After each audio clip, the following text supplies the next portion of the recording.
convene this morning.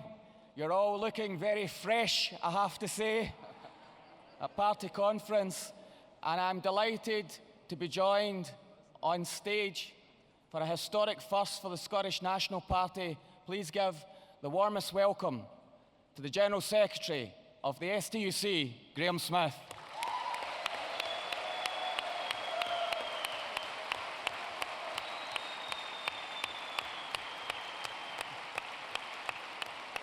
Who will have a slight break with tradition. With conference's approval, we'll ask Graham to second Resolution 21 on the restrictions and trade union rights. Do I have your approval?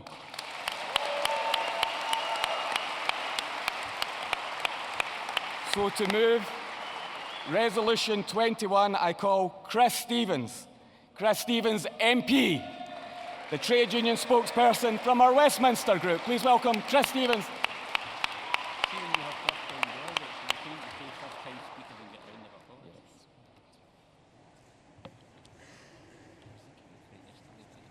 Thank you very much, Derek. As you will know, Chris Stevens, Member of the Scottish Parliament for Glasgow South West. A couple of months ago I was asked to do an article on my first 10 weeks at Westminster, and the title of and the headline of that article was Bizarre, Surreal and Orwellian. That rather sums up, I think, quite nicely the Tory arguments in favour of the trade union bill. It is a Dickensian view of the world, and it's seeking, as the Conservatives usually do, to implement 19th century solutions in a 21st century world, while they, of course, call that modernisation. The trade union bill is a fundamental attack on human rights and on civil liberties. And let's just go through some of the proposals that the trade union bill seeks to do. It seeks to implement thresholds on industrial action ballots, which will have the consequence, colleagues, of women workers being unable to pursue industrial action where they are in a minority, and in cases where women workers are affected by shift changes. Women are more impacted by shift changes, and we've seen examples in some parts in England of being unable to pursue industrial action on that basis.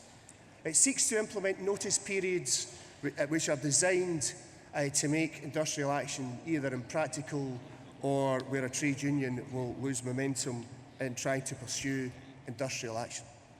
It also seeks, colleagues, to tell every public sector employer to restrict facility time and to publish that facility time, and to remove check-off. That is where employers allow trade union dues to be deducted at salary. That, I think, is one of the more pernicious parts of the legislation. It seems to say to the Scottish Government, the Welsh Government, other devolved administrations and local authorities how to handle their industrial relations. It's up to employers how to decide to conduct those industrial relations, not the Tory government. Because facility time is a good thing. Employers will tell you the facility time is a good thing so that they know how to arrange and sort out issues in the workplace. And in check-off, you know, workers can get a number of things off their salary. They can pay their council tax, they can pay their rent, but the government seems to think, the UK government seems to think that trade unions should be excluded from that. And what's most pernicious about that is that in some workplaces, staff associations will be allowed to have their deductions from their salary, but not trade unions. This is a hardline attack, colleagues, on the trade union movement, as is the proposals on picketing, criminalising picketing behaviour, asking pickets to wear armbands. They might as well wear two armbands. Union picket in one arm, blacklist me on the other. And that is a pernicious attack on picketing behaviour. And they seek to restrict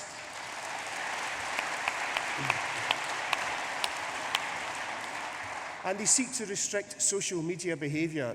There's now new phrases going round the trade union movement: wildcat and secondary tweeting. I mean, how ridiculous is that? But I want to share with you our approach at Westminster. I've had, in the last few months, listened to some of the arguments in favour of this bill, and I've had to listen to some of the government witnesses at committee too. We had an organisation called Health 2020, who no one had heard of, led by a former Tory candidate who hadn't heard of life and limb cover, hadn't heard of facility time, and admitted they hadn't read the bill. We heard from the Taxpayers Alliance, who started to tell us about their views on a taxpayer's mandate. Well, I'll tell you what a taxpayer's mandate is. Taxpayer's mandate is when political parties say they'll conduct good industrial relations, they'll have good facility time, they'll keep Chekhov, and when we put that in a manifesto and the taxpayers vote for it, that's a taxpayer's mandate.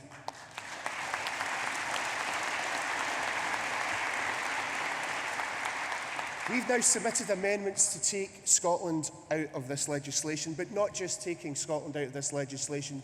We will work with other progressive forces elsewhere, and we have done that with our amendments, seeking not just the Scottish Government, but the Welsh Government, Northern Ireland and local authorities across the UK should have their consent to some of this legislation.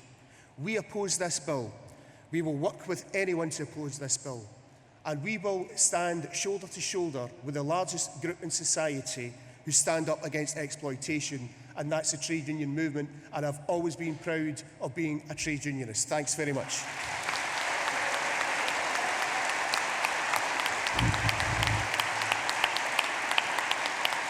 Thank you, Chris. And now, conference, having had your approval, it is with the greatest of pleasure to second our resolution. I ask you to welcome Graham Smith, the General Secretary of the STUC.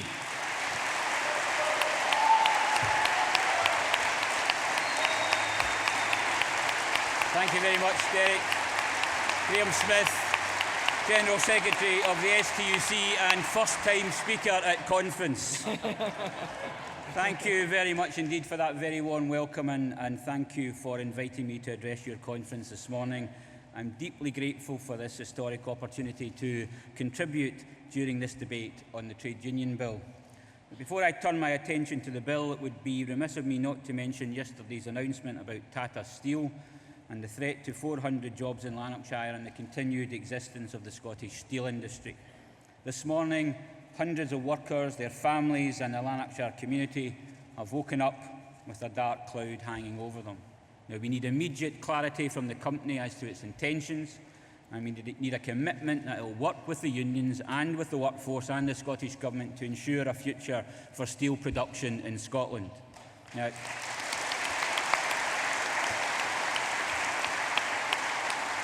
I discussed the situation briefly with John Swinney yesterday and encouraged him and the Scottish Government to do all they can to retain the steel industry and its skilled workforce in Scotland, and I look forward to exploring all the options open to us to achieve that objective. There is a proud history of steel production in Scotland.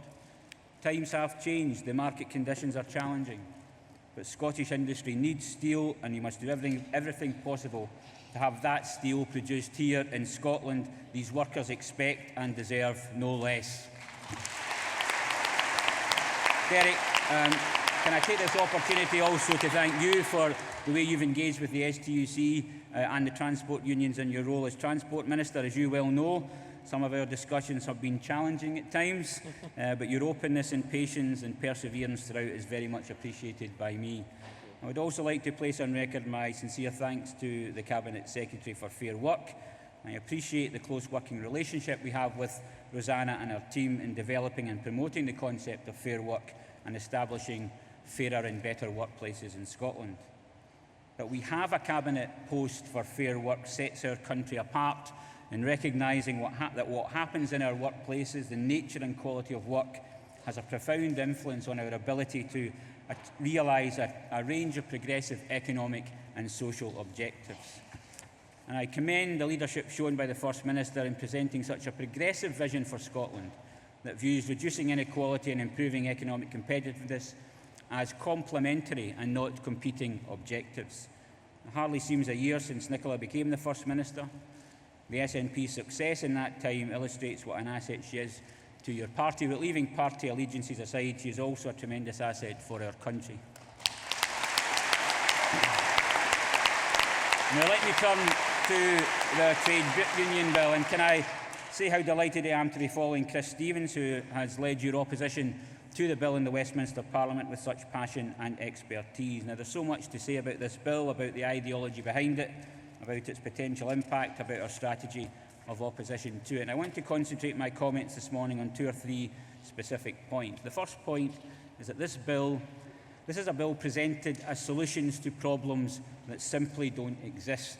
We don't have a strike problem, and even if we did, that would be no reason to trample over civil and human rights of workers. We don't have a problem with picketing. The so-called evidence, none of which comes from employers or workers claiming intimidation, includes such extreme tactics as using air horns in public places, walking slowly in front of vehicles, using the internet to post intimidatory material undefined, blocking the access for shoppers at doors to retail stores. Now, the consultation document on picketing mentions that during the ENEOS dispute, secondary targeting occurred at a number of premises and suppliers with links to Grangemouth.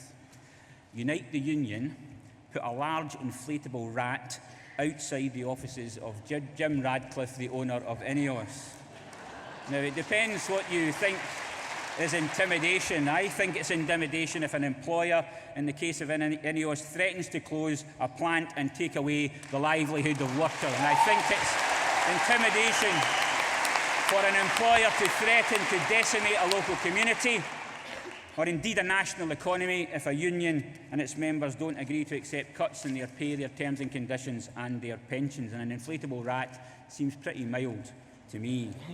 Now, my second point is that this bill raises some serious questions about the nature of democracy in the United Kingdom. It should alarm not just unions and their members, but anyone concerned about democracy, human rights and civil liberties. And it represents a level of state interference in the activities of a civil society organisation that goes way beyond what is reasonable in any democracy. Now, through this vindictive, unnecessary bill, the Tory government has willfully placed our country at odds with international law and conventions on the freedom of speech, freedom of association and assembly and the right to strike. These conventions exist to protect fundamental human rights. They are a recognition that our democratic well-being demands that workers have a meaningful collective voice in the workplace. And at the core of this is the right of workers to withdraw their labour and protest at the actions of their employer without the fear of being sacked. Without the ability to strike as a last resort, workers will have no effective voice at work. They will be left with no alternative but to accept the decisions of the employer, whatever the consequences. There will be no fairness, no justice and no democracy in the workplace. Now, the United Kingdom is conspicuous in not recognising the importance of constructive industrial relations and the many benefits that come from that effective voice that unions provide, something that's the norm in Germany and Scandinavia and in other successful northern European countries. And it's not the approach to unions, it's not the approach to industrial relations we are trying to create here in Scotland, which makes the case for the powers of employment protection to be devolved at the earliest opportunity even more compelling. Now, the Tories claim that their proposals on ballot thresholds are about outlawing undemocratic strike action.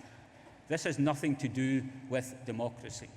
I'll not take lectures about democracy from a government elected on only 24% of those eligible to vote, and only 10% of those eligible to vote here in Scotland, much less, of course, than the proposed thresholds that they intend to impose on strike ballots. If the Tories were really interested about increasing participation in ballots, something I am all in favour of, they would allow unions to use secure online balloting, including online balloting at the workplace. We can bank online. We're encouraged by the UK government to do a range of government business online. You can pay your car tax or apply for a driving licence. You can even vote for the leader of a political party online, or in the case of the Tories, vote online for your candidate in the London mayoral elections. But it's unlawful for union members to vote online in a strike ballot, something which is absolutely unacceptable. Now, I've heard it argued that the 50% turnout threshold is reasonable. I've also heard it argued that there could be a deal to be done on thresholds, but maybe we could accept 40% of a turnout, or 30% of those eligible to vote. Thresholds are undemocratic, thresholds are wrong in principle, they are wrong at 50%, they are wrong at 40%, they are wrong at 20%. There's no deal to be done on thresholds other than to drop them completely. And what about the intention to make it illegal for public sector employers to collect membership fees on behalf of the union, the so-called check-off arrangements, and to restrict the amount of time public sector union reps can spend representing their members? This not only constitutes a disturbing degree of centralised diktat, it drives a coach and horses through both the spirit and intent of devolution to Scotland, to Wales and to the English regions. It's totally unacceptable that a minister from an office in Westminster, without any parliamentary scrutiny, can determine how much the Scottish Government or a Scottish Council or the NHS in Scotland can invest in ensuring effective industrial relations arrangements with its recognised trade unions.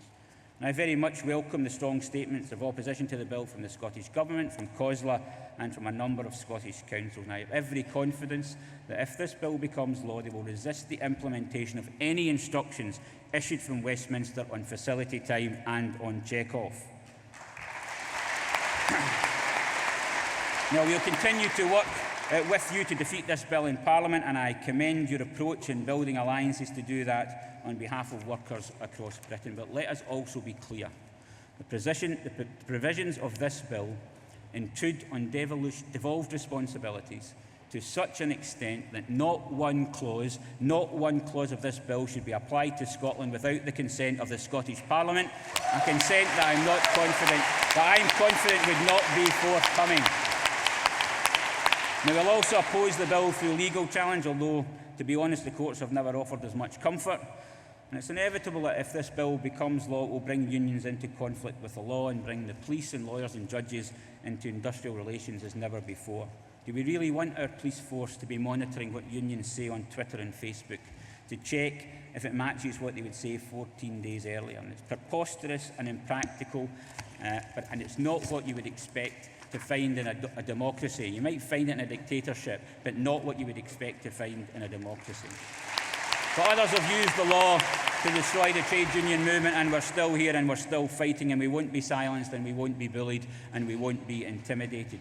This bill is an attack on unions, it's attacking our right to strike and to represent our members. But more than that, it's an attack on democracy, on fundamental human rights and civil liberties, on our right to free speech and our right to peaceful protest. Now, I know that the SNP values these rights and that we'll stand together as we have on other issues where we have a common cause. And I know also that the best way to defend and advance union and workers' rights is by building union membership and organisation in the workplace. So, if you're not in a union, please join. If you're a member, become an activist. If you're an activist, keep doing what you're doing. And if you can, do a bit more. Conference, thank you very much for allowing me to address your conference. It's been a real privilege and a pleasure. Thank you very much indeed.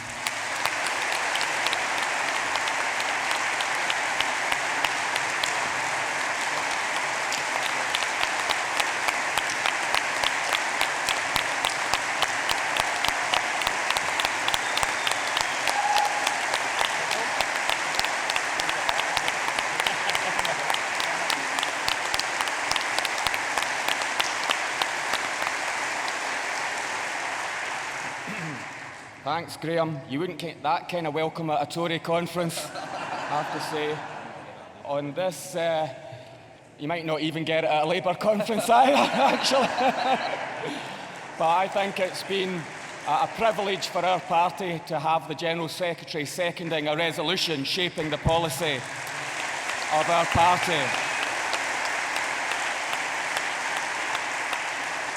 And Graham mentioned the Cabinet Secretary, so please welcome now Rosanna Cunningham, Cabinet Secretary for Fair Work, Skills and Training. Rosanna Cunningham.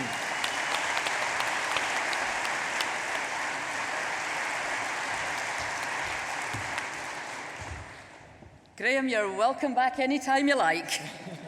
Let me cut to the chase on this bill. There is no part of this bill we think is a good idea. And indeed, we think the entire bill is a thoroughly bad idea. Now, what Graham didn't tell you was that both he and myself gave evidence to the House of Commons Standing Committee on the bill earlier this week. A salutary experience, probably worth a whole different speech, but can I just say in passing, do not listen to a single person that expresses criticism of the Scottish Parliamentary Committee system after what Graham and I sat through for an entire, what was it, Graham, 20 minutes? Because that's how much time they were prepared to allocate to the views of Scotland in that particular session. But what was interesting about it was that if you actually challenge the Conservatives on the need for this legislation, actually answer comes there none. Now, yesterday I was speaking here about some truths around the living wage and fair work. So today let me speak a couple of truths about industrial relations that people won't necessarily be aware of. First of all, we can't actually find any evidence suggesting that there's been a significant increase in days lost to disputes in the rest of the UK.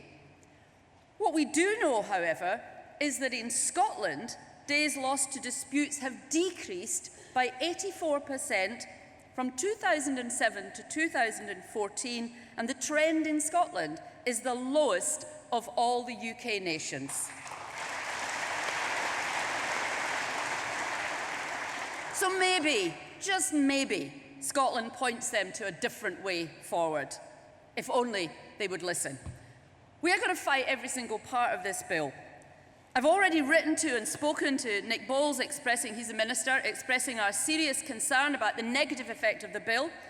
And indeed, I would say today that to protect our approach of working in partnership with unions, Scotland should be excluded from the entire trade union bill. These bill proposals have the potential to undermine the effective engagement of trade unions across Scottish workplaces and in particular in the public sector. And you heard yesterday that we're taking a very different approach in Scotland to issues that relate to the workplace and to industrial relations. But the measures within the bill in combination will affect employees' right to strike, change the relationship between unions and organisations negatively, and lead to greater confusion amongst employees. And that directly impacts across Scottish business and especially our devolved public services in Scotland. Where is the constructive debate around this issue? We're not able to have it.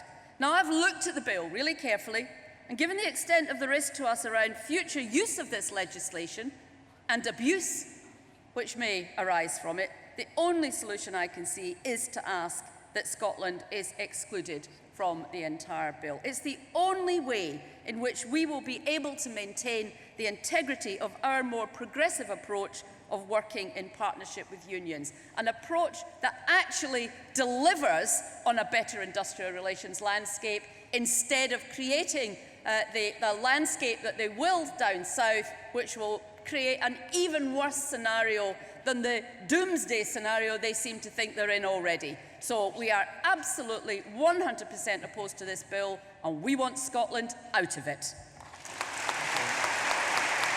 Thank you, Rosanna. And our final speaker will be Kirstine Fraser, Kirstine, can you come forward? Kirstine Fraser is from the SNP Trade Union Group, a shop steward, and of course, a trade union activist.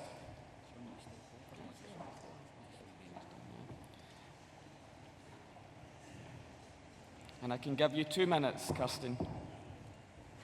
Welcome, Kirstine.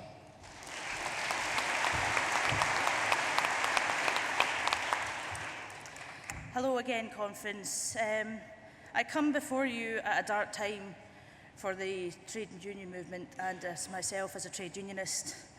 I and my comrades from every trade union active within the UK are under the most sustained ideological attack in over 30 years from a Tory government that acts for bosses and not for workers. That's the reason for this attack. It's not because there's any actual reality or realism in what they're saying. As you've heard before, strikes are not rising. This is just purely to keep us underfoot. That's it. It's about making sure that the working people across the UK and in Scotland are kept exactly where the Tories want them, and that's in a vulnerable position for everyone.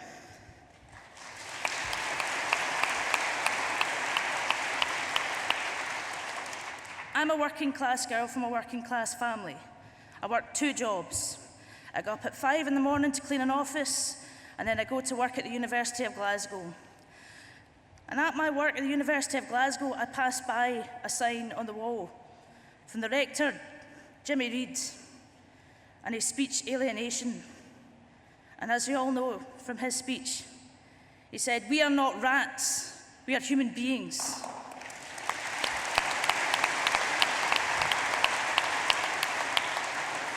But we are having to contend with a Tory government that is intent to drive us down further than even rats, because they view us with contempt as working people. They don't work for us, they don't work for the trade union movement, they work for corporations and their friends in high places. That's why this legislation is being forced through.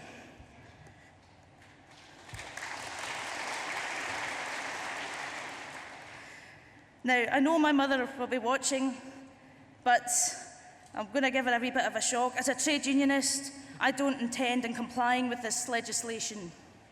I will be on picket lines.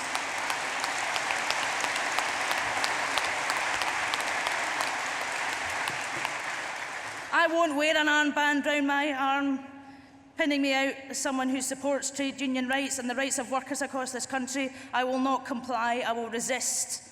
And I will call on everyone in this room to resist this undemocratic legislation. Join us in the trade union movement. Thank you, Kirsten. Thank you, Kirsten. There are no cards in against. Chris, will you waive your right to sum up? You will. Thank you. Can I ask conference, is this resolution passed by acclaim?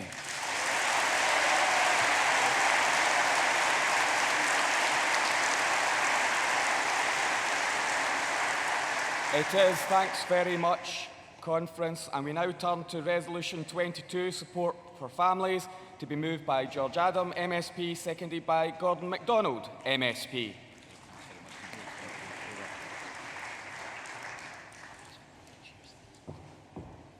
Please welcome Paisley's MSP, George Adam. Thank you, Derek, and thank you, conference. You know, conference, I'm one of the luckiest men in the world. Not only am I from the great town of Paisley, but I'm also the representative of that town. And that's an honour that I'll never forget, because I remember the days when our party never had gatherings like this and how difficult it was for us. But if a big boy from Paisley can't play centre half for St Mirren, then being the representative of the hometown is obviously a good thing as well. But when we are talking about young people and children, when they come to the Parliament, I often say to a lot of the youngsters, you know, be all you can be. Do everything you possibly can. Aim for, if you want to be an astronaut, shoot for the stars. Work hard. I sound like an American wrestler saying to do your prayers and work hard and everything else, but the whole point is that we must encourage our children to do the best, because it's all about nurture, it's all about making sure that they have that opportunity. And the Scottish Government has done much work in this, making sure that we can go forward. But the problem is you don't always, no matter how hard you work, no matter how clever you are, there's times that you will not get that opportunity because of your background and where you live. And that is something that this government has decided should be changed. And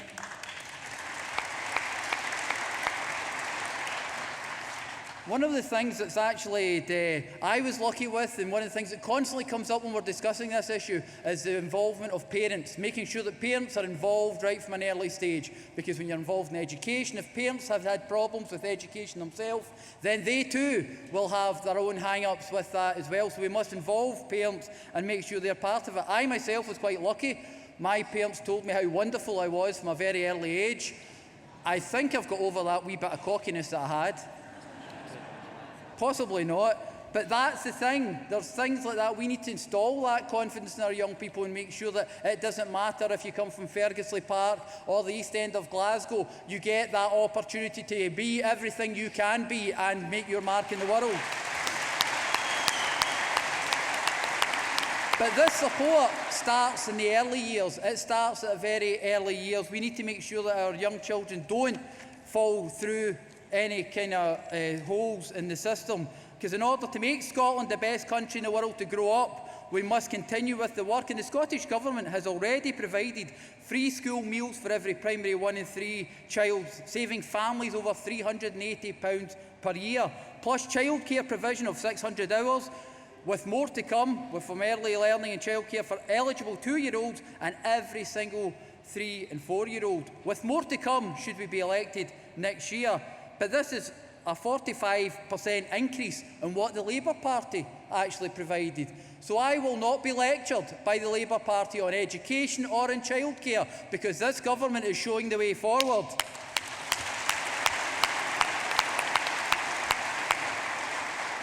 Conference, to want the very best for our children is a basic human need. It's a basic human instinct, or it should be, but not if you're a Tory party in Westminster. They risk putting 100,000 children into poverty with their policies. 100,000 Scottish children could be in poverty because of their policies. This cannot be allowed to happen. We must ensure that we support our government so that they can make Scotland the best place for our children to grow up. But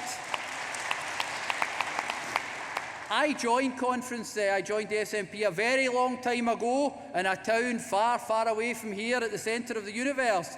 And I want so much for our nation's future. We all know that independence was the opportunity last year for our future. We know because it was for our children and for our grandchildren. Technically, I'm a grandparent now, so I know I don't look it, but you know, hey, there we go. But we must continue the Scottish Government's hard work. We live in difficult times. We live with these challenges of that Tory government, but we must support the government, and I would urge you to support this motion and support the government and ensure that we can work together to make sure that Scotland truly is the best country in the world to grow up. Thank you, George. And to second is Gordon MacDonald, MSP, to be followed by Kirsty Blackman, MP, who will speak in favour of the resolution. Gordon. Thanks very much, Derek. Conference, we want to make Scotland the best place in the world for our children to grow up. Yet we are trying to do so with one hand tied behind our backs, as we don't have control over employment law and will have limited say in social security benefits. Last year, our opponents told us we are better together. Tell that to the 480,000 Scottish workers paid less than a living wage. Tell that to the 120,000 Scottish children who live in families where one parent is in a low-paid job. And tell that to the 100,000 Scottish kids that are expected to be pushed into poverty as a result of Osborne's changes to social security. The Institute of Fiscal Studies calculated that the cuts to tax credits in April are going to take an average of £1,000 a year away from nearly 250,000 families in Scotland. That's £1 billion that will be taken out of the pockets of our lowest paid Scottish families by 2020. Since 2008, the minimum wage under successive Labour and Tory governments has failed to keep pace with inflation. And the Resolution Foundation has calculated that this leaves the value of the minimum wage over £1,000 a year lower than it was in 2008. So workers on the minimum wage have seen the value of their wages eroded over the last 7 years. In a few months, they will have part of their family support funding removed. Yet 184 Labour MPs in July chose not to oppose the UK government's welfare reforms in a parliamentary vote. The level of income inequality amongst the UK population has been well above the OECD average for the last 30 years. Failure of the last Labour government to tackle income inequality gave the UK the tag as one of the most unequal countries in the developed world, 28th out of 34. Given that background, it's no wonder the STUC called on the devolution of employment law, health and safety, trade union law and the minimum wage. Without those powers devolved to the Scottish Parliament, we cannot change procurement legislation to encourage payment of the living wage to all workers. The Scottish Government demonstrated its commitment to paying the living wage by becoming an officially accredited employer earlier this year. We are encouraging private sector companies to pay the living wage, and already 350 employers are accredited. The result is that Scotland has paid the highest proportion of working people being paid above the living wage of any nation in the UK, and a higher proportion than any region in England outside of London and the South East.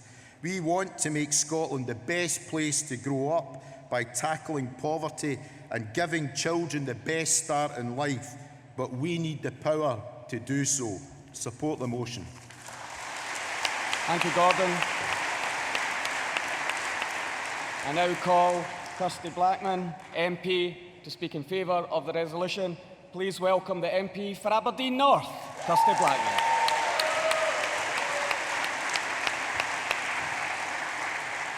Hello, Conference.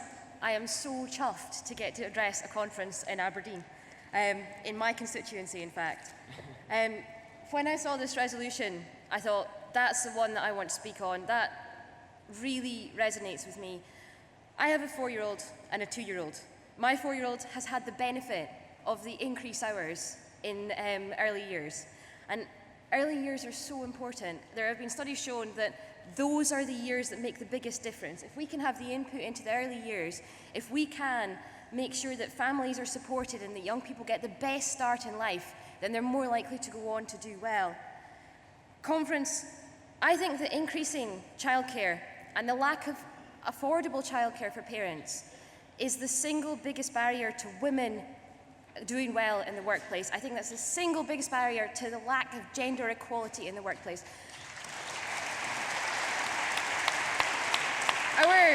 Our Scottish Government Conference has taken huge strides in terms of this, and we are committing next year, if our Scottish Government is re-elected, an SNP government, we're committing to further increasing those hours, and that makes such a huge difference for everyday lives of people. Conference, the Conservative budget this year was horrendous. It was an absolutely awful process to watch. As soon as the budget was announced, my Facebook feed went mad. There were so many people looked at that budget, did the calculations and worked out how much they were set to lose as a result of the tax credit cuts. Conference, I had someone comment on my Facebook that she's a self-employed single parent. She earns £13,000 working 52 hours a week, and she's going to lose £1,400 a year as a result of these cuts. How is that helping working people? She is working as hard as she possibly can for her children to do well and to improve the lives of her family, and the Tories are putting barriers in the face of that. Conference, we could not be more opposed to the Tories in relation to this.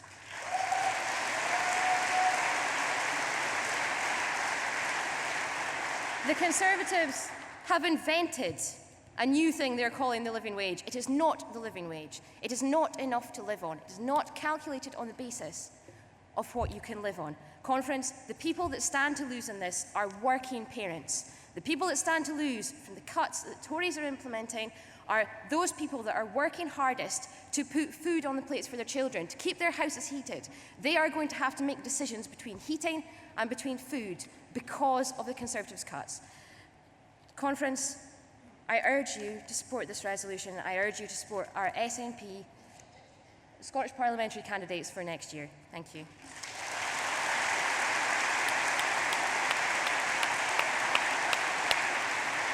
Thank you very much, Kirsty.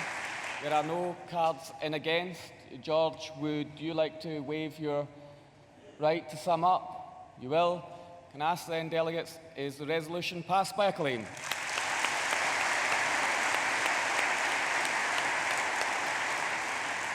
It is. Moving on to Resolution 23 on the BBC Charter Review, can I call Doug Thompson to move, to be seconded by Linda Fabiani, MSP. Please welcome Doug Thompson.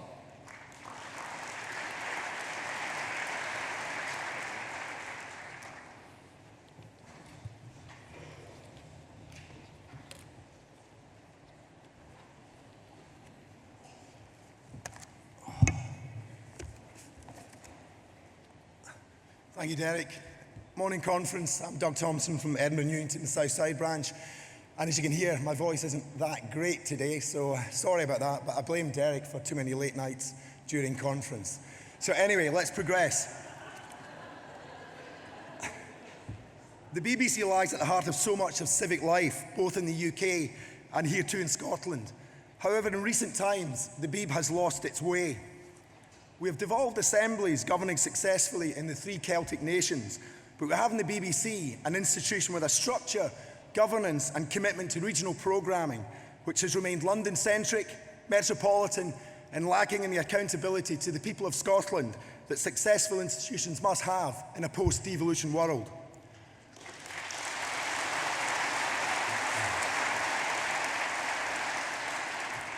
Conference. This is a BBC that is no longer fit for purpose.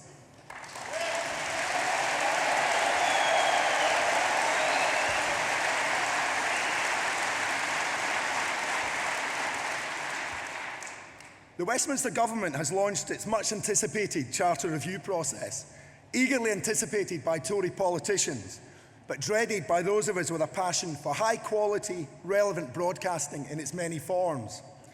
Dreaded because cuts and restructuring, and that's what this review will entail after all, will fall disproportionately on the regions, and we in Scotland are at risk of seeing a diminished BBC. A diminished BBC where there should be a huge appetite for quality output from what should at least theoretically be a trusted, impartial, world-leading public service broadcaster. But conference, we've been here before. The first SNP Scottish Government established its own Broadcasting Commission in 2007 and produced its final report the following year. The report was received with cross-party support here in Scotland, but fell on deaf ears amongst the executives at the BBC in London. The report's conclusions were relatively straightforward, however, that there was little reflection of the particular needs of Scottish audiences, governance and accountability were lagging way behind the expectations of 21st century civic Scotland, and of course that age-old gripe that Scotland was funding the BBC but was receiving back less than its fair share. And where have we heard that before?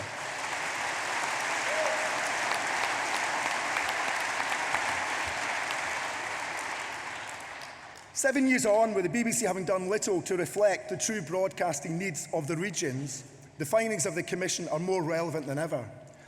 So the UK Culture Secretary has set up an expert group to advise on the next BBC Charter Review.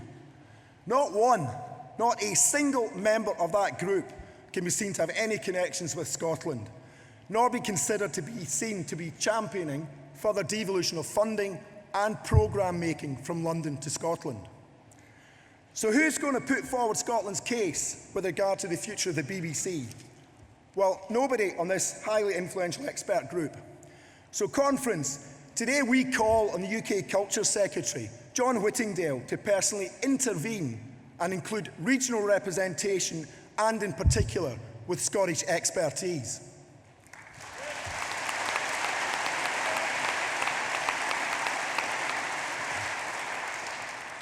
Now, going back to that age-old gripe I mentioned, we currently raise around £320 million, believe it or not, through the licence fee here in Scotland. But according to the BBC's own figures, less than £200 million is directly spent here in Scotland. Now, that really is unjustifiable. So if Whittingdale won't include Scottish representation on his advisory group, he can instead focus his generosity on reversing that funding mismatch. And that lies at the heart of our own Broadcasting Commission report, that the BBC isn't broken, but it isn't fit for purpose though, and instead needs to be rehabilitated and made relevant to the dynamic world that modern-day Scotland has become. Now, of course, something else happened after the Broadcasting Commission. We had a referendum. We didn't win, but the Scottish The Smith Commission was set up with the promise of devolving substantial new powers to the people of Scotland. Well, not in broadcasting, it's not. Not in the accountability of the BBC, and not in giving the Scottish Parliament responsibility for media regulation, and not in enshrining further programme making in Scotland. No, instead, the Smith Commission, now called the Scotland Bill, offered a consultative role to both the Scottish Parliament and the Scottish Government in the BBC Charter review process. And that was it. Quite simply, not nearly good enough. No conference. It's time for Scotland to have full control over broadcasting. First,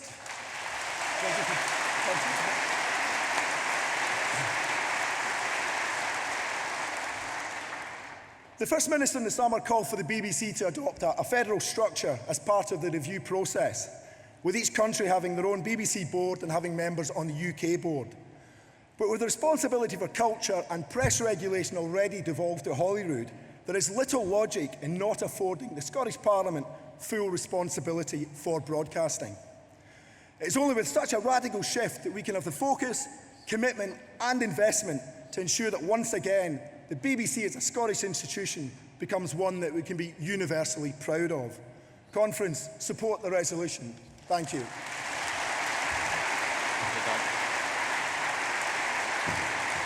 And to second, I call Linda Fabiani, MSP, to be followed by Craig Murray to move the remit back. Is there a formal seconder for the remit back, to be heard? There is, okay. Linda Fabiani. Of course, Scotland should control its own broadcasting. Of course, Scotland should be an independent nation. So, here we are. We have to move forward in every way we possibly can to get Scotland to achieve that independence. And broadcasting is crucial to that. We recognised that in 2007 when we became a minority government in Scotland. And it was Alex Salmond, I remember it very clearly. I think I was even in the room at the time. You know that way Alex just does things and everybody else runs along behind to catch up. I was the one running along behind to catch up. And Alec announced that there was going to be a broadcasting commission. It was Blair Jenkins who led that. And it was a comprehensive review of where Scotland was at and a comprehensive plan for where Scotland should go. Yes, it was some years ago now, but I know that Fiona Hislop and our current government are still looking at that very clearly in what they're doing currently in the renewal of the BBC Charter and what they're putting forward. And there was one, I had another look at the Broadcasting Commission report last night, and there was one paragraph that stuck out at me. Well, many did, but this one particularly. Scotland has never had a universally available television channel of its own. One with not only a strong sense of public service to Scotland, but also a strong sense of public ownership. How ridiculous is that? That here we have a nation who has never had a television channel of its own, a nation with all the talent that we have, the ability to produce fantastic programming. We have never had a channel of our own. So the recommendation that was made by the Scottish Broadcasting Commission for a channel of our own was so important. We want the world to see Scotland. They saw some of that last year. We want that to carry on. But we also want to see the world through Scottish eyes. Not everybody else's eyes, through our own eyes. And that's why I would ask you to support this resolution. Thank you, Linda. And to move the remit back, I call Craig Murray from Edinburgh Central to be followed by John Nicholson MP, who will speak against the remit back. Craig Murray.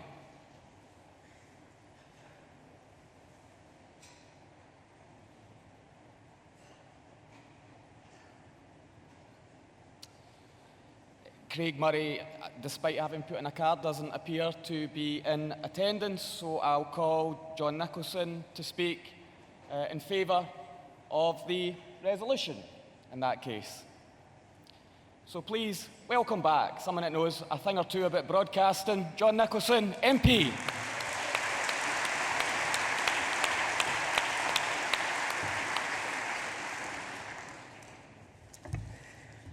Delegates and friends, this is the first time I've spoken at conference since I was 16 years of age, so please be gentle.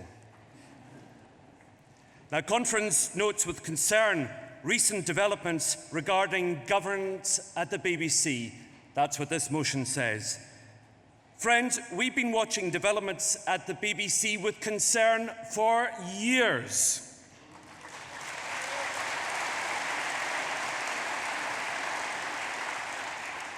The BBC in Scotland is less trusted, that's according to the BBC themselves, than the BBC in any other constituent nation in the United Kingdom. And many blame the referendum, when, let's face it, the corporation did not exactly cover itself with glory.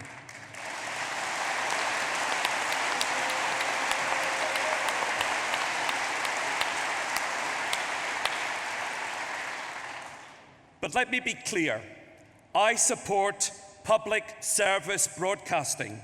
I look across at the Tory benches in the House of Commons and they make this weird gurning sound every time the BBC's name is mentioned, their faces contorted with hate. Now, I know there's some in this hall who would like to see an end to the BBC, but we should be careful what we wish for. Because the Conservatives hate the idea of public service broadcasting. But down that route, the end of public service broadcasting, lies Fox News and all it stands for.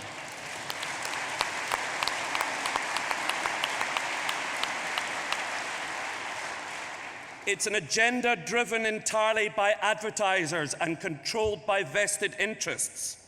Now, I see the future of the BBC very differently. For me, I think it's more like a lover who has strayed. I want to see it return. I want to see it be faithful. I want to remember the old days and look forward to promising new ones.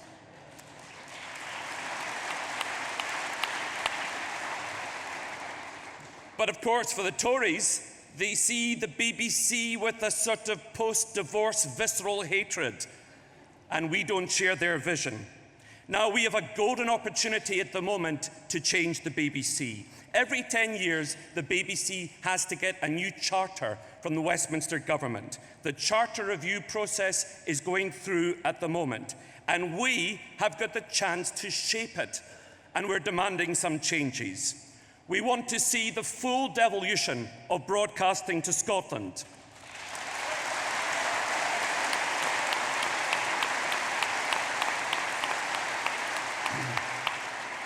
We need more investment. We need more jobs. We need a separate Scottish 6 o'clock news.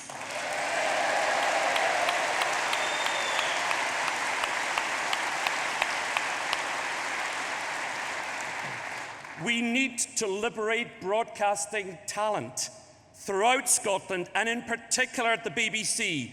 Now, I started tweeting at the time of the referendum, and people sometimes think that everybody at the BBC, en masse, was against independence. It wasn't so. One well-known public broadcaster, as I walked through the door of the BBC, whispered in my ear, "Keep tweeting, we're loving it." That's time, John. So let's not side with the Tories. Let's champion public service broadcasting. Let's change the BBC and liberate the talent. Thank you, John. That's you. I support the motion. Thank you, John. Thank you.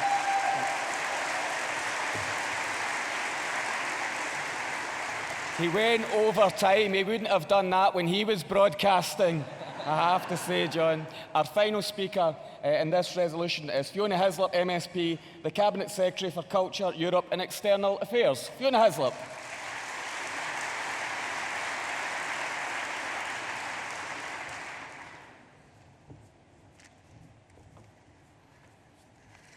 Delegates, Scotland needs a better service from the BBC, Scotland demands a better service from the BBC, and Scotland must have a better service from the BBC.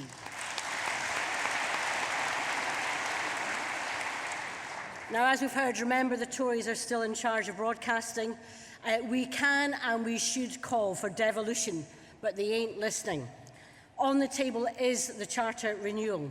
I've successfully negotiated the Scottish Government's formal role within that consultation. We're not consultees, we are part of the process. I've met with John Whittingdale already. I continue to meet with him and senior members of the BBC, and I will be demanding a better service for Scotland from the BBC. I want to see a bold and radical alternative to the out-of-touch centralised structure and decision-making of the BBC. The BBC is barely playing catch-up with devolution, let alone leading from the front, and they know it. Their news and current affairs does not satisfy its audiences, with over 50% saying it doesn't reflect Scotland properly, and they know it. So change can happen, but we can only have a few weeks and a few months as part of this Charter renewal process on what's on the table. And remember, delegates, Scotland raises £323 million from the licence fee. The BBC spends around £190 million in Scotland for BBC Scotland, but only a fraction of that is spent in production for Scotland. That has to change.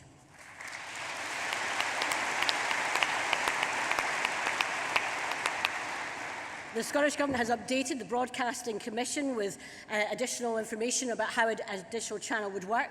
The First Minister, in her alternative McTaggart lecture as part of the TV festival in the summer, set out the Scottish Government's proposals for a bolder, more ambitious offer from the BBC. Fundamental principles: we believe in quality public service broadcasting, and we must reject any proposals to privatise Channel 4 or the World Service.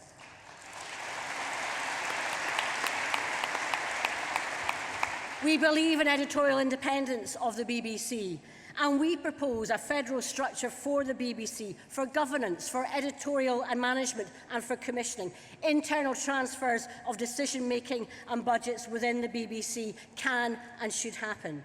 We want additional platforms for television and radio for channels to tell the stories of Scotland to itself, to tell the stories of the world to Scotland, and to tell the world the stories from Scotland.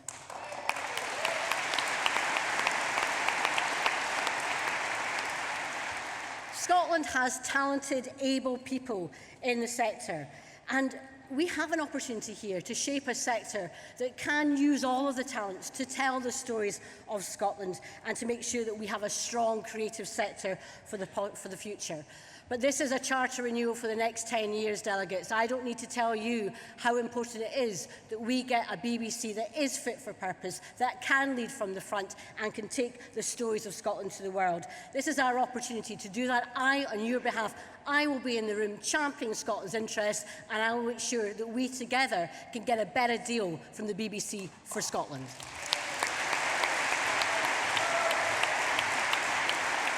Thank you, Fiona. Doug, I ask, can you waive your right to silence? You will. Thank you. Delegates, is this resolution passed by acclaim?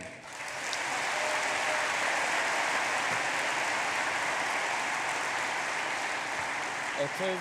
And now, conference, we turn to the President's Prize, so please welcome the President of the party, Ian Hudgton, MEP.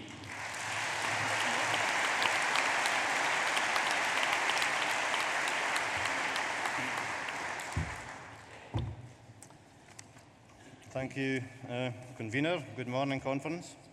The President's Prize, as many of you will know, was instigated by my predecessor as President, Winnie Ewing, and it's awarded annually to an active SNP member who has had an exceptional contribution made to the activities and the cause of this party and of independence, and who has not otherwise been recognised through elected office and so on. The current success levels that we enjoy as a party as a result of our campaigning are due in large part to the foundations that have been laid by many, many people over many decades, working hard in extremely lean times that many of you will recall, ensuring that the party has built up credibility and that the cause of independence is one which more and more Scots are inclined to vote for. And this year's winner, I think, is another excellent example of what the President's Prize is all about. A Dundonian, he actually joined the SNP in Peterhead, where work had taken him and his family. And in a short time there, as happens to new members all over, he became branch chairman and thoroughly involved in all of the fundraising and publicity activities of the branch, including instigating a newsletter at the time locally. But in 1969, his day job as an accountant took him to Edinburgh, where he's actually lived ever since. And pretty smartly, he found himself at his first branch meeting in Edinburgh, which was Carstorphine. And a Wheel Kent figure at the time, Muriel Gibson, the former National Secretary of the party, arm-twisted, I think was the word he used, him into being vice convener, vice chairman, as we called it then, of the branch. And in the early 70s, he was persuaded by Winnie Ewing to put himself forward as a potential parliamentary candidate. He seems to have a record of being persuaded by powerful SNP women into putting himself forward for things. And in the general elections, the two in February and October of 1974, he was our candidate in Edinburgh North. And he saved deposits both times, and that was a big thing at that time, hard though it may be for some of us to believe the way things are going right now.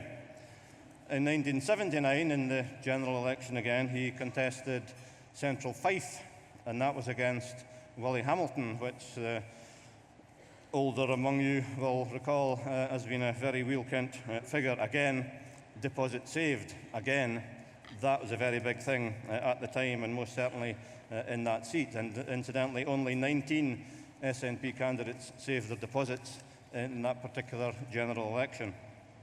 And in 1983, he contested Dundee West. Again, saved deposit. And in that particular campaign in Dundee West, the election address actually won a £500 prize, which had been awarded by a newspaper as the best election address in Scotland. I'm talking about Jim Lynch, as some of you might have gathered by now.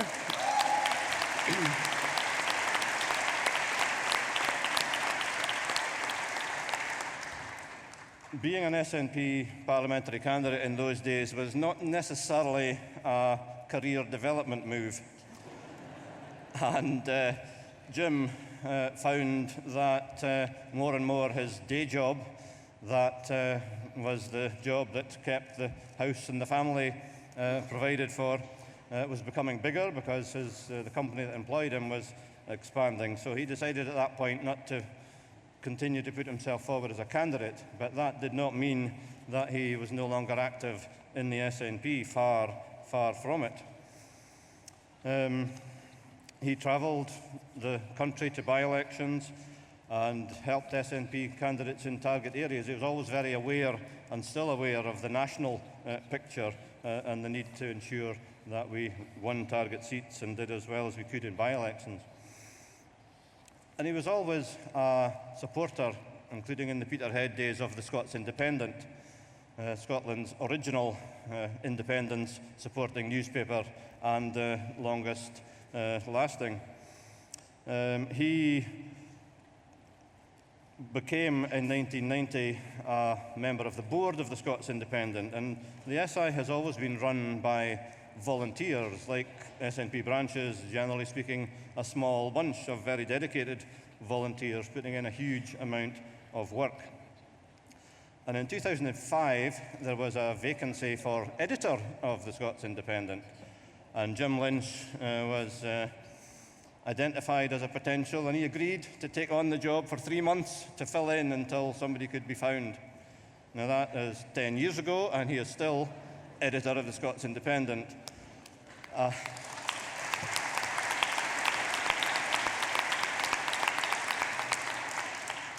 That is a significant commitment, and I have to say that I know from personal experience that the stress involved in that job is added to on a regular basis by the fact that some of his contributors continually fail to meet deadlines. Sorry, Jim. I'll try to do better in future. But the SI has developed, I think, in a very important way during Jim's editorship.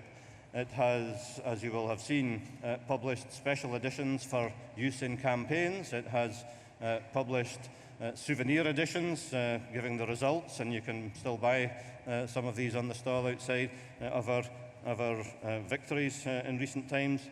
And this month, as of October this year, the SI goes digital.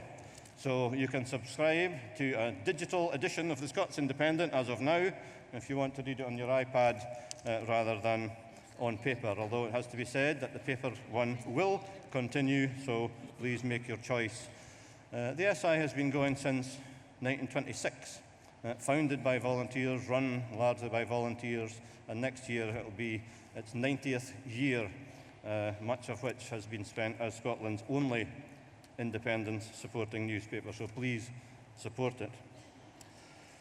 The prize is merely a token that can be offered to someone like Jim Lynch, who has done so much for the cause. The real prize, of course, that we will all enjoy very soon, I suspect, is to actually win independence for this country.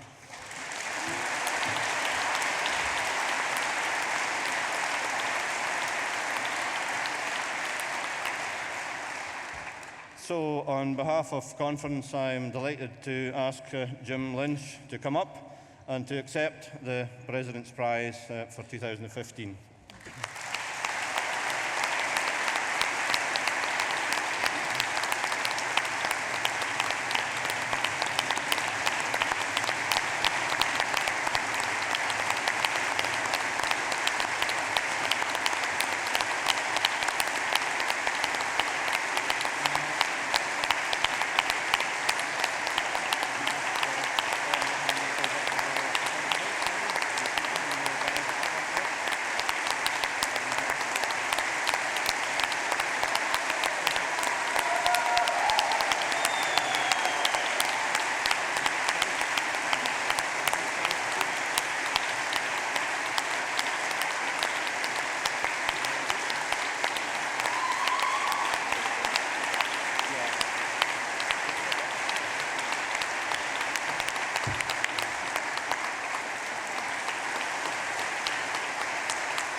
Long time since I addressed an SNP conference. I think there's a wheen mayor in the hall tonight. Before the referendum, probably a couple of years before the referendum, I had a deal with my doctor. And he said, we've got to keep you alive to the referendum.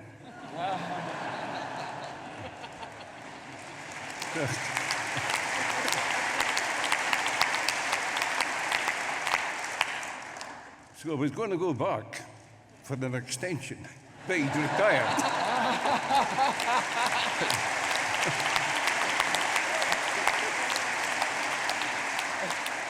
So I've decided just to keep breathing anyway. Now, just now, there's very much going on about a second referendum. And everybody in this hall, I'll imagine, that I want one very quickly before I've shuffled off.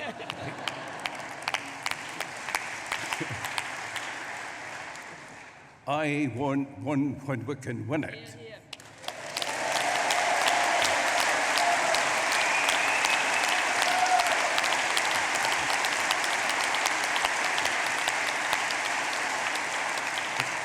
And as you were hearing this morning in particular, on the trade union thing, there is so much that we cannot do. They offer us to comment glibly about full fiscal autonomy or devolution this, devolution that, even a vow about federalism, which Gordon Brown suddenly has discovered didn't mean anything. Power devolved is power retained.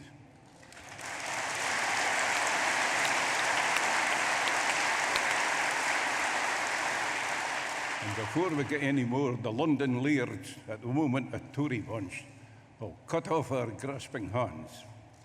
So that's what it'll going to be then. Nothing will do but independence, nothing less.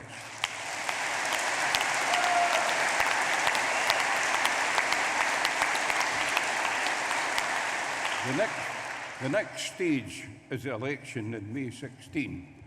And when I went back to the SI stall yesterday, my wife had been given a wee bracelet that said, "Both votes SNP 2016. And that's what we should be doing.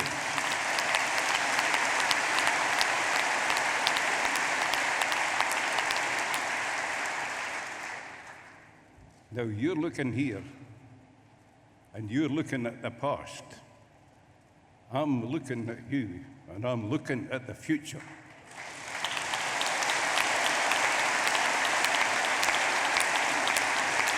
And I am smiling.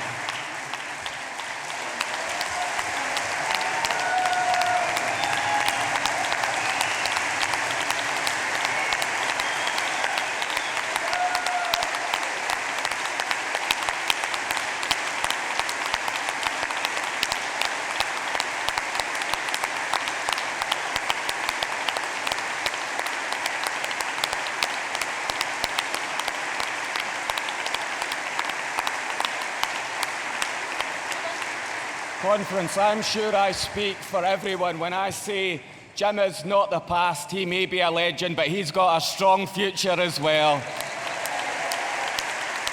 And you know, Jim was around in the SNP and campaigning for independence in the darker days. He was a believer when many others weren't. So Jim, we appreciate your immense sacrifice and your contribution to our cause. Thank you very much, Jim.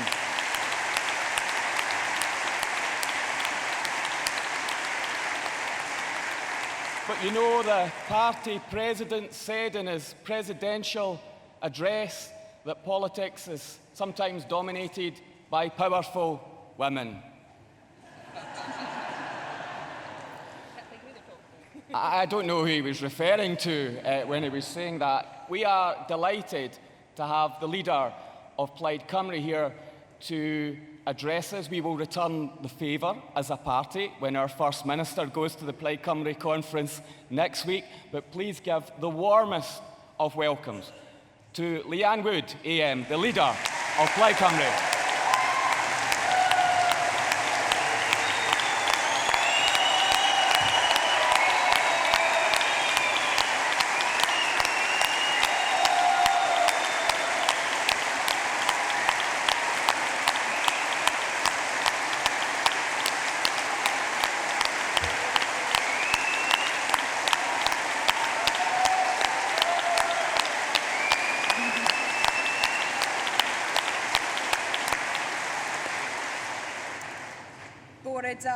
Good morning, Aberdeen. It's with great pleasure that I return to your conference to deliver Plaid Cymru's fraternal address. And it's good to be on a stage again with your leader. The last time we shared a stage together, I think we caused a bit of an impact.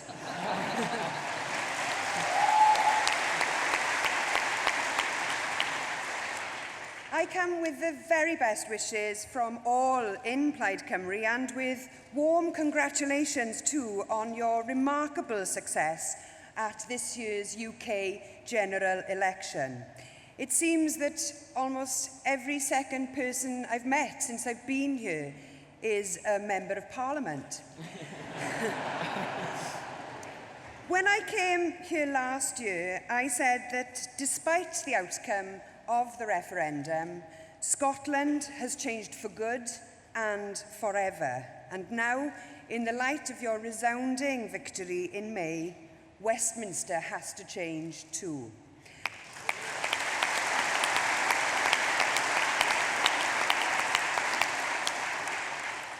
As well as congratulating you on your recent political success, I couldn't speak today without mentioning my country's recent sporting successes.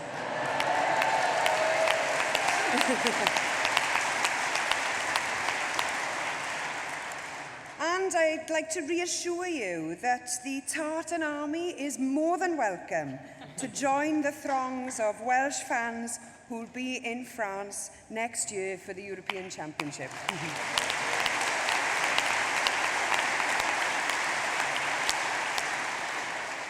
But if it's some solace to you, there is still a possibility of Wales and Scotland meeting in the Rugby World Cup final in a couple of weeks' time. But in all seriousness, I thank you.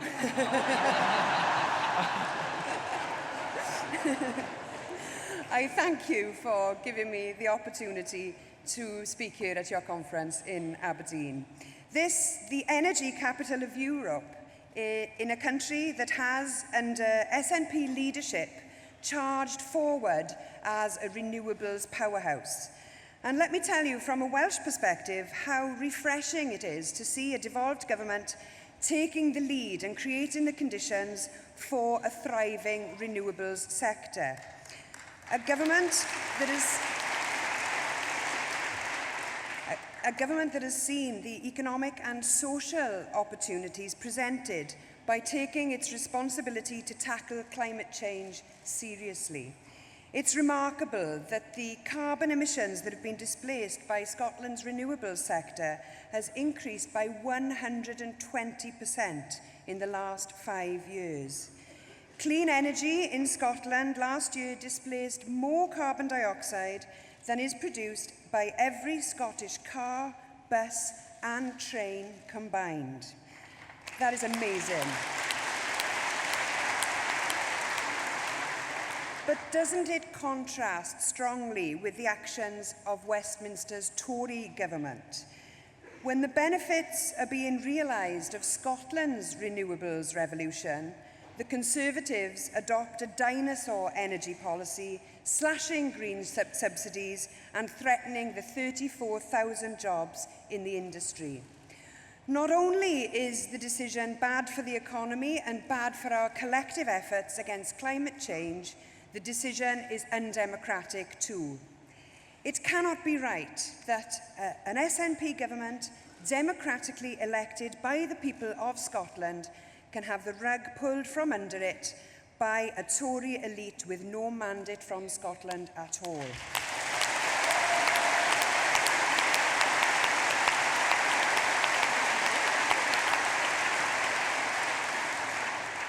As far as Scotland and Wales are concerned, I would urge the Prime Minister to tread very carefully with UK-wide actions that impede the democratic will of peoples of the nations of these islands.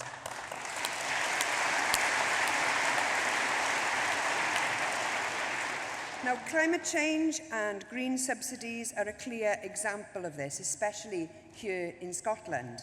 Another area I know concerns you too, and is of particular concern to people in Wales, is the Tory government's assault on the hard-won rights of working people throughout the UK.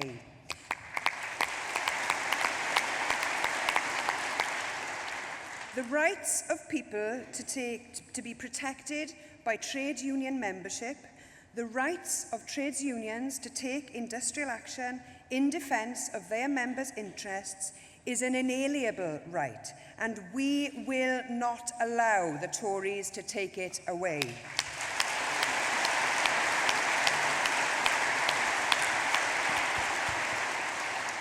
Plaid Cymru and SNP MPs are working closely to defeat such efforts, and I hope that all parties in both the Scottish Parliament and in the National Assembly for Wales can stop the trade union bill in its tracks. On subsidies for clean energy, on attacking rights in the workplace, on a shameless and cowardly attack on those in receipt of social security, on every single count, Westminster has proven that it cannot and it will not act in the interests of our peoples.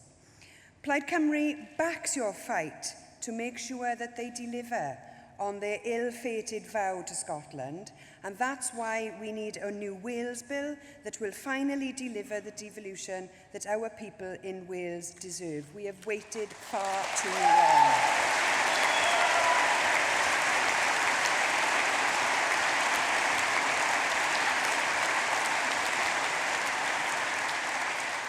In Scotland, you not only have a track record of making the most with the powers that you have had since 2007 a government with a vision and the creativity to deliver. In Wales, we have a double whammy. We are a nation without basic powers and a government that wouldn't have a clue what to do with them if it had them.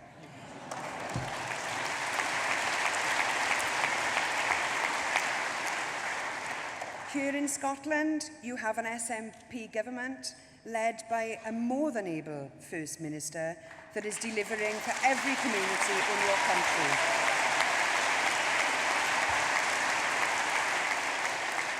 Whereas in Wales, we have a Labour government. And when you are speaking to people ahead of next May's election, here is what you can tell them about the Labour government that we have in Wales. We have a Labour government presiding over the decline of our country. Your Labour leader came to Wales recently to learn lessons. Well, Wales needs to learn lessons from Scotland. Take healthcare. Healthcare, for example. In Wales, the birthplace of socialised medicine, almost a third of patients wait longer than 6 weeks for an MRI scan. That's compared to just 9% in Scotland. 18% of patients wait longer than 6 weeks for a CT scan in Wales, compared to just 6% here in Scotland. We have an NHS devolved and protected from Tory privatisation, but an NHS led by a Labour administration that is unable to deliver for patients. It isn't devolution that has failed Wales. It is Labour that is failing Wales, and they've been failing us for years.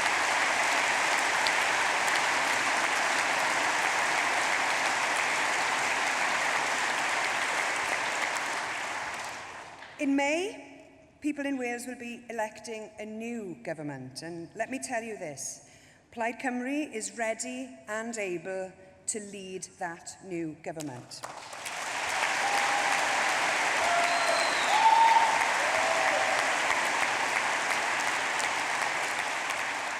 In Scotland, you have broken the Tory-Labour duopoly, and it's our aim to do exactly the same in Wales.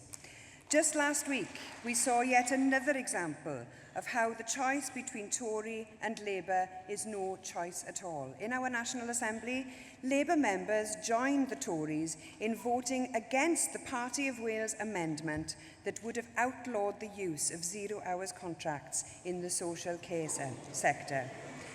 Labour and Tory members uniting against low-paid care workers. By my estimation, I make that at least 3 times the Tories have defeated a Plaid Cymru effort to outlaw 0 hours contracts because of the support of Labour members. This just a week after Labour's new leader in his conference speech called for a kinder politics. There is nothing kind about the exploitation of workers in the social care sector.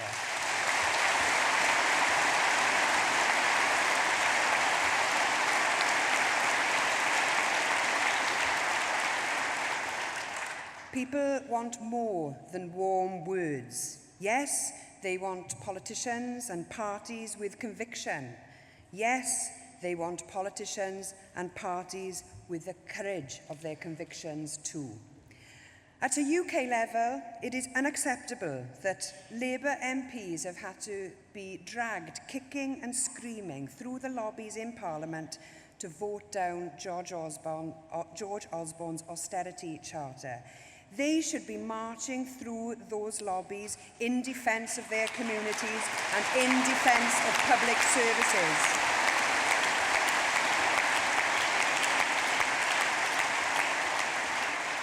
In Wales and in Scotland, our respective national parties provide the united alternative to Tory rule our peoples deserve. Now, I couldn't come to the Granite City without mentioning a link between this city and Wales.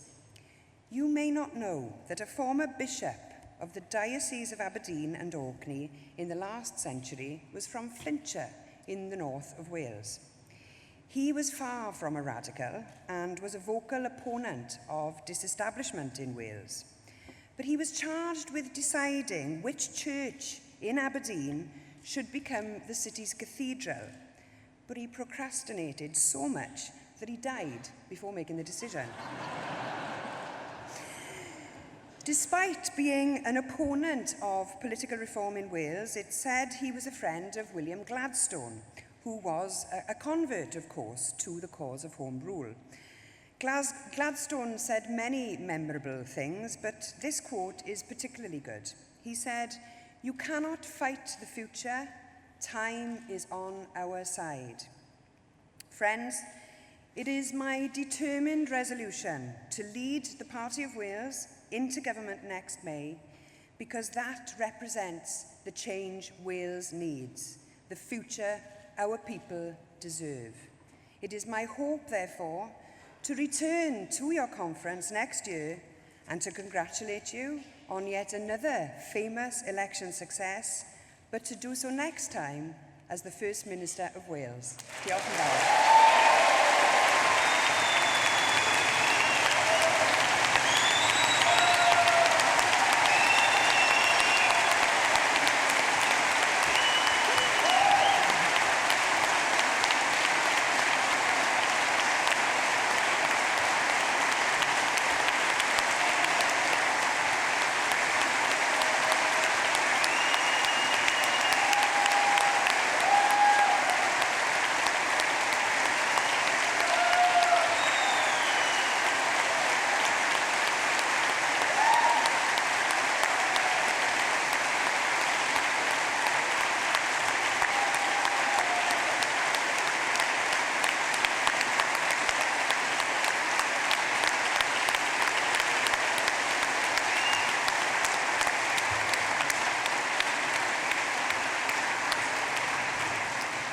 Conference, can you once again show your appreciation for the leader of Plaid Cymru, the future First Minister of Wales, Leanne Wood.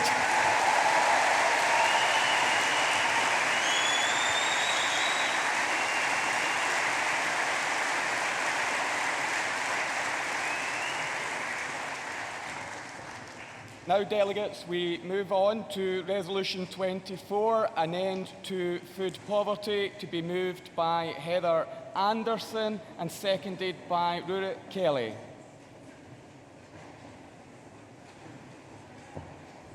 And Heather is a first-time speaker at conference. Welcome, Heather. I'm a first-time speaker, and that's quite an act to follow. Right.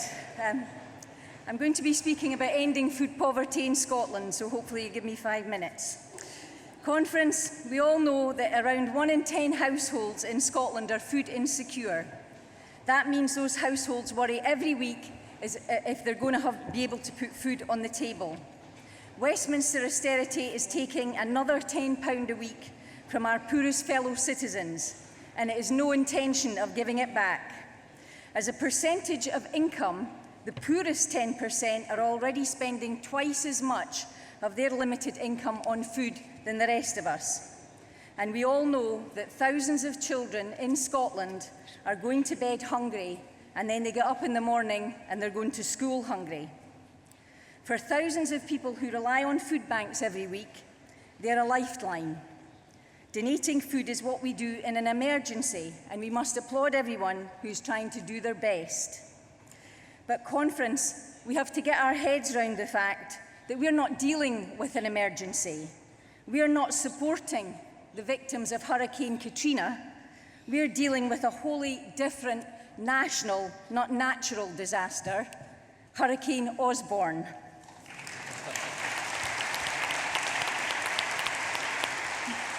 Now, unfortunately, Hurricane Osborne doesn't just blow in and blow out.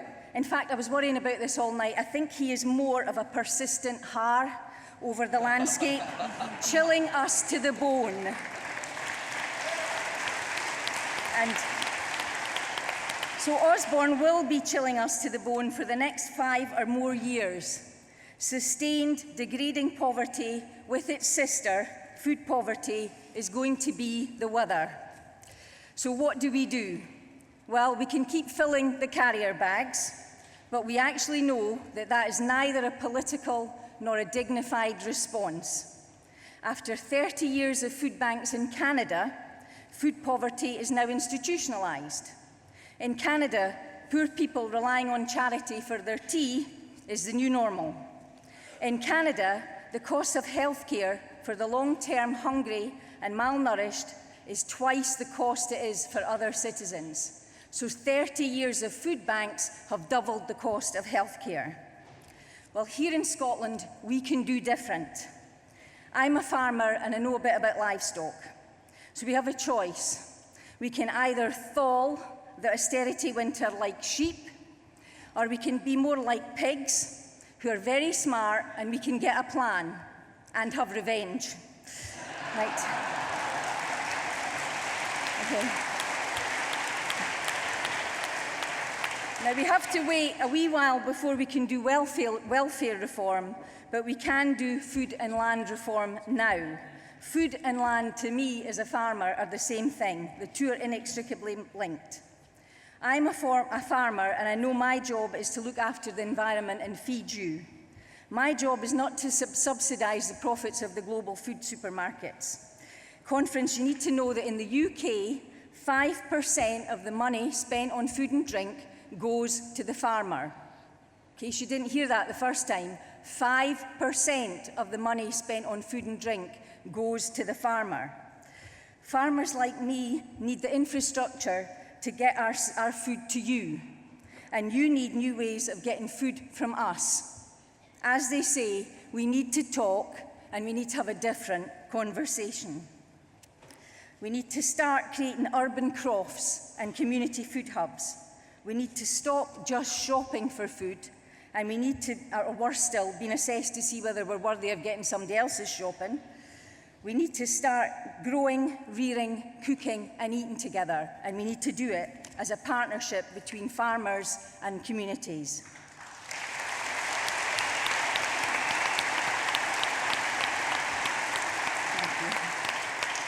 We need to open the magnificent larder of Scotland to our own people, because it's our larder too. We have to stop talking about agriculture and start talking about food. People aren't interested in agriculture, but food affects all of us. If we want our bairns to bridge the attainment gap, they need to bridge the nutrition gap.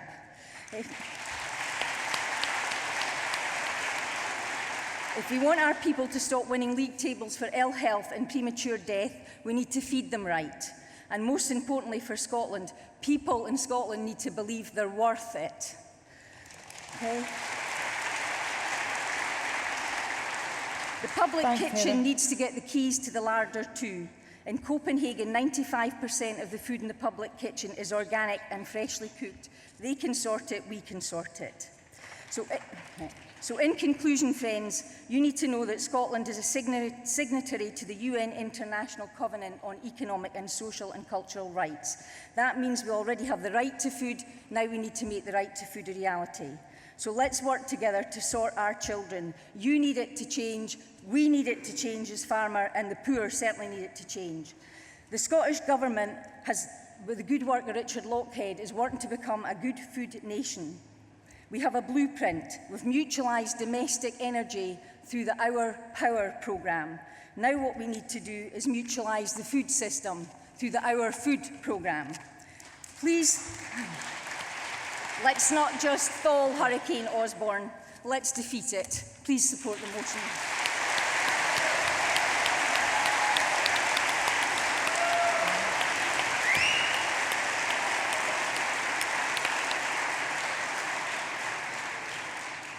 Rory Kelly from Provan Branch to second, to be followed by Mary Tulbure from Avondale Branch. And Rory's also a first-time speaker at conference.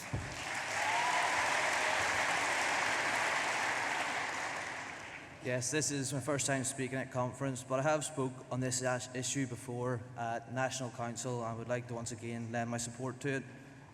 Conference, 13 million people in the UK live in poverty. 1 million of those people will use a food bank this year, and 120,000 of them will be right here in Scotland. 44% of these cases referred to food banks are through benefit sanctions, benefit delays and changes which are a direct result of the austerity agenda by the Westminster government. At the same time as food poverty being rife in the country, we have a ridiculous situation where 30% of all produce doesn't even make it to market. That has nothing to do with the nutritional value of this food. It is down to aesthetics alone. So that's 30% of agricultural land used to produce waste. It's massive amounts of energy and water used in vain. And the reluctance of supermarkets to sell this so-called ugly produce flies in the face of public opinion and, quite frankly, is a moral outrage at this stage.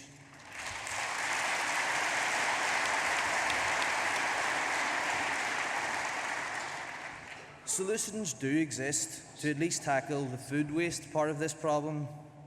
An educational campaign to inform people that this food is perfectly fine to buy and use, pressure on supermarkets to sell it at a reduced price, or the ability for farmers to sell it to social enterprises who can then use it for public food programmes or to be sold in social supermarkets. While this resolution is not going to eradicate the causes of food poverty, it will help to alleviate the effects, and we should be at the forefront of any initiative that's going to tackle poverty and lighten the burden on those unjustly prosecuted and punished by austerity. This resolution and resolutions like it are the sort of thing that's going to inspire this country, this party, to win the next referendum. Thank you very much.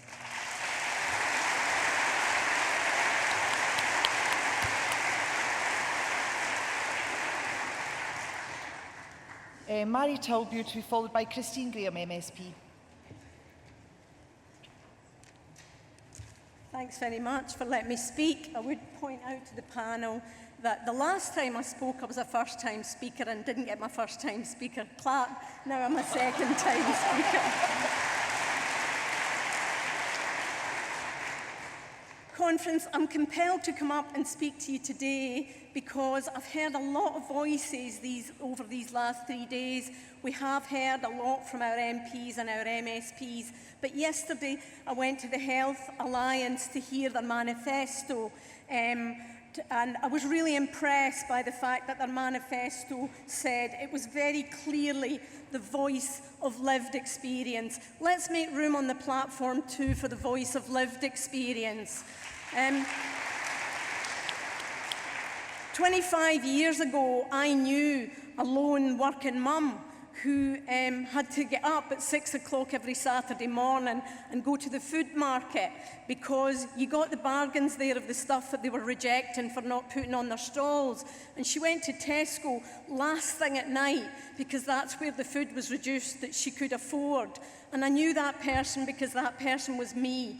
25 years later, we're doing even worse. Let's not wait another 25 years to get it right for the children of Scotland.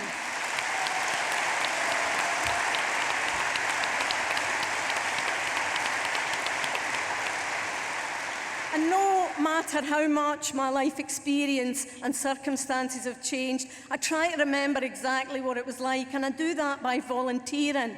I volunteer now for a family for the last 4 years, 9 children, all known to social work, all living on benefits all of their life. And Kirsty, you're right, yeah, when you ask her, what is it like living on benefits, she does say it's heating or eating. That is the clear choice. And when you say to a 13-year-old, so what is it like living from food banks? She says, Mary, how would you like folk choosing the food that you ate every night? Where's the benefit in that?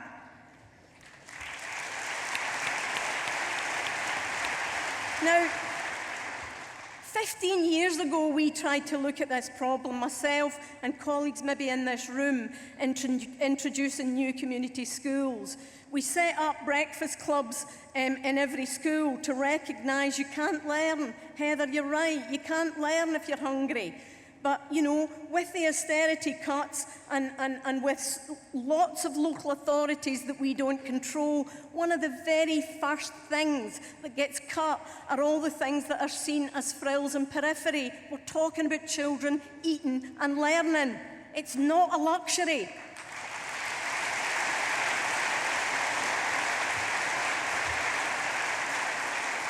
When I went into the new community schools, the school canteens were, the job of their work was to take trays and put them in the oven. I kid you not, in new community schools, we had to teach school cooks how to cook soup, how to make soup. Because what they knew about was putting trays in the oven. And that very, very same time, McDonald's came to Dumfries and Galloway for the first time. Where did they site their very first McDonald's? On the edge, they got planning permission on the edge of the poorest estates in Scotland. Could you wind up now, Mary, please? That's time up. And they told us after 2 years they had never cooked a meal for their child since. £1.49 for a McDonald's meal did it. Let's support this motion. The SNP can do better.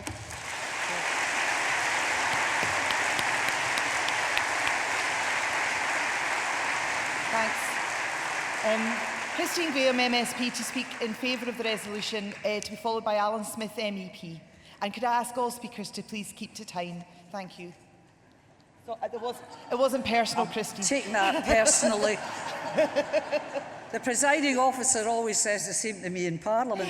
I want to talk about two very different people. Heather Anderson, whom I know really well, because she's a constituent, and she and her partner Pete run an organic farm at Whitmuir. She puts her money where her mouth is. She educates about it. It's a social enterprise. She is determined, as you heard her today, in a one day of hope. She's a candidate for the Scottish Parliament. We need Heather there.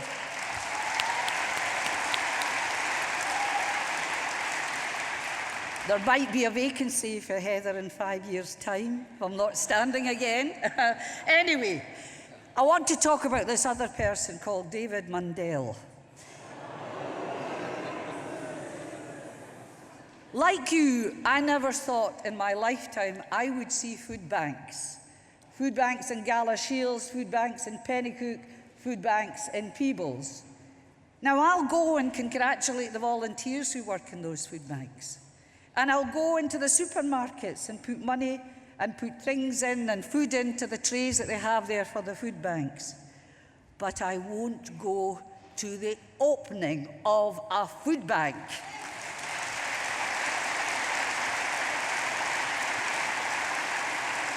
I've been invited, but the only person I know that went to the opening in Peebles was David Mundell, the High Commissioner for Scotland, the one Tory in Scotland. The reason we have food banks, brass neck written all over him. If there's a reason why we need independence more than anything else apart from David Mundell, the High Commissioner for Scotland, it's food banks. Support this motion.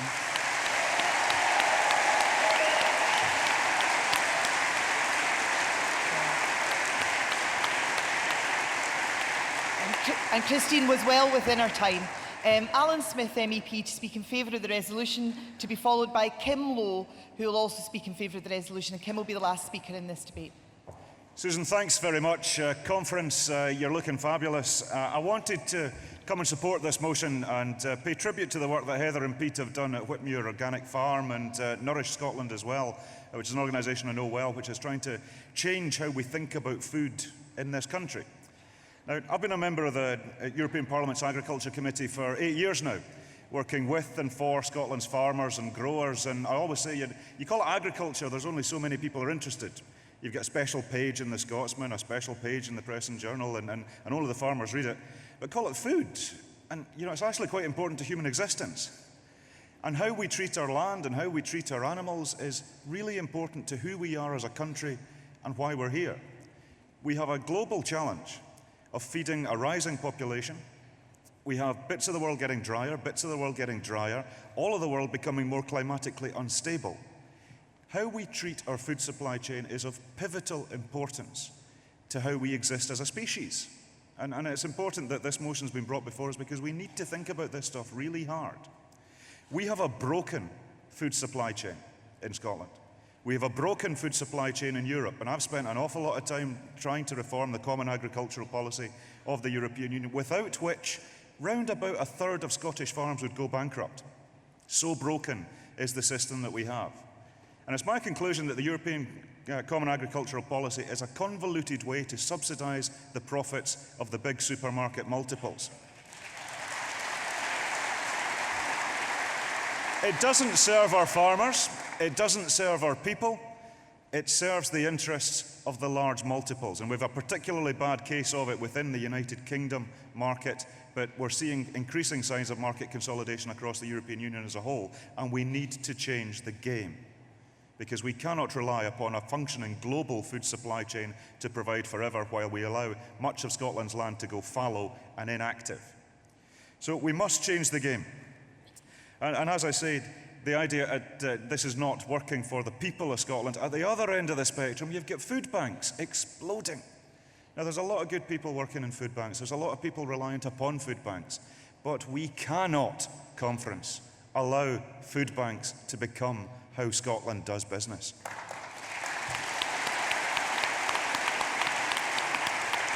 The fact that we have food banks at all in our rich country is not a sign of the big society that the Tories tell us is working. It's a sign of societal systemic failure.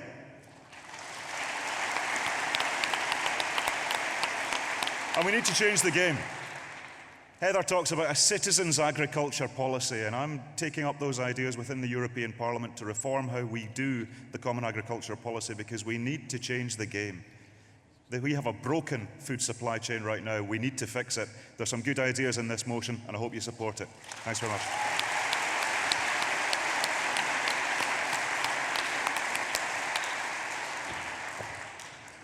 Kim Lowe from Kirkcudbright branch to speak in favour of the resolution. And Kim's a first-time speaker as well.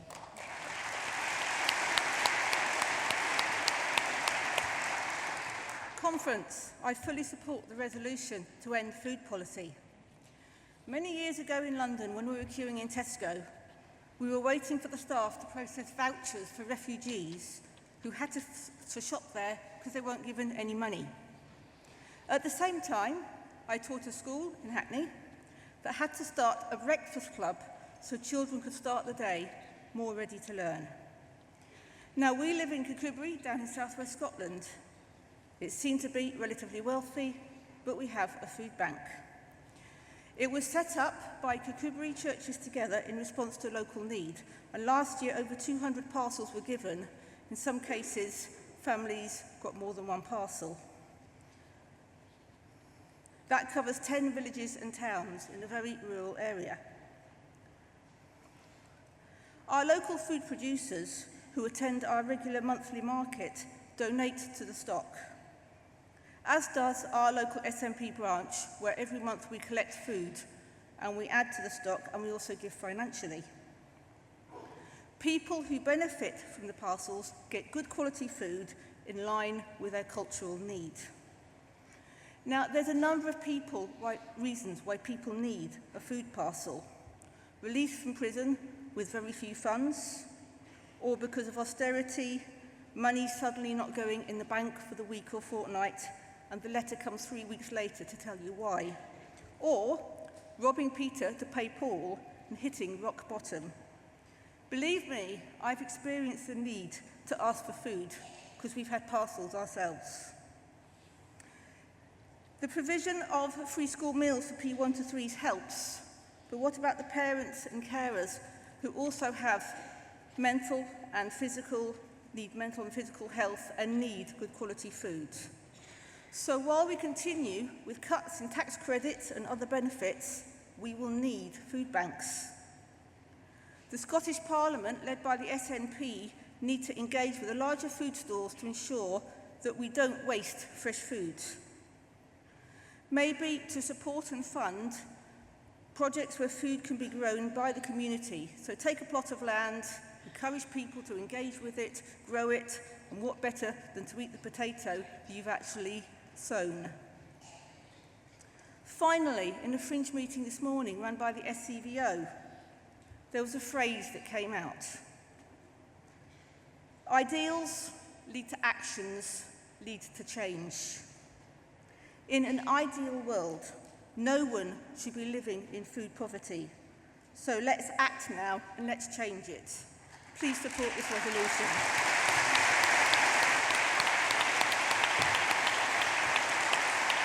Conference, we have no cards in to speak against this resolution, so can we approve it by acclaim, please?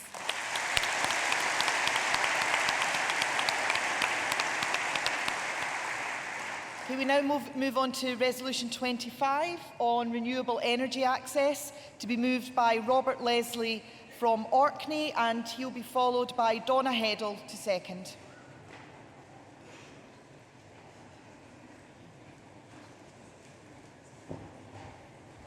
Okay. And Robert's also a first-time speaker at conference.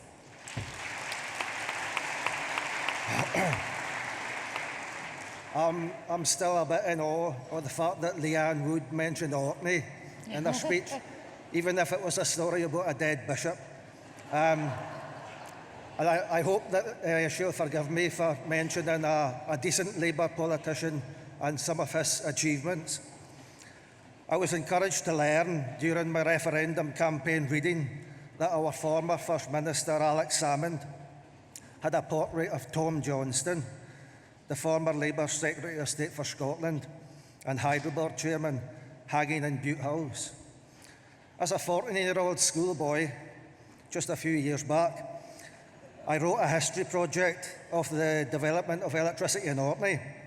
I quoted Tom Johnston, whose famous social clause in the Hydro Act obliged the Hydro Board to devise measures for the economic development and social improvement of the North of Scotland district.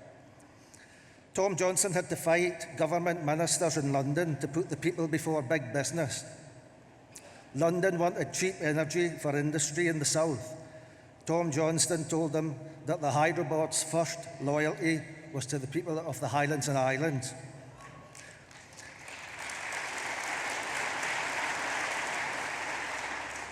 I'd like to think that that is why his portrait was hanging in Bute House. Today, the relationship is somewhat reversed. Tom Johnston's social clause is dead and buried under the present regime.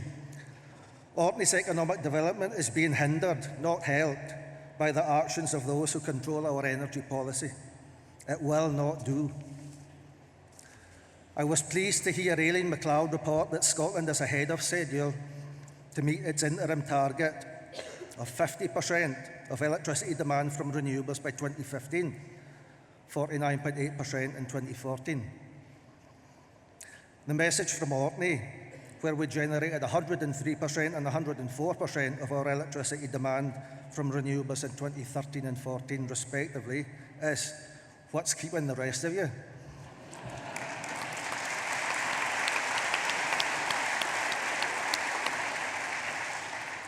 Feel free to catch up when the notion takes you.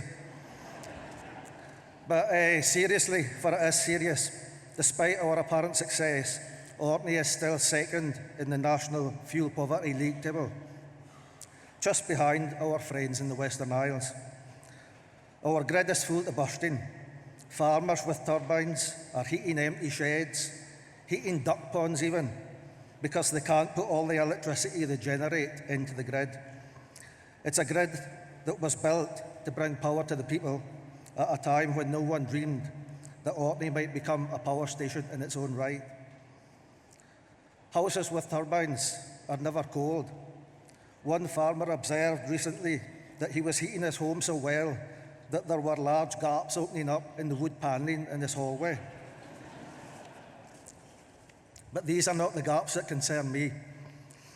A mile down the road from that farm, I can visit a family where the mother worries how many hot meals she can cook each week while keeping her house warm and keeping it warm enough to stop her children from coughing due to the cold, damp air they're breathing. While some have virtually wiped out their household and transport energy costs, having invested in wind turbines, solar PV and electric vehicles, those who can't join the clean green energy revolution are paying some of the highest electricity prices in the UK. All this in the face of intransigence and indifference from the UK government and its regulator. This angers me. It angers those who see plentiful renewable electricity wasted when it could be heating homes at a reasonable price, all for the lack of inadequate infrastructure. We've heard a lot about justice this past few days in all its various forms. In these terms, what we have in Orkney and other areas of Scotland is energy injustice. It has to end.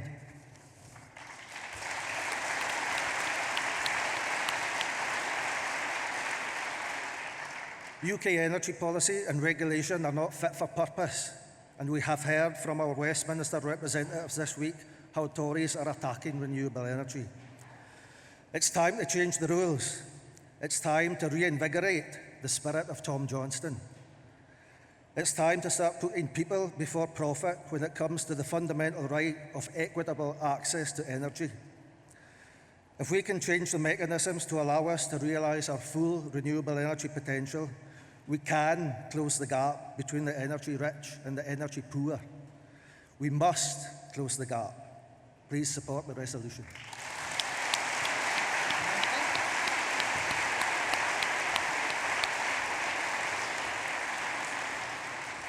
Donna Heddle to second, to be followed by Kate Forbes.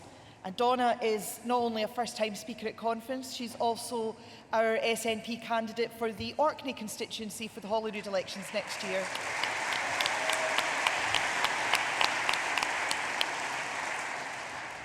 Aye, Aberdeen, what like the day? Now, I'm going to show you something. Some of you will recognise it, but for those who don't, this is the flag of the Orkney Islands.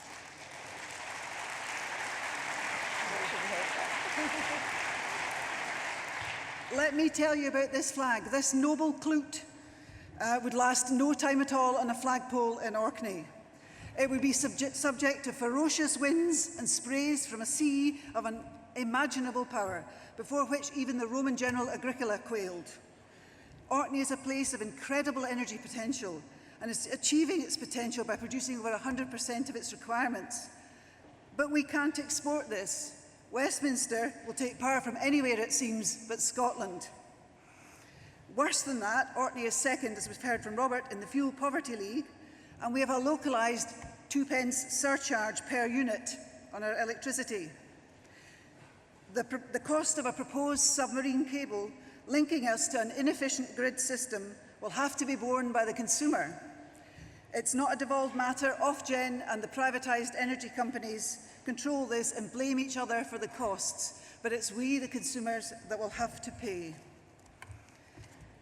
The lack of a cable of any kind to take Orkney's potential, Orkney's energy out to the rest of the country is already costing jobs. EMEC, the European Marine Energy Centre, which leads developments in Europe, has had to make staff redundant because they can't follow through. They can do the testing, but they cannot allow the power to go forward. Fuel poverty isn't a paper exercise. It's a real economic cost. We appreciate what the Scottish Government have done in Orkney to help alleviate fuel poverty, and we appreciate the appointment of an Islands Minister. Tragically, he's not here for me to point to lovingly. We do that, that's Derek Mackay, of course. But we need more. So I'd just like to finish up by raising 2 points. One, electricity from sources like those providing Orkney's surplus should be designated green and thus eligible for support, and they should count towards our renewable targets. And two, we should be able to lobby the Islands Minister or the Scottish Government, please lobby Ofgem and other stakeholders to remove the 2p surcharge. It is an iniquity.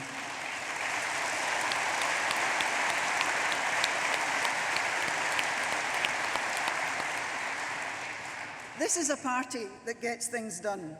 Let's get this done. I second the motion.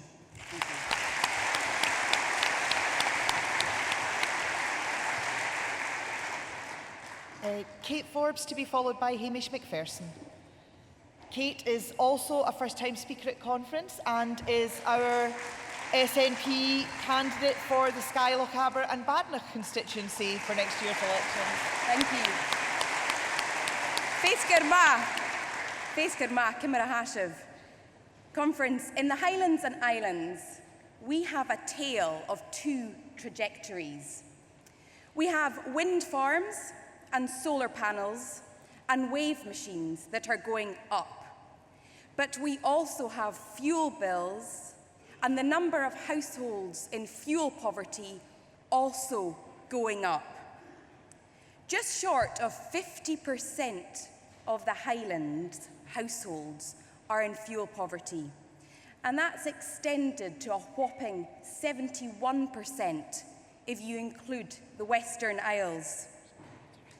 Now, that is not helped one bit by the extra 2p per unit of electricity that we consume. Now, that's a reserved matter, and our SNP MPs raised it in Westminster last week. But the answer they got from the Energy Secretary, and the answer we've been getting for years from the energy companies, is that we are remote and far from the centre. But conference, when it comes to energy generation, we are the centre.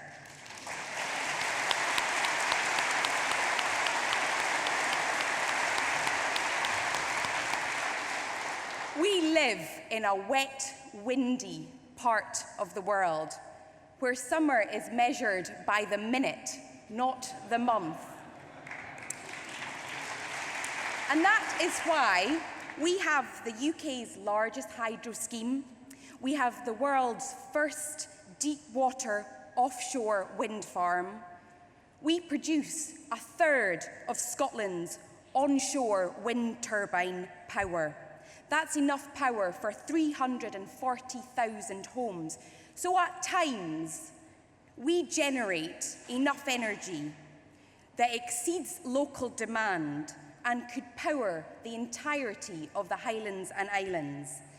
But the lines and cables carrying that energy pass the doorsteps of those who are choosing between heating and eating, or don't have the luxury of choice at all. In the 1970s, we discovered oil. 40 years later, we're still talking about food banks. What a waste of wealth.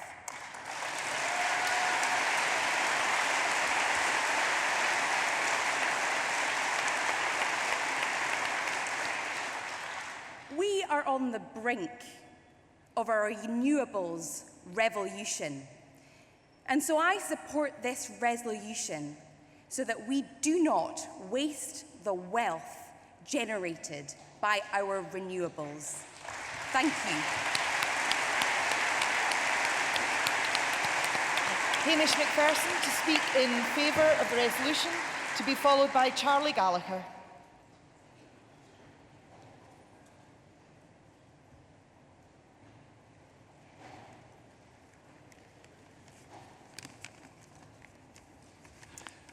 Thank you, Conference.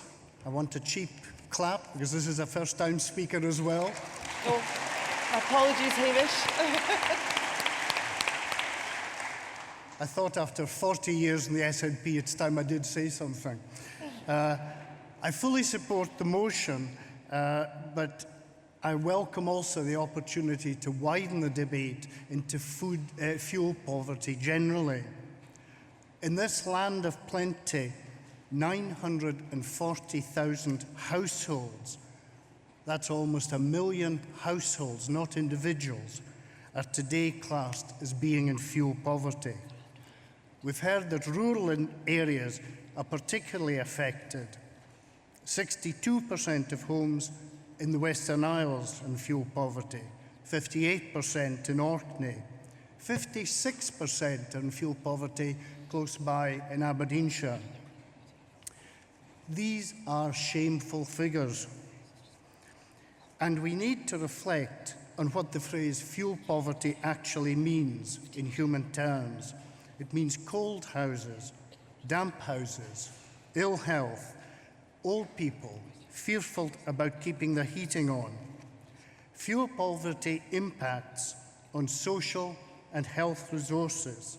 Social care agencies and the NHS feel the impact, and the impact on the individual is a daily reduction in their quality of life. These are not human rights. Whilst this scenario is not satisfactory, we should take note of our Scottish Government's resolve to tackle fuel poverty with the powers they currently hold and will have. The National Infrastructure Programme in 2017 will address some of these issues. The Westminster Government is still considering future ECOs. That's the energy companies' obligations, which concerns the actions energy companies must take to provide energy efficiency measures for their customers. There's no guarantee that continues, and our MPs will have to follow that one. Area-based energy efficiency programmes being run by the Scottish Government are a further longer-term priority. The Fuel Poverty Forum has been actively tackled by the Scottish Government, and developments in this area underline the Scottish Government's commitment. Organisations such as Energy Action Scotland and Citizens' Advice are influential organisations and sources of advice. There are a whole lot of other things we could go into. Light is flashing. With regards to the cost of fuel, we should also remember that oil, peat and LPG fuels are not regulated, and we'll go back to the fuel poverty in rural areas. I would ask Conference to urge the Scottish and Westminster governments to introduce energy efficiency programmes, particularly in rural areas, and also programmes that don't depend just on carbon reductions, Could you move to close now, Hamish, please? But have social benefits in their heart. Conference, support the motion, but also think of fuel poverty across Scotland and campaign to exchange cold, damp homes for warm and healthy homes. Thank you.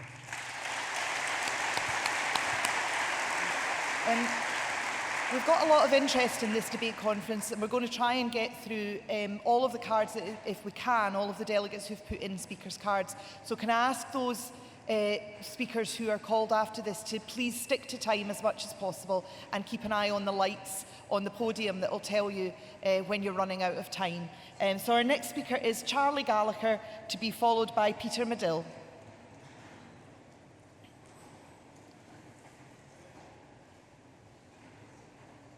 Charlie? Oh, sorry.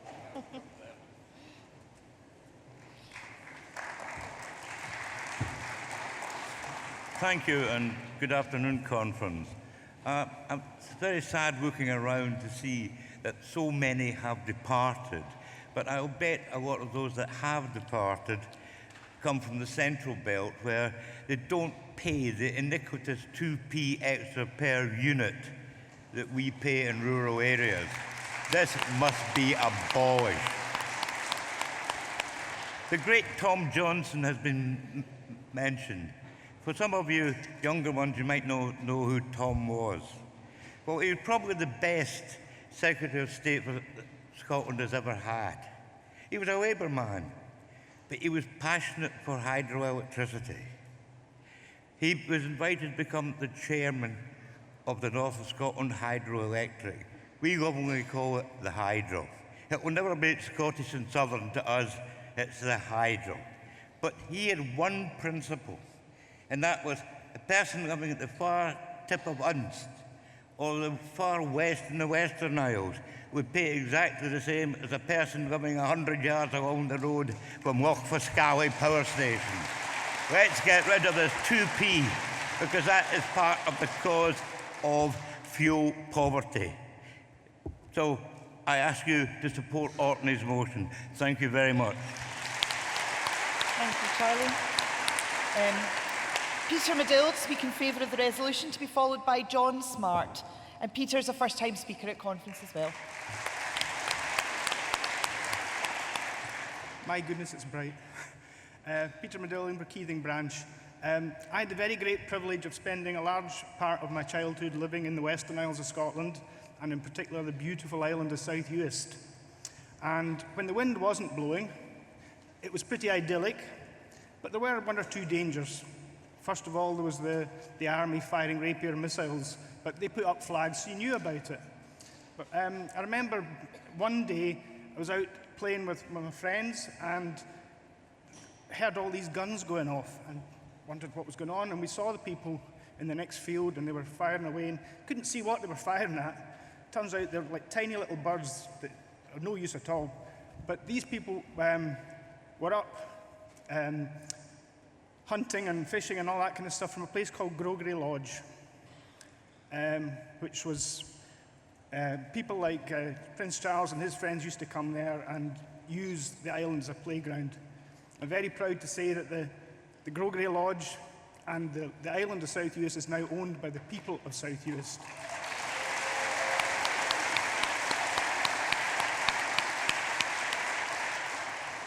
And that's happening throughout the Western Isles, places like Park and other places throughout the Western Isles. The people own the land now. But part of the problem is that there's great renewable potential in that area, obviously, but it's not connected to the grid. So I support everything that the colleagues from Orkney said, but I just wanted to come up and say that the same is true of the Western Isles. The Western Isles needs its interconnector, and it needs it now. Thank you.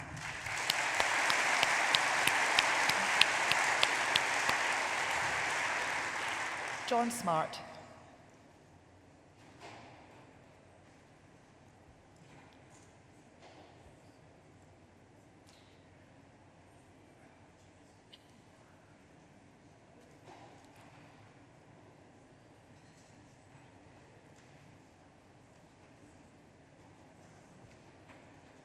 John will speak in favour of the resolution.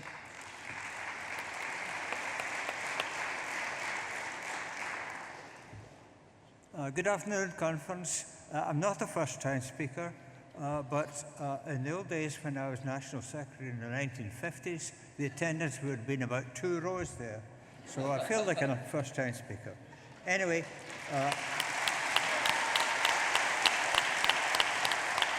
this is a good resolution, but it doesn't go far enough. It doesn't go far enough in respect of Orkney, and it doesn't extend beyond Orkney.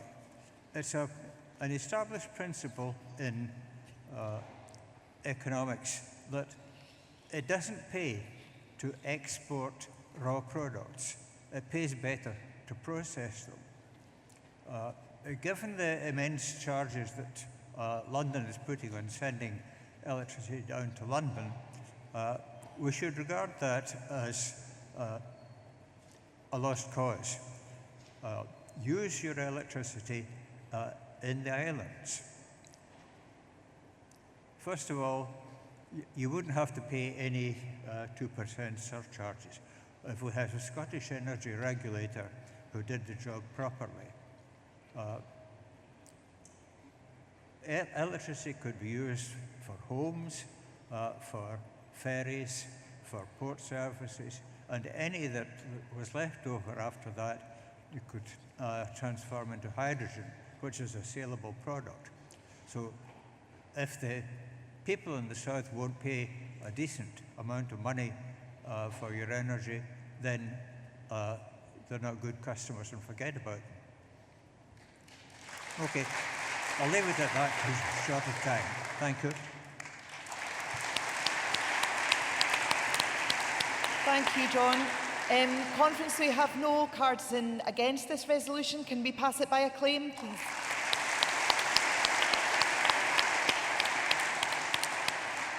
Okay, we've moved to our final resolution of this session, which is number 26, changing place accessible toilets, to be moved by Mark MacDonald, MSP, and seconded by Councillor Gail Ross.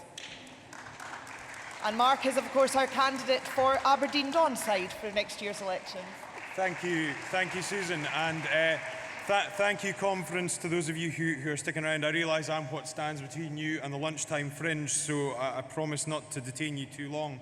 You may have looked at your handbook and saw the resolution was submitted by Angus South and expected it to be Graham Day MSP moving this. This is a bit like when you order your shopping online and forget to tick no substitutions.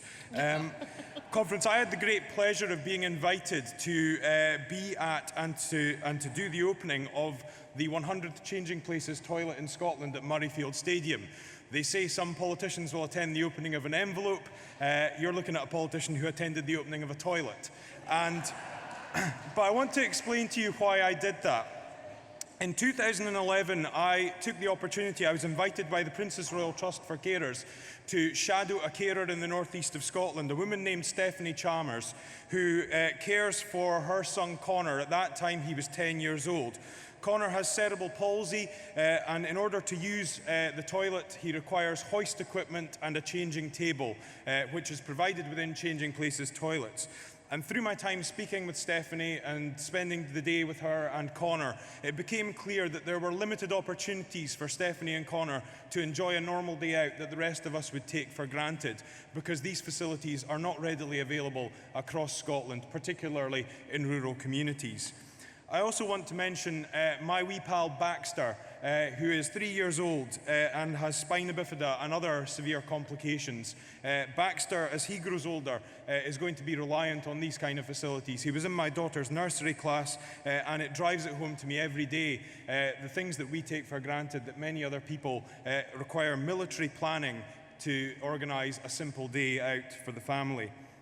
Now, there is great work being done by the charity PAMIS, by the Changing Places Consortium and by the Scottish Government. And the target for Changing Places toilet set out in the Keys for Life Learning Disability Strategy has not just been met, it has been smashed, and we should be very grateful for the fact that that has been the case. But conference, we know that it's not enough to pat ourselves on the back. We must strive to do more and to go further. And that is why this resolution is important, because it asks specifically for that. I wrote the beginning of this year, to all of the football clubs in the Scottish Premiership and the top 3 clubs in the Championship, asking them if they would look at installing Changing Places toilets in their stadiums. Only 3 of those 15 clubs replied to me. They were Aberdeen, Dundee United and Celtic. All were positive, but said that there were limitations in the current makeup of their ground, but they would look into whether they could provide those. And I'm grateful to them for at least doing so. But I would ask, what about the other 12, and what can they do to ensure that disabled fans who require these facilities can have them available? And conference, not one airport in Scotland has a Changing Places toilet, which limits the abilities for families to enjoy a holiday with the dignity that the rest of us would expect. So I've written to Aberdeen Airport, which is in my constituency, and asked them, as part of their terminal redevelopment, if they will install a Changing Places toilet and hopefully become the first airport in Scotland to do so. But I lay down the challenge to the other airports in Scotland. Why don't you get on board with this and do it as well? And let's ensure and let's aspire to go further than we currently are at the moment, so that Connor, Baxter and the many other families out there who want to enjoy a normal day out like the rest of us can do so with dignity. And that is what we ask for. Support the resolution. Thank you.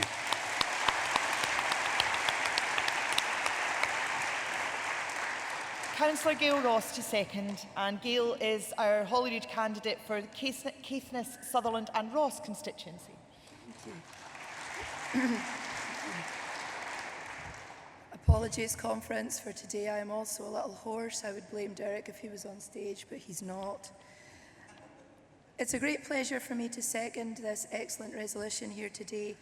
And personally, I think it's essential amongst the debates about nuclear weapons, land reform, fracking, that we can bring forward a subject that affects so many people here in Scotland, a basic need that is often overlooked. This resolution is about many things: access to facilities, increasing need, individuals' freedoms, but to me it's about a more fundamental issue, and that is dignity. Take a minute to think about this. When you go for a shopping trip, a meal, or a day out, what is uppermost in your mind? Can I afford it? How am I going to get there? Am I going to enjoy myself? I'm sure for most of us it's not, are there going to be suitable public facilities? Yet this is the challenge faced by some families and carers every time they take their cared for person out of the house. In fact, many of the people faced with this dilemma are not even leaving their houses, increasing the levels of social isolation and mental health problems. There have been significant steps to try and address this, as Mark has said. Currently, there are 174 changing places facilities in Scotland, but not all of these are fully compliant with the new British standard, and as such cannot be fully registered, although they all have a hoist and an adjustable height changing bench. But at this moment in time, there are still thousands of people with profound and multiple learning and physical disabilities, including cerebral palsy, multiple sclerosis, spina bifida, motor neuron disease, acquired brain injury. And let's not forget that we're all living longer. That's a great thing, but many more people are likely to need a changing places facility in the future. So I fully support the petition put before the Scottish Parliament by Linda Burke on behalf of the Profound and Multiple Impairment Service and the Learning Disability Alliance Scotland, which calls on the Scottish Parliament to urge the Scottish Government to request that local authorities use the British standard to ensure that at least one changing places public toilet is built to the standard provided in the centre of every town with a population greater than 15,000 and in every new, larger and publicly accessible building and complex. Now, I would like to see that figure of 15,000 even lower, but I do realise that we have to set a limit at the moment.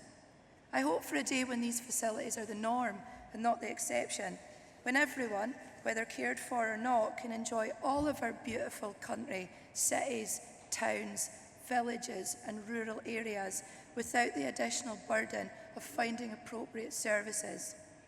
So today I call on the Scottish Government to keep this as a priority so that we can continue to reduce inequality, ensure a level of dignity for everyone in our society and reaffirm our commitment to social justice.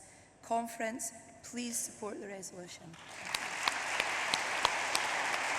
Delegates, there are no cards in against. Can we pass that motion by acclaim?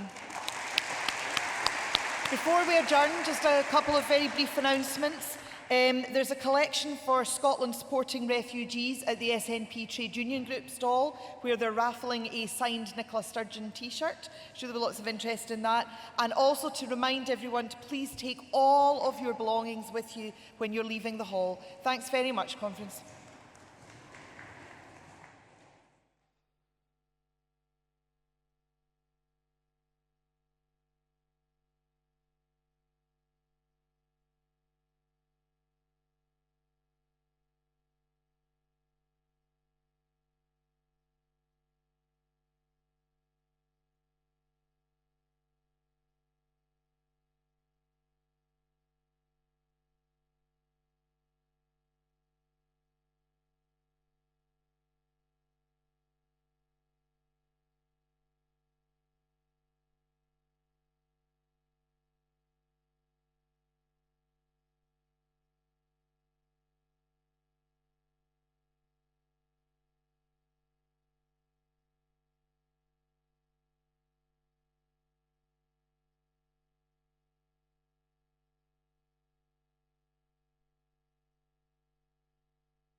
Women to be moved by Angela Crawley and seconded by Christina McKelvey. Please welcome Angela Crawley, who of course is one of our new MPs and spokesperson for women in Westminster.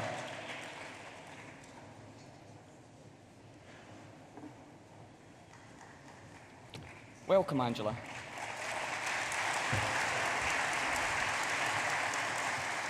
Well, over the past few days, I've listened to some really inspirational speakers, some incredibly talented people, and some incredibly passionate people with a positive vision for the future of this country. Conference, it gives me a great pleasure to address you for the first time as the Member of Parliament for Lanark and Hamilton East.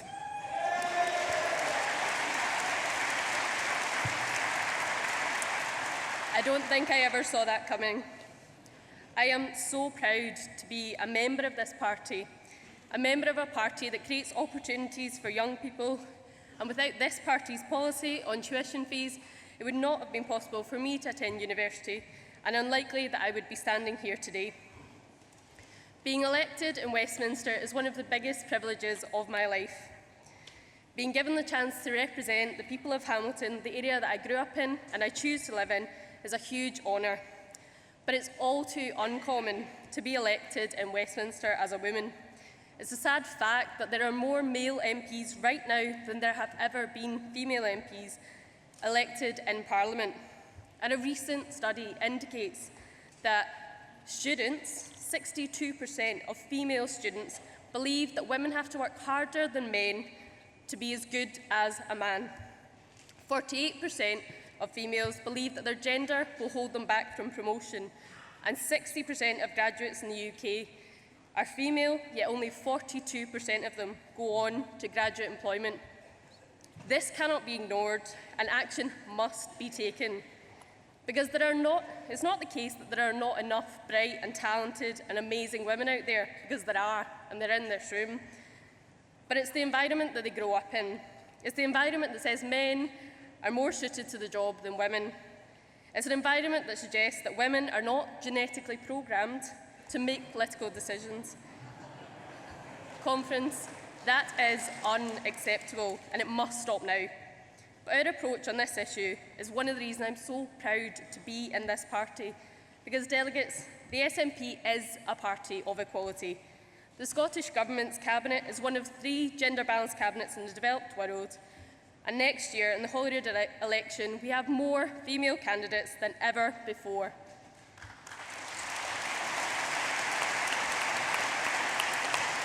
But make no mistake, we are not there, and we have to continue that effort, and then we will be there. More than that, though, the policies that we are introducing are policies that impact on women's lives. Thanks to our party, Scotland is one of the leading countries in Europe for reducing female unemployment. It's through practical policies like expanding childcare in early years that we've managed to achieve that. And it's through tackling some of the most progressive laws in this land, tackling domestic violence, revenge porn, and providing greater protection for women that we can achieve real, true equality. It's through policies that this government is delivering on that we can achieve that action. And it's through the leadership of the First Minister, who is making sure that we address businesses and that we ensure that gender balance is a priority. It's thanks to our Scottish Government that labour market figures show that female unemployment has reached its record high. And it's thanks to this Government that we are taking strong actions to ensure that we redress the balance in our society. We must tell boys and girls that they can achieve anything. We are not simply a party of actions, or words rather. We are not a party of words. We are a party of actions. We must continue to make progress. So, Conference, I urge you to move this motion. Thank you. Thank you, Angela. And Christina McKelvey, MSP, to second, to be followed by Angela Constance, MSP. Christina. Thank you very much, Derek. Conference, it's a real privilege for me to second this motion at conference today, and to be followed by such an amazing example of one of our young women who has came through the ranks of this party and is now representing me at Westminster.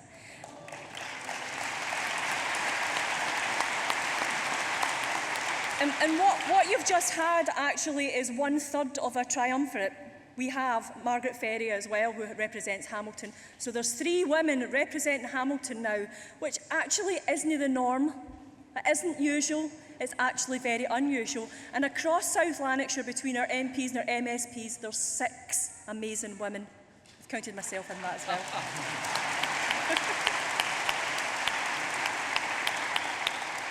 Now, I have to say, it was 3 women many, many years ago that put my arm up my back and told me, Christina, stop hiding in the background and get yourself into vetting and get yourself elected. One of them was Fiona Hislop. Another one was a man called Jim Mather, and I thank him for that. But the other one was an amazing woman who now happens to be our amazing First Minister. And we would not be in the place that we are now, with the gender balance that we have now going forward, with some of the women's rights things that are at the forefront of what we do, either in the Scottish Parliament, the Westminster Parliament, or even in the European Parliament, without our First Minister, and we thank her for that.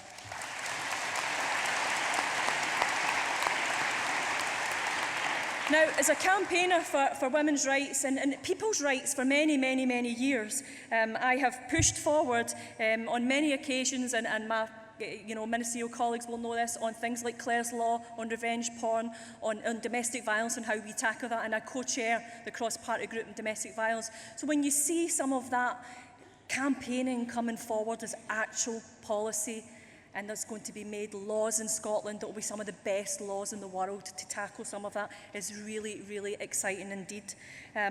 A few days ago, I opened the Women's Rights Centre in Hamilton, which provides a service to women who can't afford a lawyer when they're going through some of the really scary processes of dealing with domestic violence.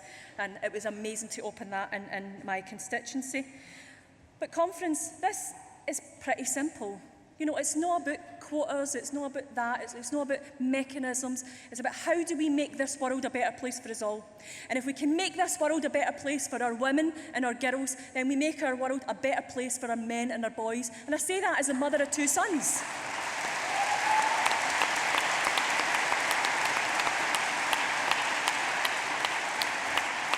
So, in the week where Hollywood releases the movie Suffragette, in the week that Holyrood brought forward its abusive behaviour and sexual violence bill, it's a week that we should all be proud of. And yesterday, you heard me on this stage yesterday talking about human rights.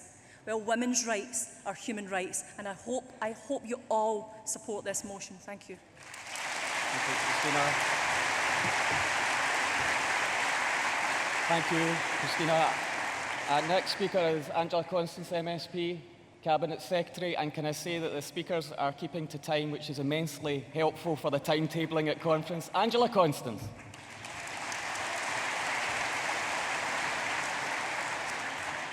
Thank you, Derek. Conference, as Cabinet Secretary for Education and Lifelong Learning, I'm pleased to be doing my bit to contribute to the 50-50 gender balance in the Scottish Government. But more importantly, my portfolio helps to deliver on our ambitions for women and girls. And as the suffragettes used to say, it's deeds, not words, that count. And the revolution in early learning and childcare is helping women into work, training and education. But that commitment and investment, it also needs to be high quality and flexible so that all of our children can get the very best possible start to life. And we are working hard too to mitigate the very worst impacts of Westminster's austerity against women and children. And that is why we will ensure that 22,000 children continue to benefit from free school meals from next April, a benefit that the Tories would have removed with their cuts to tax credits. And in that process, these Scottish families on low incomes, many of them women, many of them single parents, save up to £380 a year. Conference, we're also working very hard to close the gender gap in subject choices. Thus, while we want more men to choose to teach in primary schools and to go into childcare, we also want more women gaining qualifications and choosing careers in science, technology, engineering and maths-related areas. And we are making progress compared with 2006-07 there are 20% more science and maths full-time equivalent female college students and 32% more full-time equivalent engineering students. And the number of female entrants to first-degree courses in STEM subjects at Scottish universities has increased by 15% since we came to power in 2007. And to continue this work, today I am announcing £135,000 funding for 4 very important initiatives. Initiatives which aim to encourage and enthuse all of our young people about STEM. And this funding will help Edinburgh Science Festival to do science shows for primary schools, to enable the SCDI to provide young engineers and science clubs at both primary and secondary schools. And it will assist the British Science Association to run science weeks in schools and in communities, and to support the St Andrews University GeoBus so young people can take part in geoscientific activity. Conference, we are working hard to remove the barriers for women and girls wherever they exist in our society. Our activity to increase women's representation on boards, to address female unemployment, to provide and enhance early learning and childcare, and to tackle violence against women. And crucially, to enable girls and boys to have the same dreams and aspirations and the opportunities to pursue and achieve them is and will make a difference. So Conference is a party of government, and as a party we are committed to tackling inequality at all levels and creating a fairer society for girls and for women and for all of us. Thank you very much. Thank you, Angela. Our next speaker in favour of the resolution is Gavin Newlands MP, to be followed by Jean Freeman. Please welcome one of our new MPs, my MP, Gavin Newlands.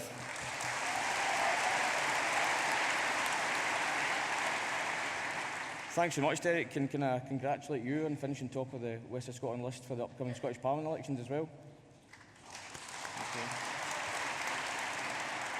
Yeah, I very much welcome the opportunity to take part in this very important resolution. There's not many more important resolutions that we passed this weekend. There's no doubt that this party and our Scottish Government have made massive strides in this area in the last few years.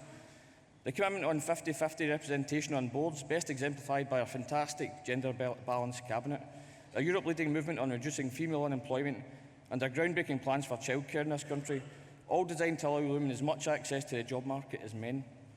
These are all commendable and wonderful initiatives, and we should applaud them. However, I want to speak to the section of the resolution that deals with violence against women. It's disappointing, to say the least, that in 2015 we're still having to talk about any of this, but in particular it's quite frankly ridiculous that we're still having to campaign for the end of male violence against women. No matter how frustrated you get, no matter how angry you might be, there's never any excuse whatsoever for hitting a woman.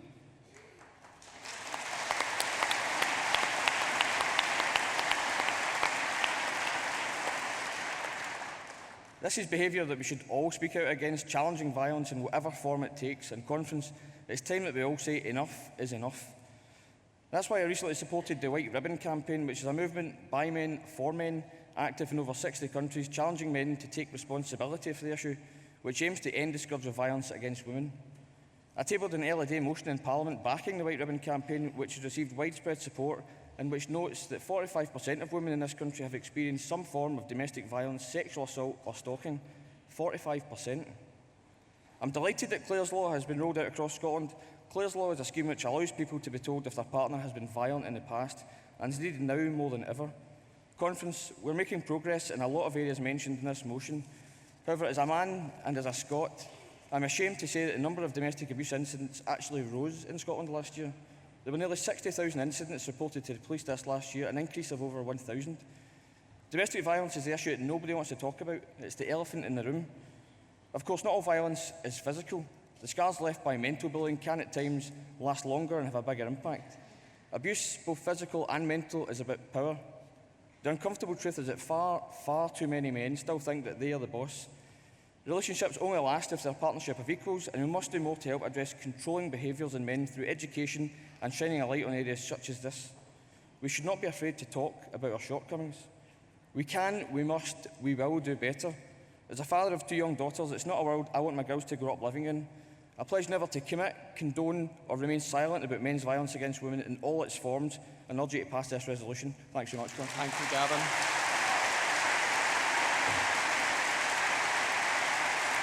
Thank you, Gavin. Next speaker is Jean Freeman, to be followed by Suzanne McLaughlin. And of course, Jean is our candidate in Carrick, Cumnock and Doon Valley, and a first-time speaker at conference.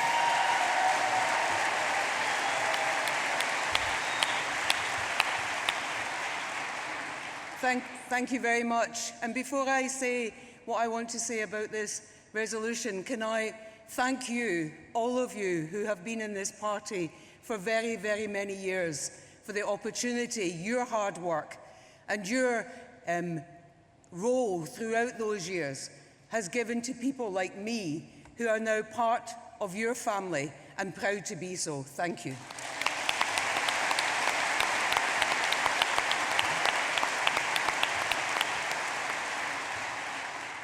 So I'm very pleased to speak in support of this resolution, and I'm proud of the work that this party has done as a party and in government on childcare, on gender-based budgeting, a crucial element in making sure that spending decisions have an equal impact on women and no unintended consequences, and on the work that Angela referred to with respect to raising the aspirations, ambitions and reality of opportunity for women and girls across our country. I'm also proud too, like all of you, that we have our first woman First Minister, and in our cabinet, senior women making important decisions that affect the lives of people across Scotland and affect those lives in a good way. Can I also say that I am delighted that abortion law will now be transferred to the Scottish Parliament. It is right that we make those decisions.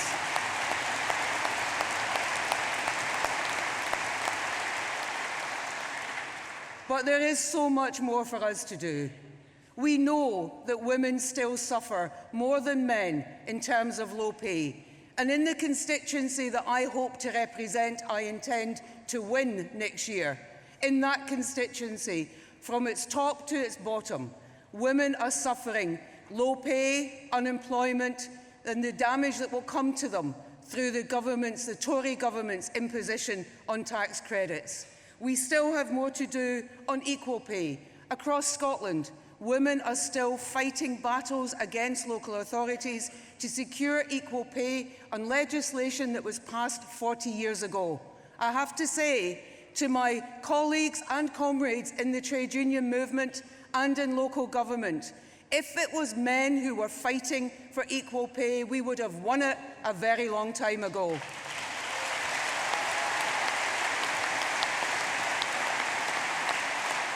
And we have so much more work to do in terms of the images that we see and the voices that we hear portrayed back to us through our media, our mainstream media in particular, through magazines and through entertainment. If we are really to change our society, where our belief that women's rights are human rights, then we need to change attitudes. And as we build our new Scotland, we cannot replace the old establishment with a new establishment that still thinks that men can promote men, that jobs can be advertised that women never know about, and that men's entitlement is something to be protected and women's rights something to be supported when you've got a minute. We are central. We are central to the kind of Scotland that we want to create, not just for ourselves as women, for young women and for girls, but as others have said before me, for every single person who lives and works and makes their contribution across this country. We are not an add-on. We're not something to be done when we've got time. We are critical, central, and our voices must be heard at every single level. Women in Girvan, women in Auchinleck, women in Cumnock, women in Doon Valley. We speak for you, and your cause is our cause, and we will champion it. Thank you. Thanks, Jean.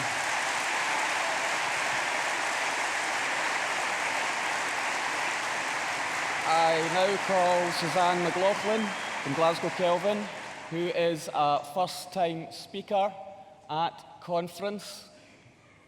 Where are you, Suzanne?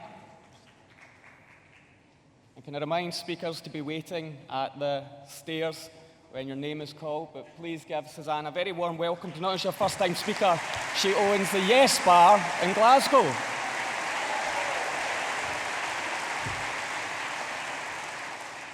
Hello, conference. So I stand before you today as a wearer of 3 hats. A proud SNP member, first and foremost, a woman, a lifelong feminist, and a member of the National Council of Women for Indy. And like Jean, I am absolutely delighted with news that abortion law is to be devolved to Scotland. There has been much pontificating and gnashing of teeth by some women's rights groups and by Labour women, Jenny, Mara, etc. And I found myself in the uncomfortable position for the first, and I would imagine the last time in my life, of finding myself agreeing with David Mundell when he said that there was no constitutional reason for this not to be devolved to Scotland. Scotland and the SNP government can be trusted with women's rights.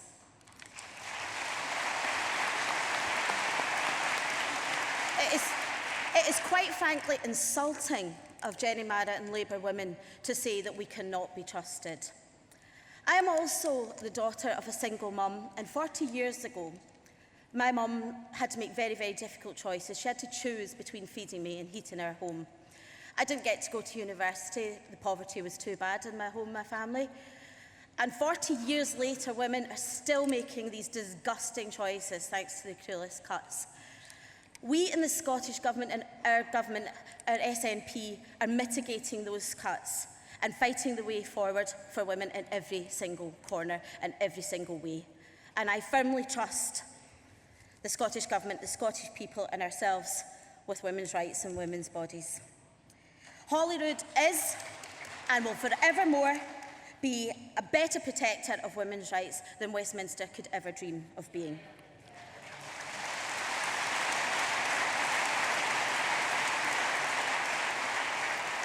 All decisions that affect Scotland should be made in Scotland, in my opinion. I am so proud to be part of a family that has made available, our government made available funding to tackle the worst violence against women, has backed the extension of the Domestic Abuse Disclosure Scheme.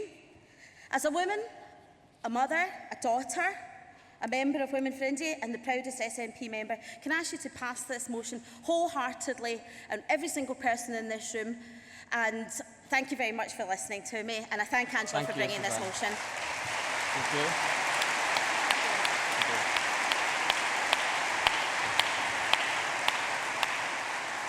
There are no cards in against. I'm afraid I'll be unable to take any other speakers. Angela, would you like to waive your right to sum up? You would?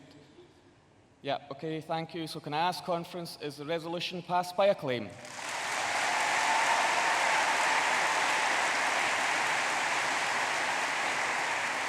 Thank you, conference. On resolution 28 on autism and the justice system, this resolution will be moved by Mark MacDonald, MSP, and seconded by Donna Scott. Please welcome Mark MacDonald.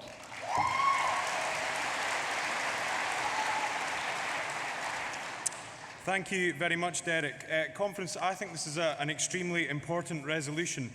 I have been advised by the National Autistic Society that this is the first ever standalone resolution on autism at a political party conference, which I think is a fantastic achievement.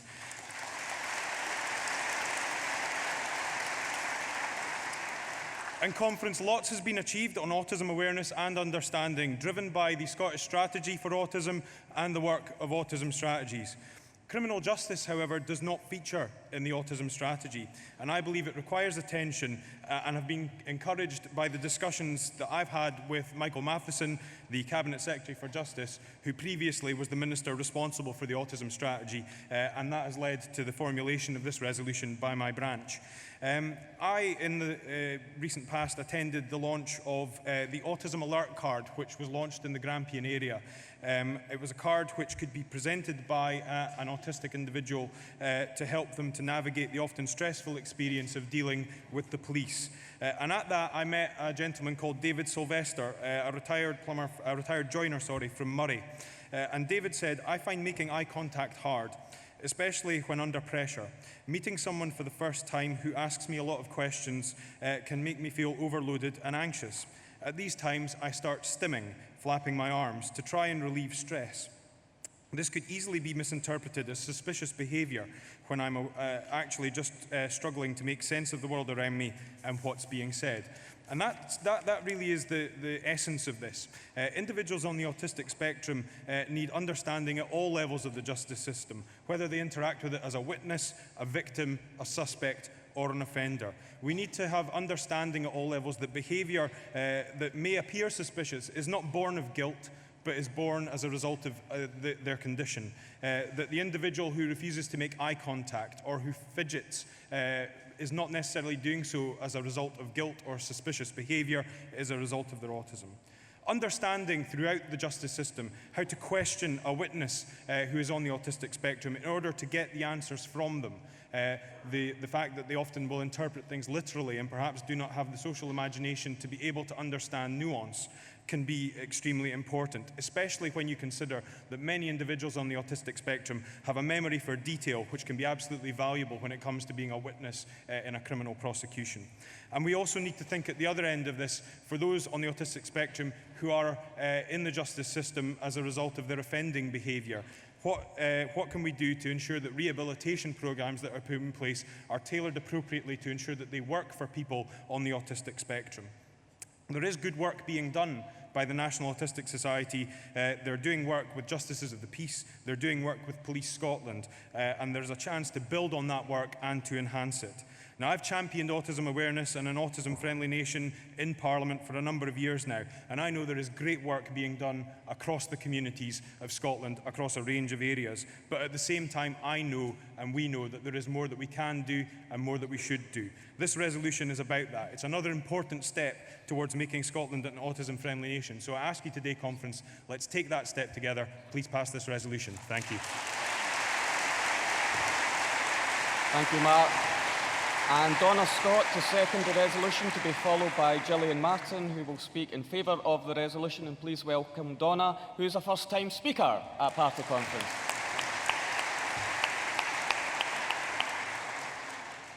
Good afternoon, Conference. I have to say I was very pleased when I saw in the conference pack that we got that this was a badge of the conference, Aberdeen Welcome. Not least because it's in the Doric, which is the local variant of Scots, which is now one of the 3 official languages that you can gain formal qualifications in Scotland. But it's also because the sentiment, Aberdeen Welcome, very much reflects the goal of an inclusive Scotland that we strive for, and that is reflected very much in this resolution. For all of us, engaging with the criminal justice system would be an anxious and stressful time. Whether a witness to or a victim of crime, or even and especially if apprehended as a suspect, none of us would find this easy, and as individuals we cannot reliably predict how we might personally react. Imagine then that in addition to this most stressful of circumstances, you also have a condition that makes it more difficult for you to communicate and socially interact with others and to make sense of the world around you. Autism affects an estimated 1 in 100 of the population and is very much an invisible disability. Over half of people diagnosed with autism do not have a learning disability, and those with high-functioning autism and Asperger's syndrome will often live independently without carers. Precisely because of this, it can be difficult for professionals such as the police to quickly ascertain that someone is on the autistic spectrum. Autism can also impact on how others involved in the criminal justice system, such as solicitors, judges, and jury members, interpret an individual's behaviour. People with autism can react to stressful situations in a variety of ways. Some may be hypersensitive to stimuli, such as sirens and loud noises, and they may run away or react physically.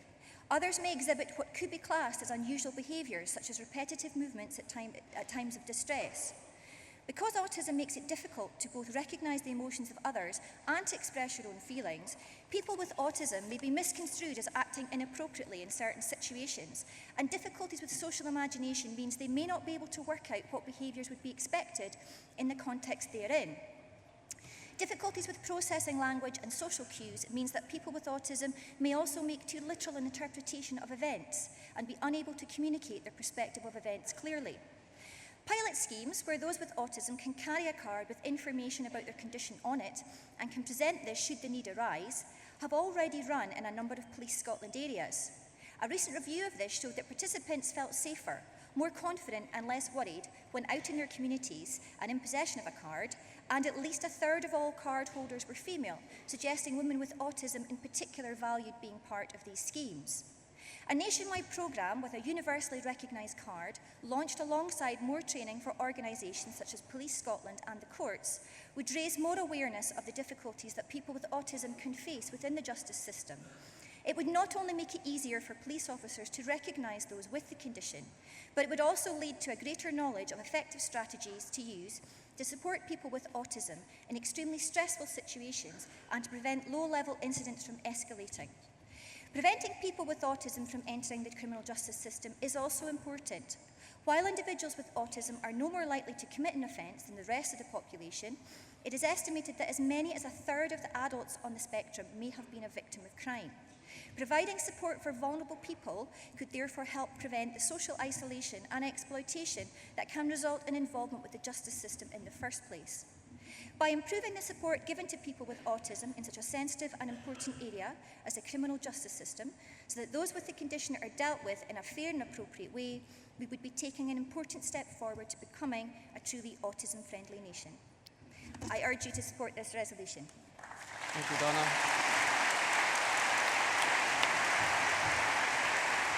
Our next speaker is Gillian Martin from Ellingham District, and Gillian is another first-time speaker at conference. Welcome, Gillian. And of course, she's also the candidate for Aberdeenshire East. But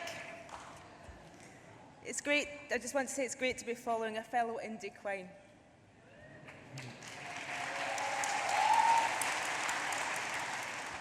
Our resolution is about helping people. It's helping those to find themselves in the justice system who are artistic. But just as important, helping those working in the justice system to recognise autistic behaviour and know how to appropriately interact with and support potentially vulnerable people. If any of you have been a victim of crime or a witness to crime, you'll know how stressful that is. It can be, and usually is, overwhelming. Those who work in the justice system are trained to recognise and expect a wide range of reactions. A reliable witness will usually conform to certain behavioural expectations, as will a victim reporting a genuine crime that's been committed. Police and those in the legal profession are trained to look for behaviours that will indicate guilt or innocence. It's a science. But the reactions of a person with autism can be at odds with what's usually expected. The civilians on jury duty will often make judgments based on social cues and expected behaviours. In the early stages of contact with a person with autism, when their diagnosis is not known to the police officers involved, certain assumptions may be made. And let's not forget that not everyone with autism is diagnosed or has someone in their lives who can give this important information to the police. The National Autistic Society are a key source of expertise and information for those in the justice system. And we are working with them and others to ensure that those in the justice system have the skills and training required. The Scottish Government's work and the strategy for autism is already increasing awareness and understanding, but we can do more. We want to see all areas of the justice system working towards autism accreditation. I ask you to support the resolution. Thank you. Thank you, Gillian. And Gillian's the final speaker. There are no cards in against. Can I ask conference, is the resolution passed by acclaim?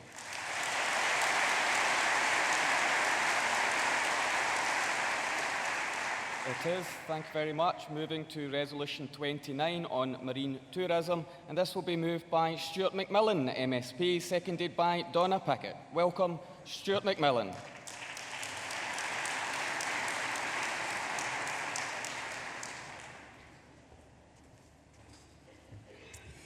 Thank you very much, Derek, and good afternoon, Conference. Conference, it actually gives me great pleasure to bring forward and speak about a resolution to this conference. It's actually quite a positive thing for the country. Usually when I stand up here, I'm talking about something that Westminster have undertaken that's going to have a detrimental effect upon Scotland. But this time, actually, it's something totally different, and I'm really happy to do that. This strategy, this Awakening the Giant strategy, was something that came about from 2 years ago.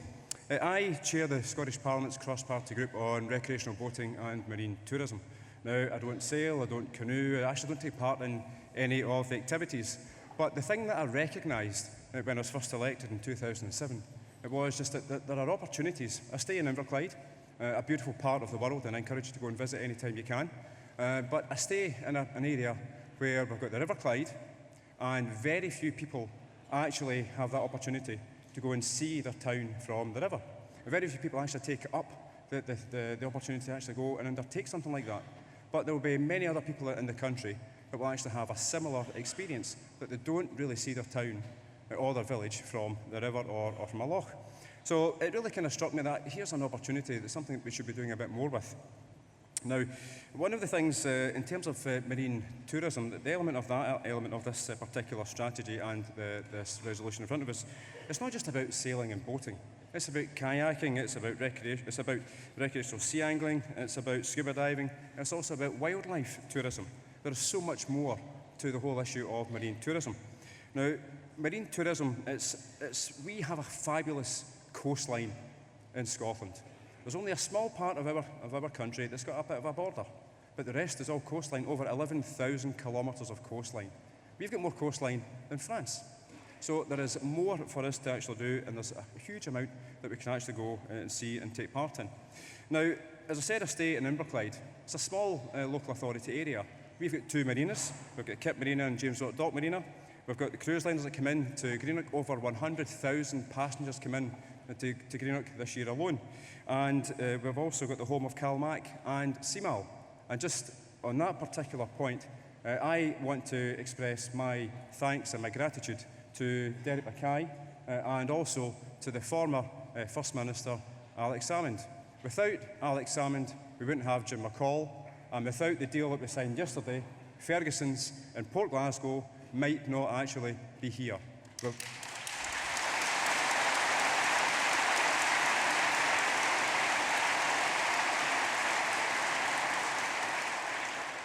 It shows that this SNP government actually in action, and this SNP government wanting to re-industrialise the west of Scotland, and it's something that we should all be proud of and take that message out to the streets and the campaign trail.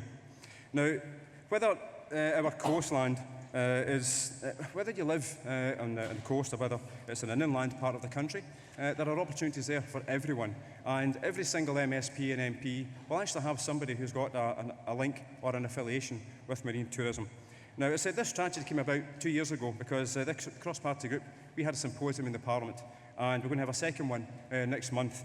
But this was actually one of the action points from this cross-party group. Now, some people don't think cross-party groups actually do that much, but I can assure you many of the cross-party groups in the Parliament do, and this is certainly kind of one element. The whole marine tourism sector was quite disparate up until the cross-party group was established, because many of the folk who actually take part in the activities are small businesses. So there wasn't really kind of a pan approach to moving things forward. Somebody who started at the CPG, who doesn't actually have any extra grind, I was very much considered to be someone who was neutral and independent, and that helped actually move the agenda forward. Now, the strategy is very simple. By 2020, we want Scotland to be a marine tourism destination of first choice for high quality value for money. And also, the financial figures are very clear. To develop the local growth of sailing tourism from 101 million to 145 million by 2020, but also increase the overall economic value of the marine tourism sector from 360 million to 450 million by 2020. So that means jobs, it means economic prosperity, and also means training. And certainly, conference, I urge you to please back this resolution today by acclaim. Thank you very much.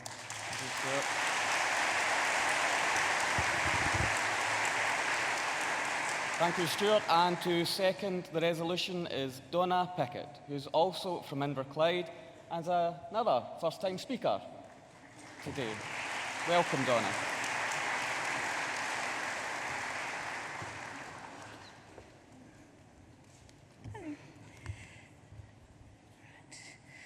G'day. Yes, I was born in Australia, so sorry about the accent. I'm here to help you vote to support the Maritime Museum resolution. I'm here as part of a family that now lives in Inverclyde and Greenock. I've chosen to have Scotland as my home. I became a citizen last week.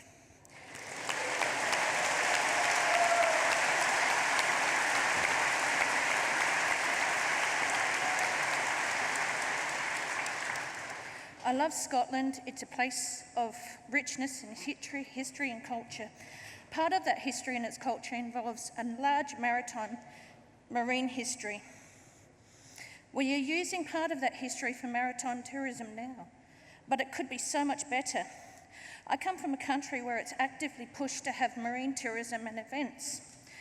The place I grew up, deep breath, Port Adelaide took up the opportunity to take the City of Adelaide, otherwise known as the Carrack. She sits alongside the Maritime Museum in my hometown, in a place of pride amongst the other rescued ships. The Clyde area is now my home. She has a beauty that is unmatched in the world. We should be showing this to the world. We don't have to sell Scotland for tourism. We just have to let her speak for herself.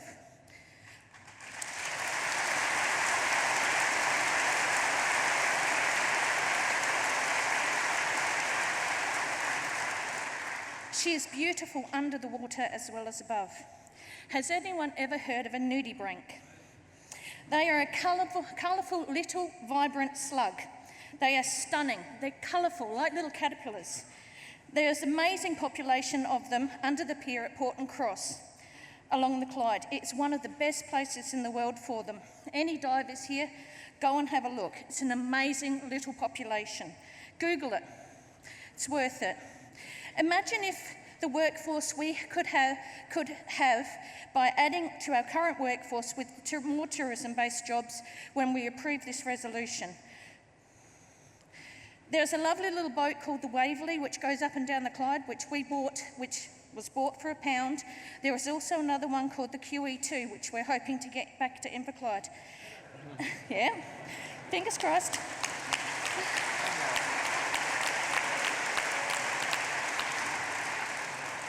Imagine a few years ago how many people would have thought the Clyde would be worth sailing down. Go to Greenock when the cruise liners are in. There's more people every year. More people are finally acknowledging the beauty of our landscape, and that landscape involves its waters. So why are we leaving it behind? I saw a beauty here when I first came over, and it's still here. So why are we forgetting the water part of it? We could say we have a future for future jobs and future generations. And we could say that we go forward by saying yes to this marine tourism resolution. Thank you, Donna. Thank you.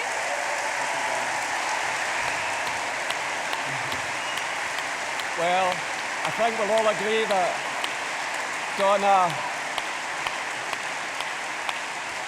Donna is very welcome, not just to Scotland, but her new family in the SNP, and welcome from Australia.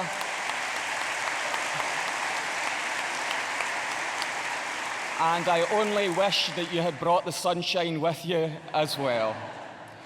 Now, there are no cards in against.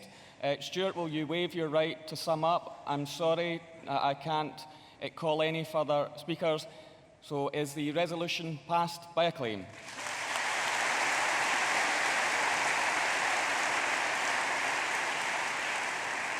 And now to topical resolutions. The first is on the refugee crisis. This resolution will be moved by Hamza Yousaf and seconded by Dr. Amar Nazir. Please welcome Minister Hamza Yousaf.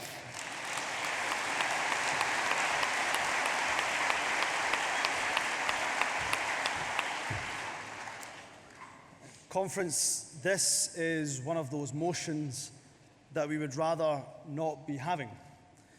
The refugee crisis that we see on our shores in Europe is the worst since the Second World War. And let me use that word again deliberately and purposefully. It is a refugee crisis, not a crisis of immigrants, not a crisis of economic migrants. It is a refugee crisis. Conference, you do not put your child's life in danger for £35 a week and a food bank voucher. These people are amongst the most desperate the world has ever seen. And you will shortly hear the story of Ammar Masri from the city of Hama in Syria, who will tell you his own story.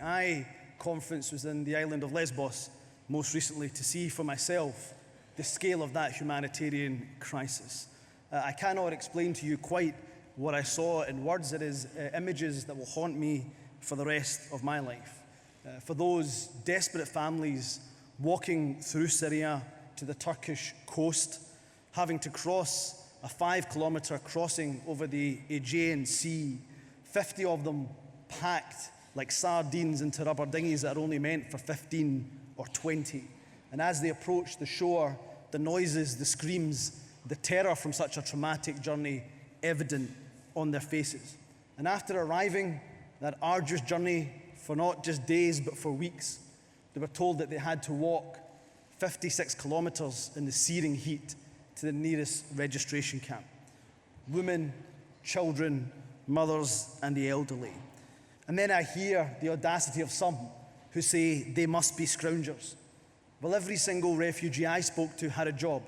Every single one was a mechanic or a teacher or a nurse or a doctor. They had a life back home. And why would you put that in jeopardy and the safety of your children? Why would you do that unless you are completely and utterly desperate? At Conference,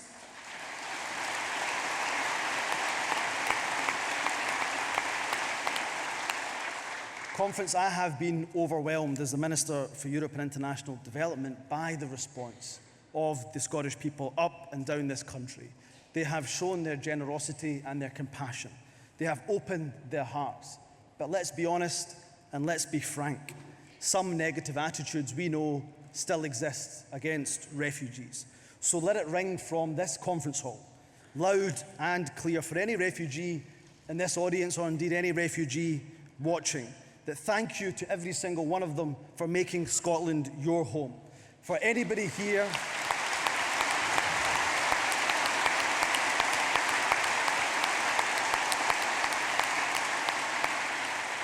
and let me say to those refugees that if anybody says that you're not welcome here, well, you are welcome here. If anybody says to you this is not your home, this is your home. If anybody tells you that they don't want you here, well, I'll tell you what, I want you here. And this conference and our party and our government, we want you here.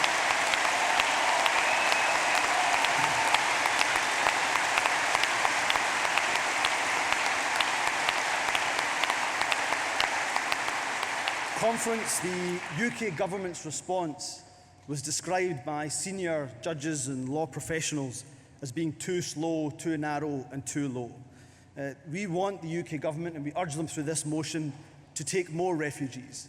And a good start to that would be by taking part in the EU's relocation and resettlement scheme, just as Ireland has opted to do.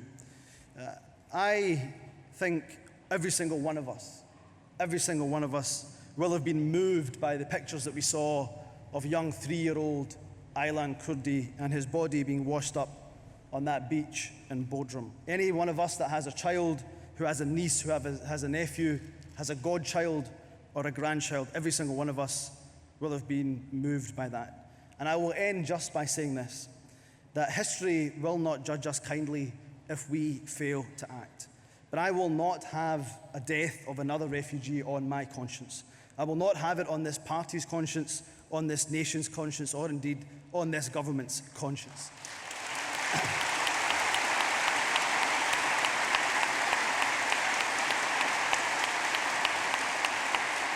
So I want this conference to say loudly and clearly that when the world needed compassion, that we stretched out and extended the hand of friendship. The world, when it needed courage, when it needed leadership, and when it needed humanity, then Scotland was at the forefront and we did not cower back. So let's say it loud and let's say it clear. Refugees are welcome here.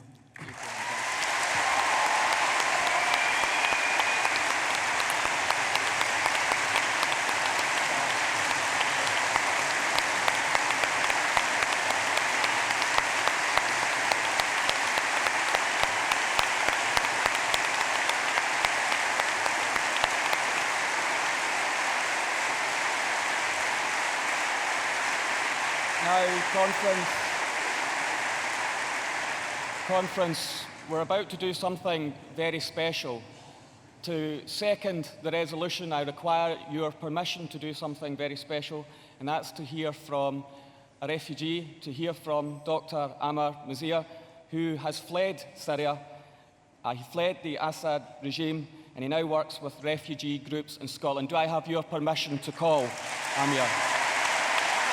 Then I am delighted to call Ammar to second the resolution.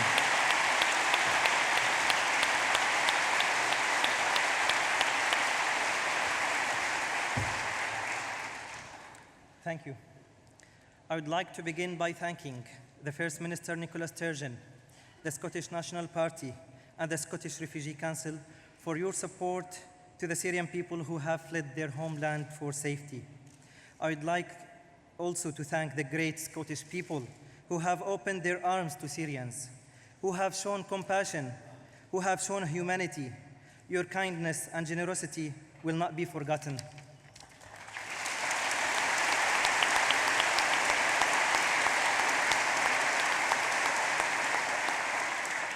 My friends, it is an absolute honor to be invited to speak to you today at your party conference.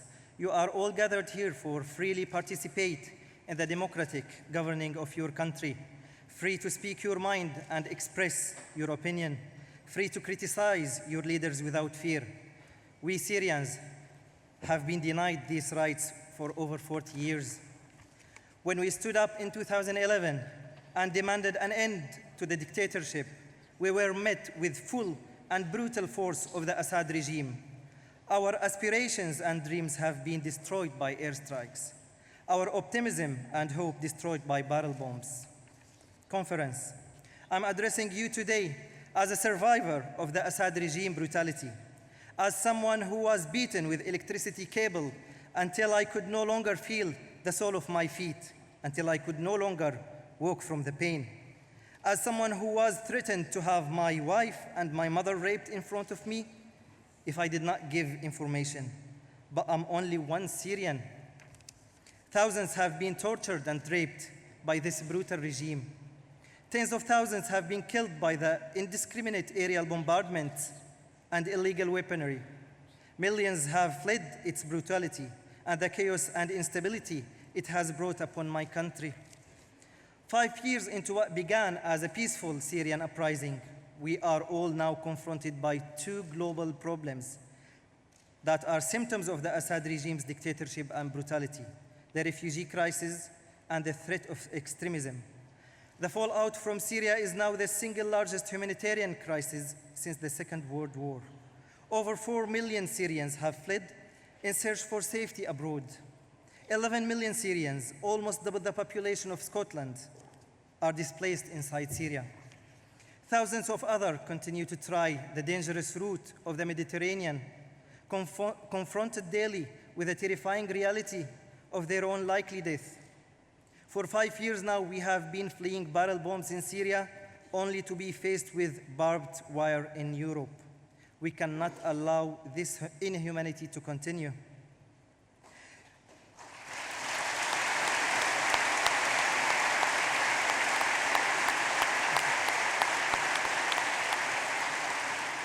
The emerging threat of extremism is one we all face collectively.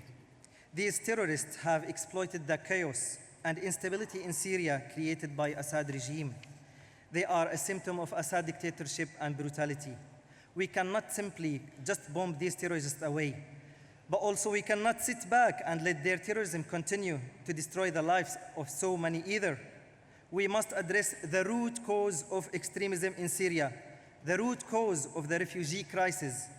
This is the Assad regime.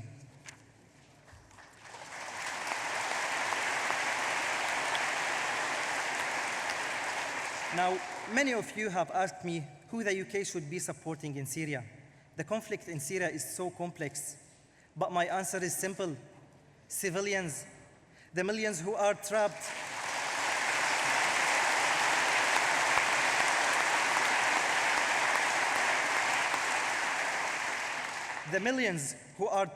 between the barrel bombs and beheadings. They deserve your support. They deserve your protection. Let me be clear. Like all of you here today, no Syrian wants to see more bombs dropped in their country. The reality we Syrians face is that Assad Air Force has systematically and indiscriminately bombed us for over 4 years now. Assad Air Force has reduced many of our cities, our towns, our homes to rubble, under which our lives and our families lie dead. Russia's intervention, supporting Assad in his indiscriminate targeting of civilians, has only further increased the urgent need to protect them.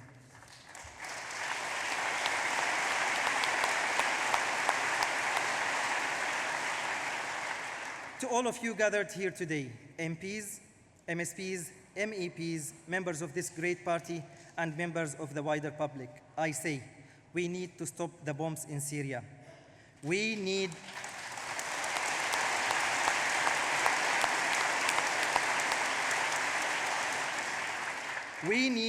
a no-bombing zone to stop the Assad regime indiscriminate aerial bombardments and save lives. We need a no-bombing zone to protect civilians and reduce the mass exodus of the Syrians from their homeland. We need a no-bombing zone to reduce the threat of radicalization planted in the aftermath of every barrel bomb and airstrike, in the rubble of every destroyed home and life, while the international community looks on. We need a no-bombing zone to make clear to Assad and Putin that there is no military solution to this conflict, and that the international community is prepared to uphold international law, enforce UN Security Council resolutions, and apply the Geneva I communique. We need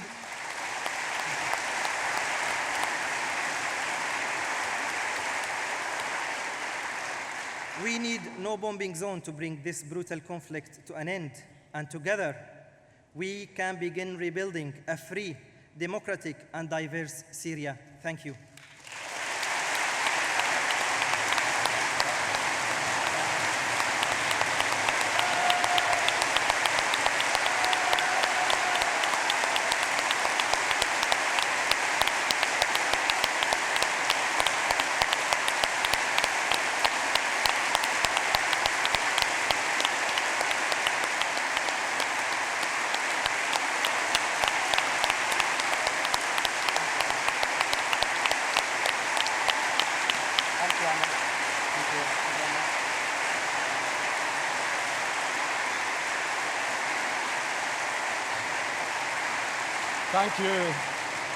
Thank you very much, Amar, for addressing our conference. Our final speaker will be Tasmina Ahmed Sheikh, MP, final speaker on this topical resolution. Welcome, Tasmina.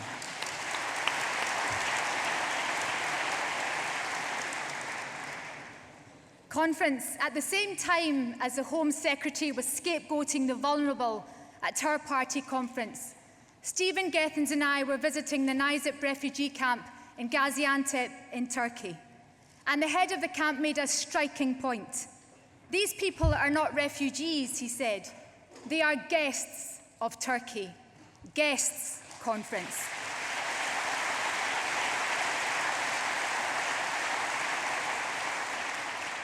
In need of emotional and psychological help and support, and they were welcome.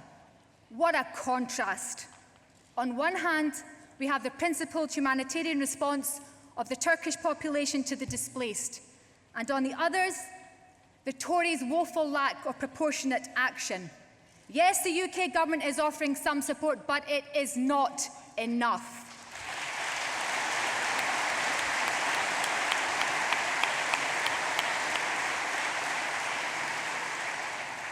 As this resolution states, they need to work with the Scottish Government and do much, much more. Indeed, just last night at an SNP fringe, we raised £11,500 to give to those refugees in that camp.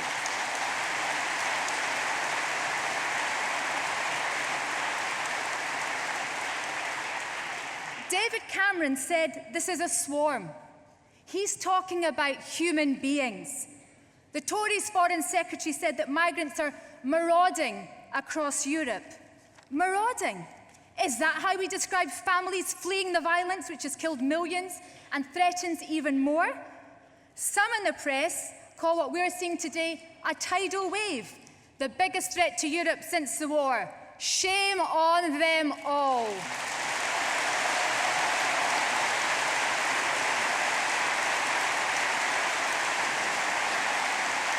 It's time, Tasmina. Their language is wrong. Words matter. In her speech, Theresa May talked about preserving British values. Just what exactly are these British values? If British values means failure to show humanity, count me out. If British values are to prevent us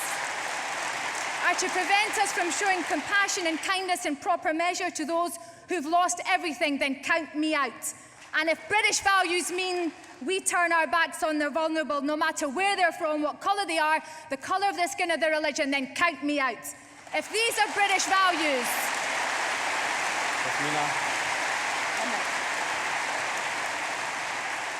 If these are British values, I'm prouder to be Scottish today than I've ever been before. Conference.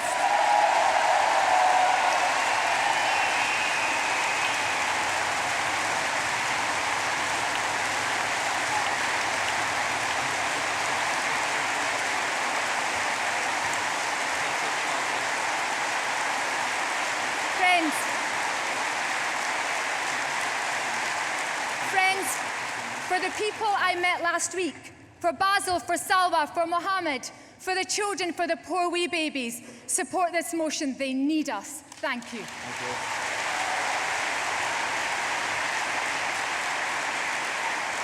Thank you, Tasmina. There are no cards in against. Can I ask conference, is the resolution passed by acclaim?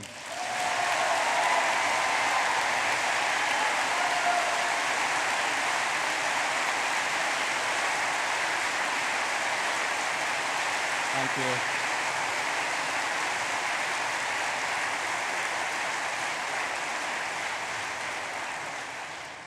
Now, conference, to another very important topical resolution, although because of timing, I'll only be able to take one speaker, and that's the mover of the resolution. So please welcome Claire Adamson, MSP, who will move the topical resolution on Tata Steel.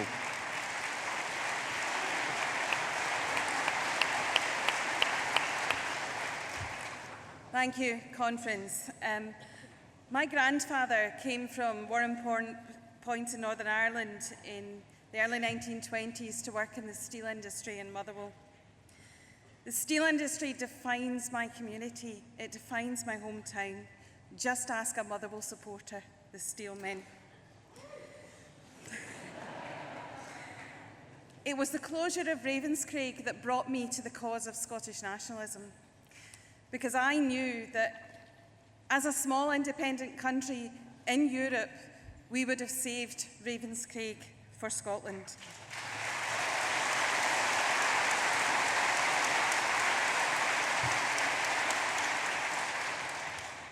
And now, in my lifetime, under another Tory government, I'm faced with a possible devastating blow to the steel industry in my area. We don't know the detail of what these losses will mean from Tata. We don't have the detail yet. What I do know is that our Scottish Government will be doing everything it possibly can to ensure a positive outcome in this very difficult situation. And I can say that with confidence because I know they were successful in saving Ferguson's and shipbuilding in Scotland.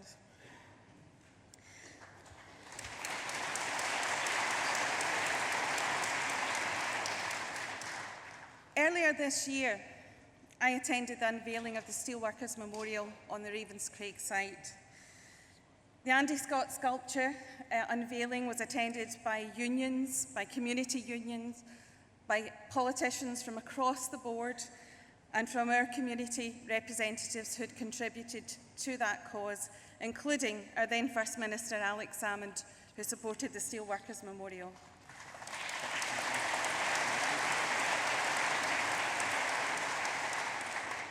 And it's that spirit of solidarity I call on conference to support today. For DL, for Clydebridge, for Scunthorpe, for Redcar, let's stand in solidarity in this fight to save the steel industry in our country.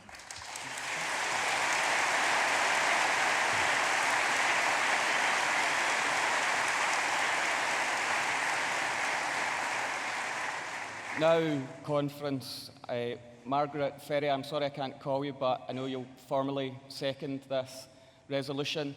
There are no cards in against. Can I ask delegates, is this topical resolution passed by acclaim?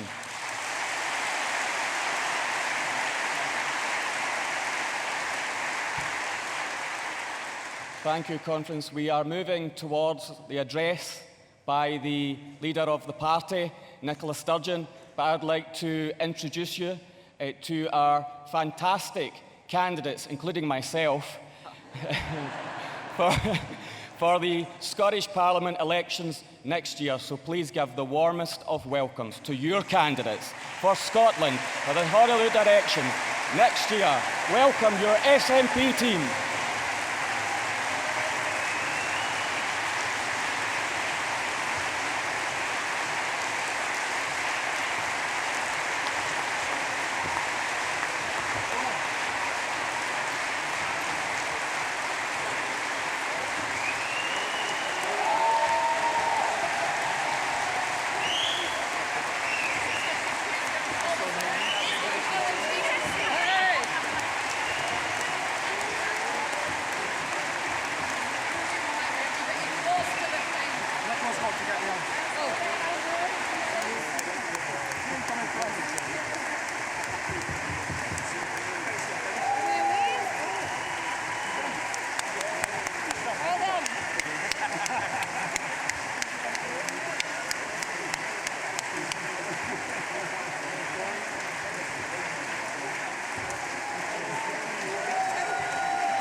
Delegates, friends, it's the highlight of the biggest, the best and the most successful SNP conference ever.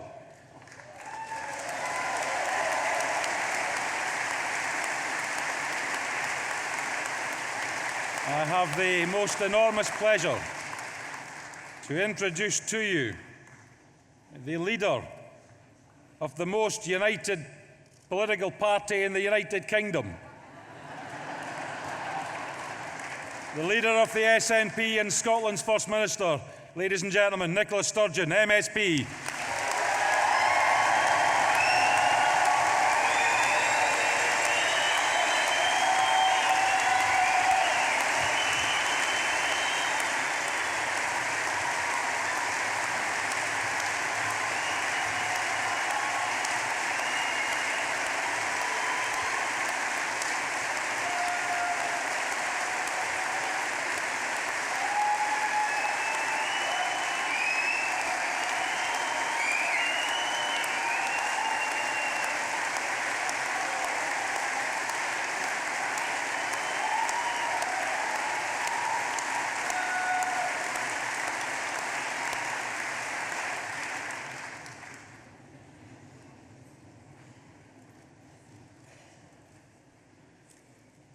Friends, I begin today on a sombre note. All of us in this hall and across our country love our National Health Service. If there is one person right now who encapsulates the dedication and selflessness of all those who work in the NHS, it is Nurse Pauline Cafferty.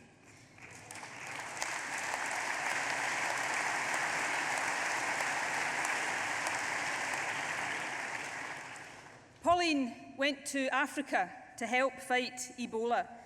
As a result of her bravery, she is now for the second time fighting for her own life. Let us send her all the love and the strength we can as we wish her the quickest possible recovery.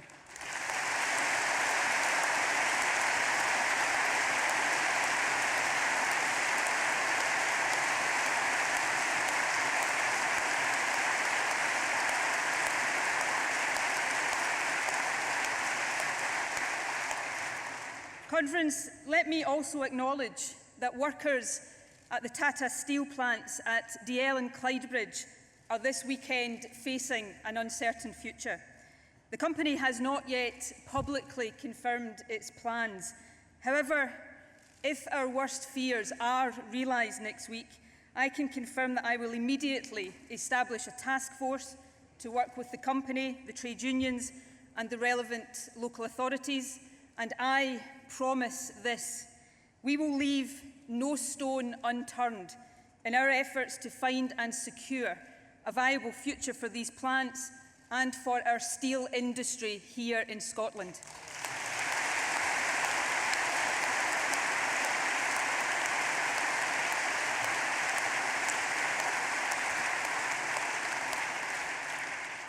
Friends, our party meets here in Aberdeen in great heart.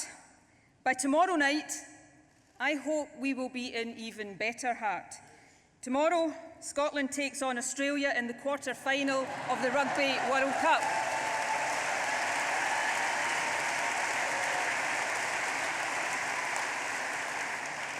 So to Vern Cotter and the whole squad, let me say on behalf of the entire nation, good luck. We will all be cheering you on.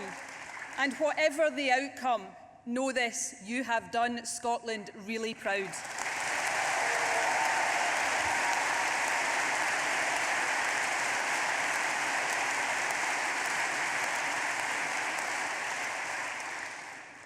Friends, we are a party energised and enthused. Just under a year ago, I stood before you as your new leader, excited and, to be honest, more than a little apprehensive. The sense of responsibility I felt then and feel now to our party, and even more so to our country, is immense. But there has not been a single day in this last year when I have not drawn great strength from the support you give me. So to each and every one of you, from the bottom of my heart, thank you for your encouragement and for your kindness.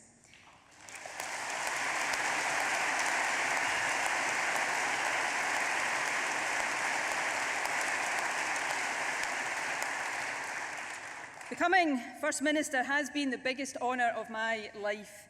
Friends, I pledge again today that for every hour of every day that I am privileged to hold this office, I will work to repay the trust that has been placed in me. And friends, what a truly amazing year this has been.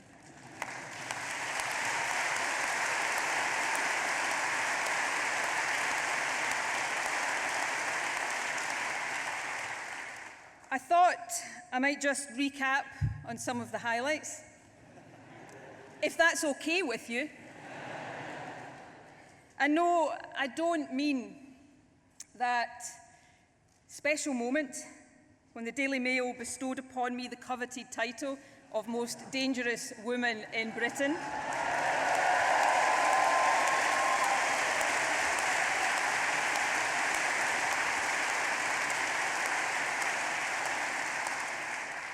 Though that does remain by far the nicest thing the Daily Mail has ever said about me.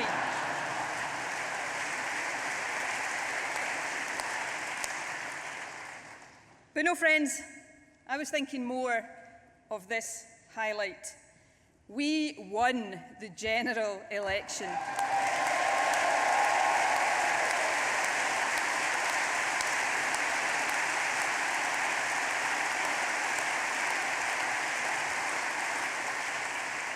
Conference, it makes me very proud indeed to present to you the third biggest parliamentary group in Westminster and ask you to give the warmest of welcomes to Scotland's new SNP MPs.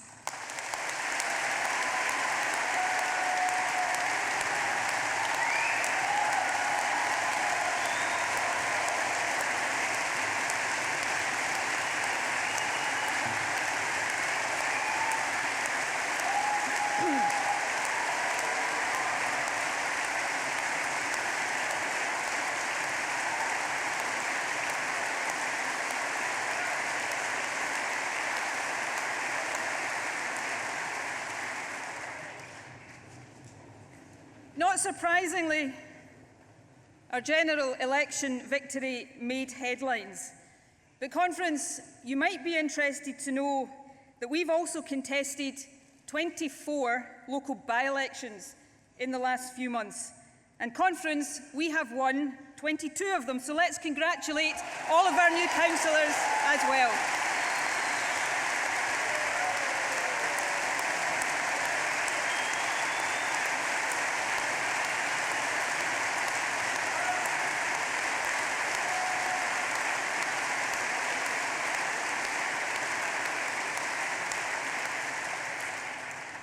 Our party membership has also continued to grow. Today our membership stands at more than 114,000.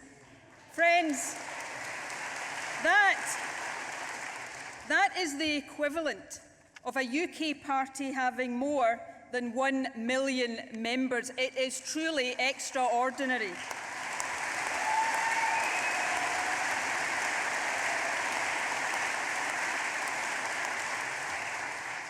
But it is as nothing compared to the growing support we have in every corner of our country. In the last 5 years, 1 million more people have been persuaded to put their trust in the SNP to lead Scotland forward. You know, commentators sometimes talk of political parties having heartlands. So let's look at the SNP's success. From the Highlands and our Western Islands to this granite city of the North East, through Stirling, across Fife in the east to Ayrshire in the west and down to the borders. In our great cities of the Central Belt, the people all across our country are speaking. Their message is clear. The SNP's heartland is Scotland.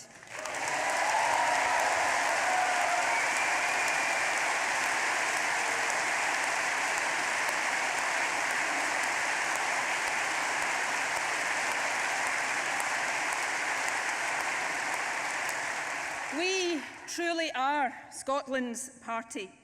Make no mistake, ours is an achievement unprecedented in modern politics, and we should be proud of it. But I am determined that our best days are still ahead of us.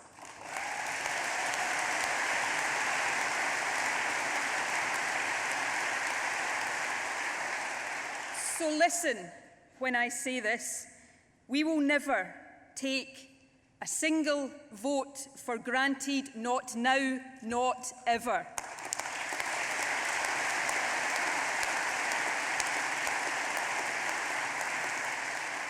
There will be no resting on our laurels. Our responsibility today, tomorrow, and for as long as the Scottish people put their faith in us is to govern wisely and well on behalf of every citizen in our land.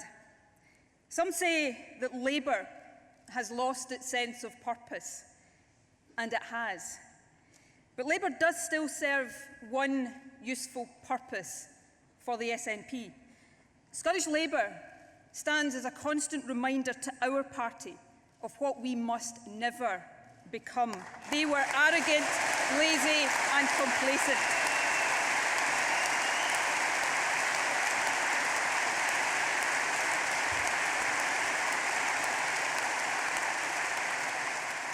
We will set ourselves the highest standards in government. If we fall short, we will learn lessons and strive even harder in future.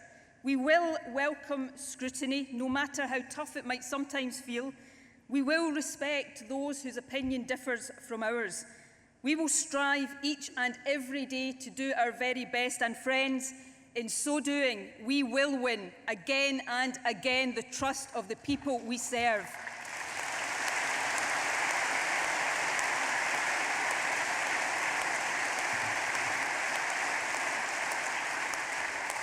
Delegates, some say we live in a post-political age, a time when old labels of left and right are meaningless.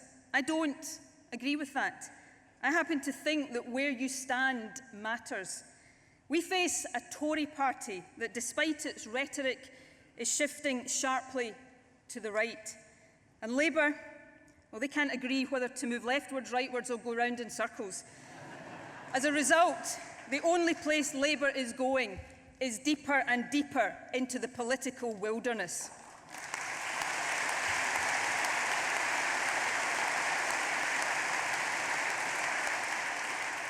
I know where we stand.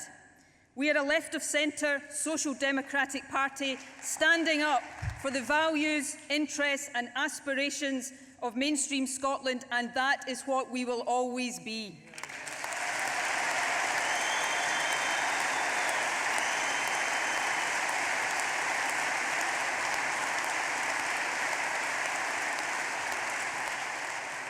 But you know, when people look at the SNP, they don't just see left or right. They see above all else a party that will always seek to do the right thing for Scotland. Whether in government at Holyrood or in opposition at Westminster, they see our party united, standing up for Scotland and always making our country's voice heard. Friends, we are not just the real opposition. We are now the only effective opposition to the Tories at Westminster.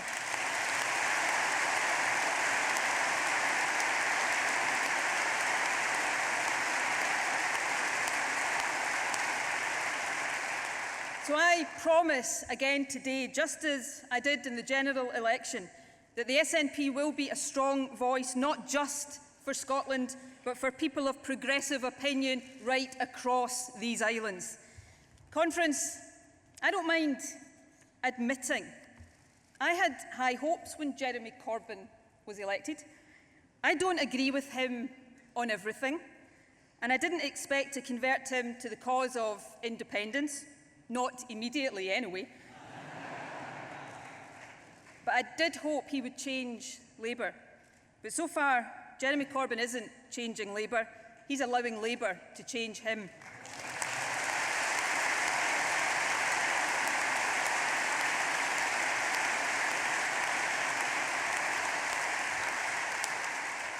At the start of this week, he planned to vote for George Osborne's fiscal charter.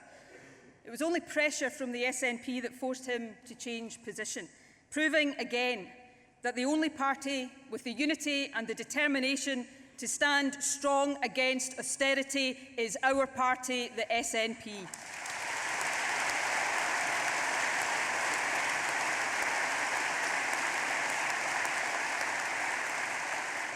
But it is surely Labour's incoherent position on Trident that shows how unfit they are to govern. Their leader says rightly that he would never use nuclear weapons, but he is leading a party that is intent on supporting the renewal of Trident anyway. Friends, a party that can't be crystal clear about its position on an issue as fundamental as nuclear weapons doesn't deserve support, not from those who oppose Trident and not from those who support it either. Labour will have to decide what side it is on, because I know what side we are on. The renewal of Trident is unjustified, it is unaffordable, it is immoral.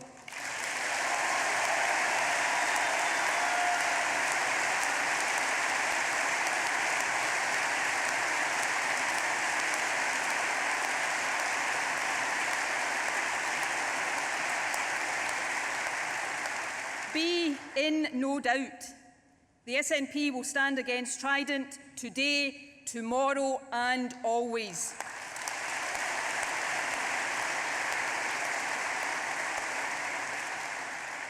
Labour's failure to meet even the basic requirements of an effective opposition, to be united and credible as an alternative government, should make them deeply ashamed of themselves. Their disunity threatens to consign the UK to another decade of Tory government. That's a tragedy for people all across the UK. But for more and more people in Scotland, Labour's inability to mount a credible challenge for government will bring into sharp focus this fundamental truth. The only real and lasting alternative to Tory governments that we don't vote for is independence for our country.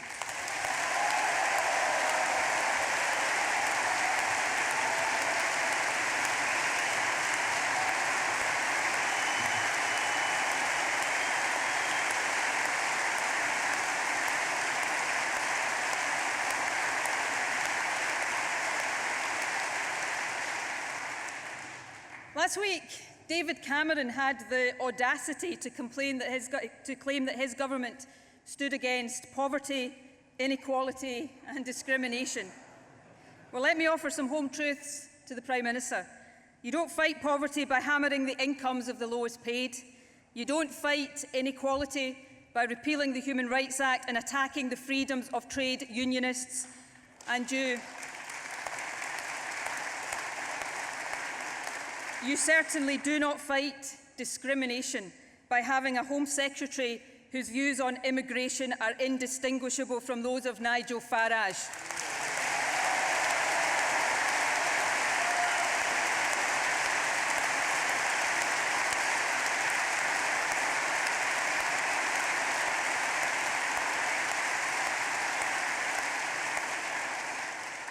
The Tories' toxic debate about immigration was surely one of the reasons that David Cameron's initial response to the Syrian refugee crisis was so woefully inadequate. Thankfully, public opinion here in Scotland and across the UK forced him to think again and agree to give shelter to 20,000 refugees over 5 years.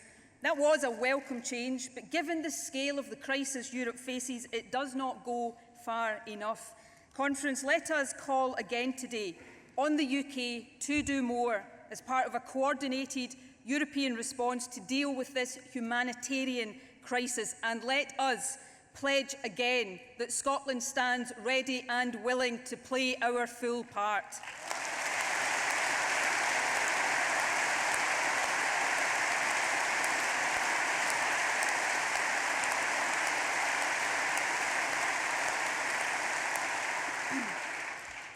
What we should certainly not do in Syria is make matters even worse. The motivation for UK military action appears to be based on a need to do something rather than any real consideration of whether the action proposed will make any positive difference. This question has not been answered. When airstrikes by US, Russian, Arab, Turkish and French forces have not brought this multi-layered conflict closer to a resolution, what possible grounds are there for believing that adding UK airstrikes will do so? The risk is that they will simply add to the already unimaginable human suffering. What is needed is not more bombing, but a renewed and intensive diplomatic initiative led by the UN to seek a lasting resolution of the conflict and defeat the horror that is ISIS. Friends, it is for these reasons that the SNP will oppose UK airstrikes on Syria.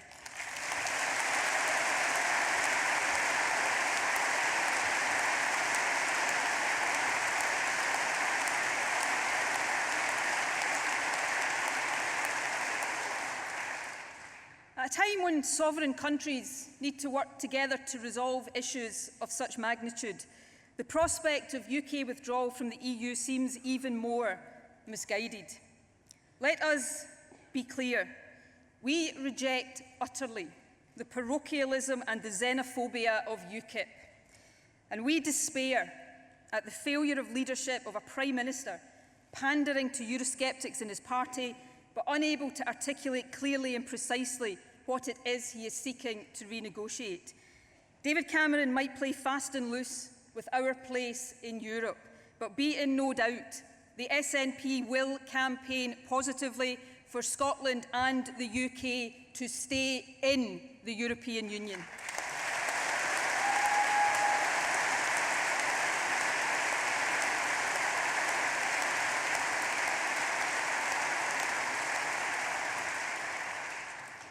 Friends, closer to home, it's the Tories' plans to slash tax credits that is causing alarm in households across the country. Make no mistake, tax credit cuts are right up there with the bedroom tax as the most iniquitous policy since Margaret Thatcher's poll tax.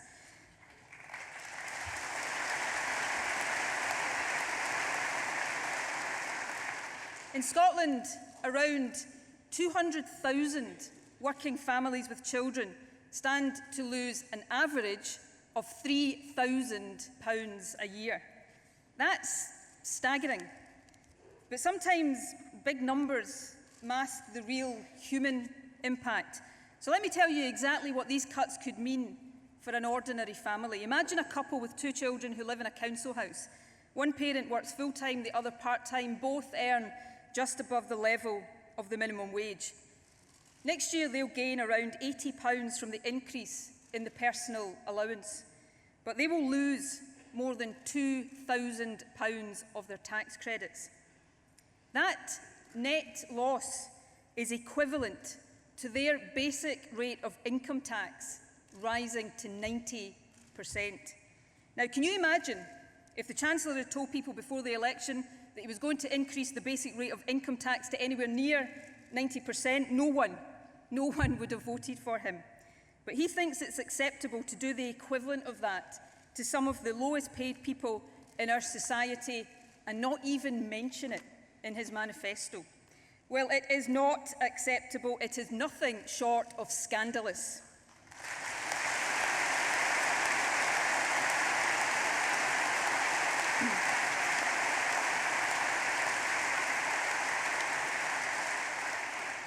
And for the Scottish Tories currently shaping up to present themselves as tax cutters in the Scottish election, it presents this choice. Whose side are they on? George Osborne's or the working people of Scotland? Because it simply cannot be both. If they back these cuts, that choice will haunt them every single day from now to the Scottish election next May.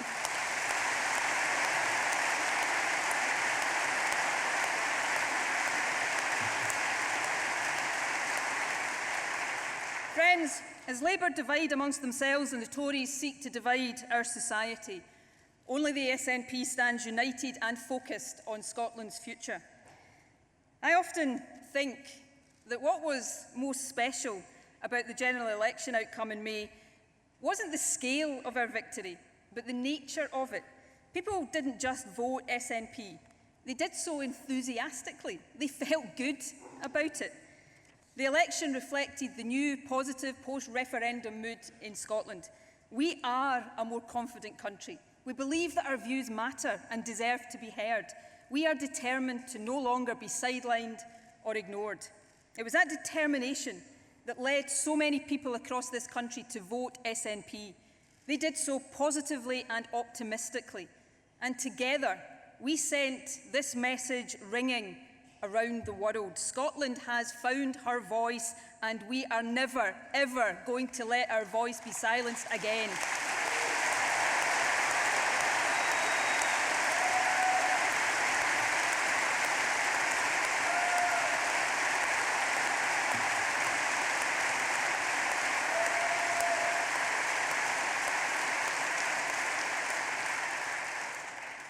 I want that same optimism to fire our election campaign next year too.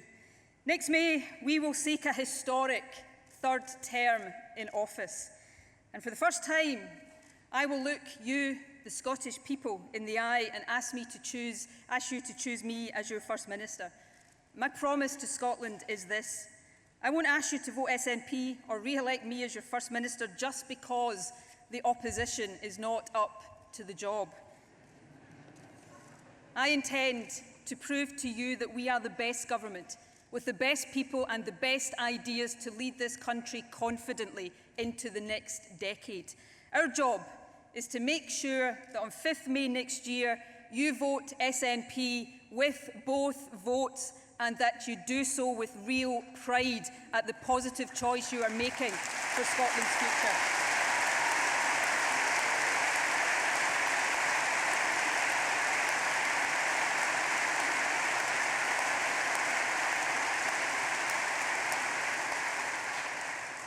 I think one of the reasons for our success as a party is that we always stand up for what we believe in. I think people like that and respect it, even if they don't always agree with us. And friends, make no mistake, we believe that Scotland should be independent. We always have and we always will.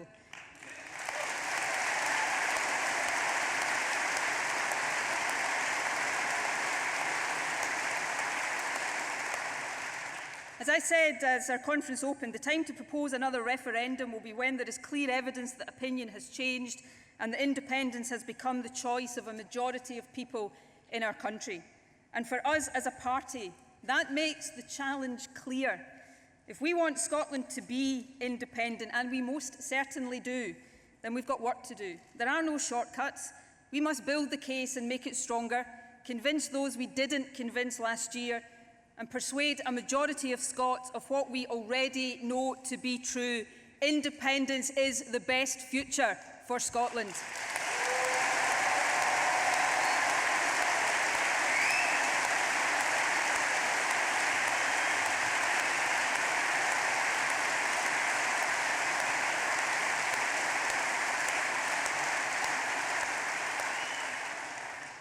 Independence matters, and we will never waver in our commitment to it. But what we say about jobs, schools and hospitals matters just as much to people across our country. That's why, as we look forward to the election, our message to the Scottish people is clear.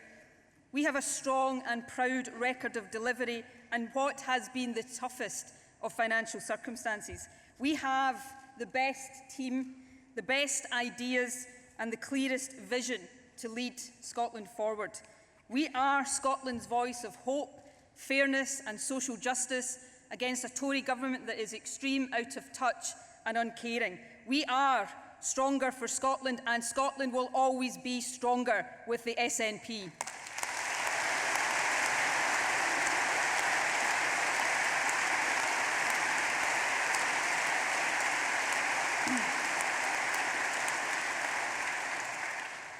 I am determined that we will win a third term in office, not for its own sake, but for what we can achieve with a renewed mandate. Over the past 9 years, the majority of it under the fantastic leadership of Alex Salmond,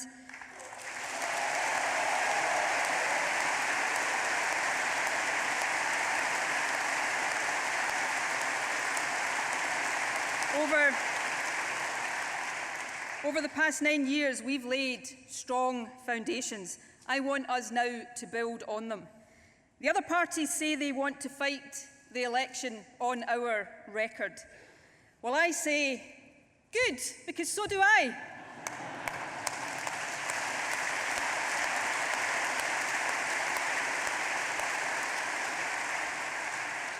Our record in government is one of delivery and achievement. It's not perfect, of course it's not. The recession and Westminster austerity created a financial climate much tougher than anything we could have contemplated back in 2007. But make no mistake, it is a record I am proud of, and friends, you should be proud of it too.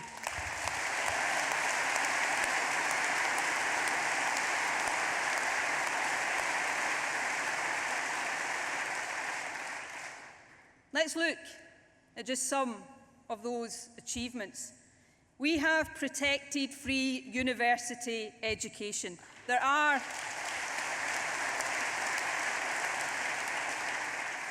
no tuition fees in Scotland, and let me pledge this.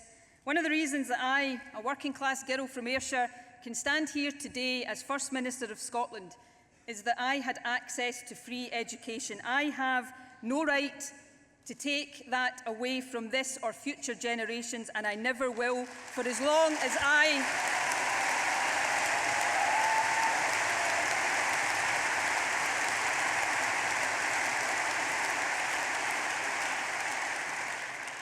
as I'm First Minister, there will be no tuition fees in Scotland. Friends, we've also protected and extended the educational maintenance allowance so that more young people can stay on at school. And more students from poorer backgrounds in Scotland are now going to university.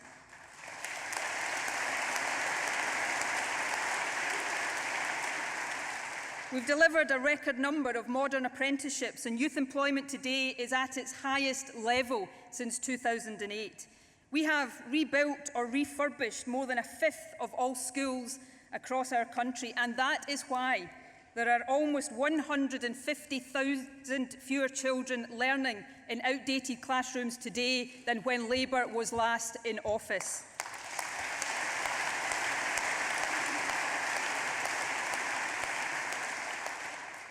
We have extended free early years education and childcare. And friends, we introduced equal marriage and made this country fairer as a result.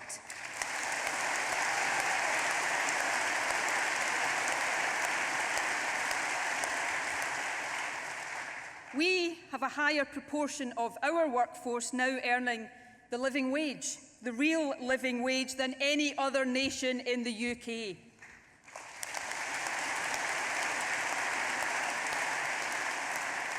We're meeting our targets on renewable energy, and we're cutting carbon emissions, and we are safeguarding our environment with a moratorium on fracking.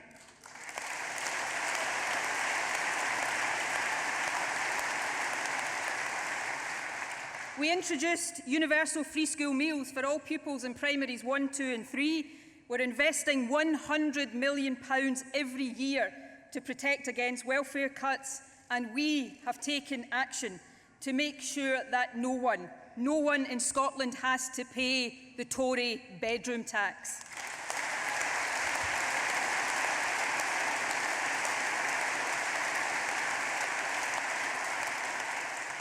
We've created the most competitive business rates regime anywhere in the UK, and inward investment is at record levels. Friends, the small business bonus today is helping almost 100,000 businesses across this country. Crime is at a 41-year low, and delegates, we have frozen the council tax for 8 straight years in a row.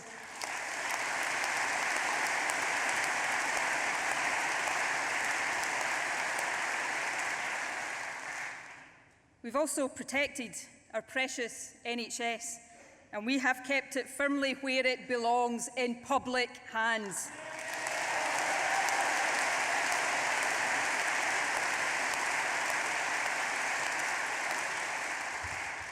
The NHS budget today is £12 billion. That's up £3 billion, and when we took office, it employs 10,000 more people, and waiting times are shorter. You know, when I became Health Secretary in 2007, the waiting time target for inpatient and day case treatment was 18 weeks. Just 85% of patients were seen in that time. Today, the target is 12 weeks, and 95% of patients are seen within it.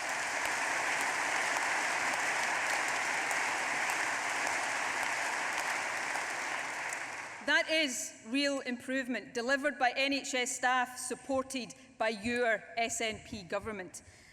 And don't forget, we also abolished prescription charges so that access to medicine is once again free at the point of need. So friends, that's our record. We should shout it from the rooftops. And when our opponents say they want to put it at the heart of the election, let us say, bring it on.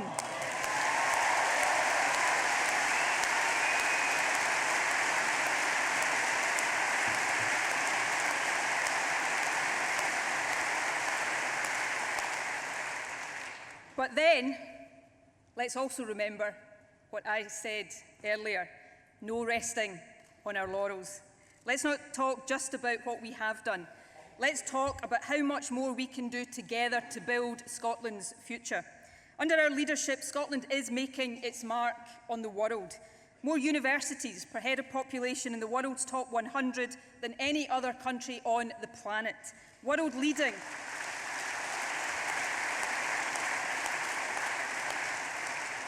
World-leading climate change legislation. And I am very proud to say one of just a few countries in the world leading by example on gender balance with a 50-50 Scottish Cabinet.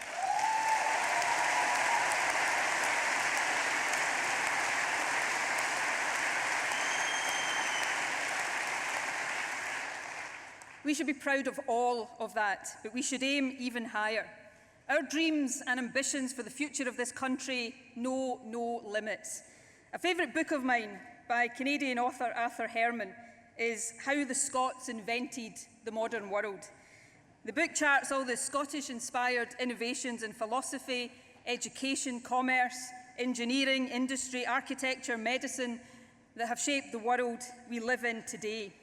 Friends, let's dare to dream that Scotland will shape tomorrow's world just as decisively as we have shaped today's, and let us turn that dream into reality.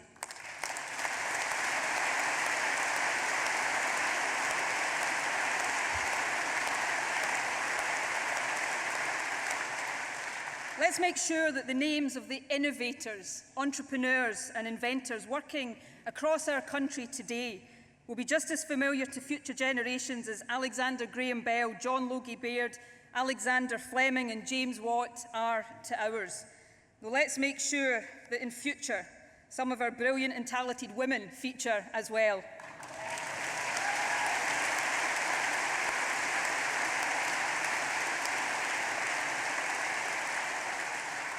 Friends, I want the motto of our country to be Can Do Scotland. Labour and the Tories, Scotland's can't do parties will hate it. But it is the spirit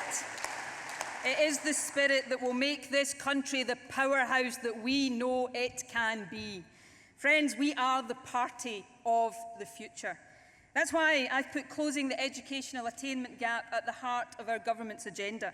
It matters so much to me that I've done something politicians don't often do. I've put my own neck on the line. If I'm standing here seeking re-election in 5 years' time, I want to be judged on the progress we make. Access to high-quality early years education for children from deprived backgrounds is the most effective way to reduce the gap in attainment. That's why in the next Parliament, our most transformative infrastructure project will not be a bridge or a road or a railway, important though all those things are. Our flagship infrastructure project in the next Parliament will be a revolution in early years education and childcare.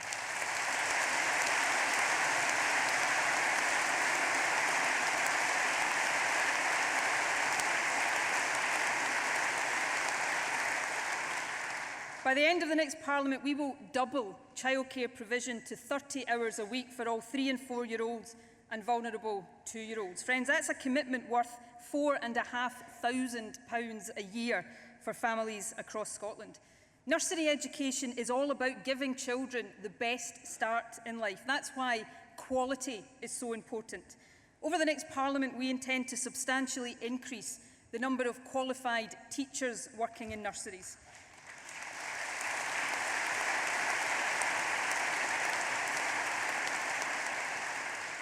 Every nursery manager is already required to have a childcare degree, but we will go further. I can announce today that by 2018, every nursery in our most deprived areas will have an additional qualified teacher or childcare graduate working in it.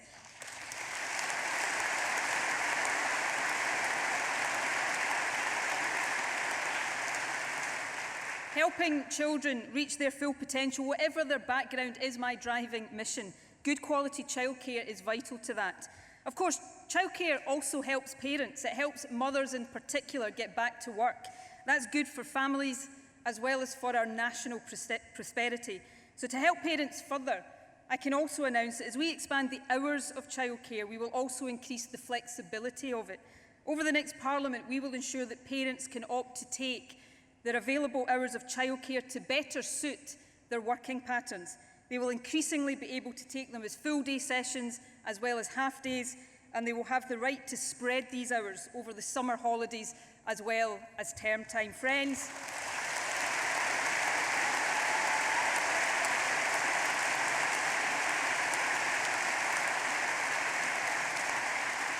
that's the SNP in action, real practical action to help working parents and give our young people the best start in life. Friends, I've talked a lot today about young people. They are, after all, the future of our country. That's why I'm so proud that this SNP government has extended the right to vote to all 16 and 17-year-olds.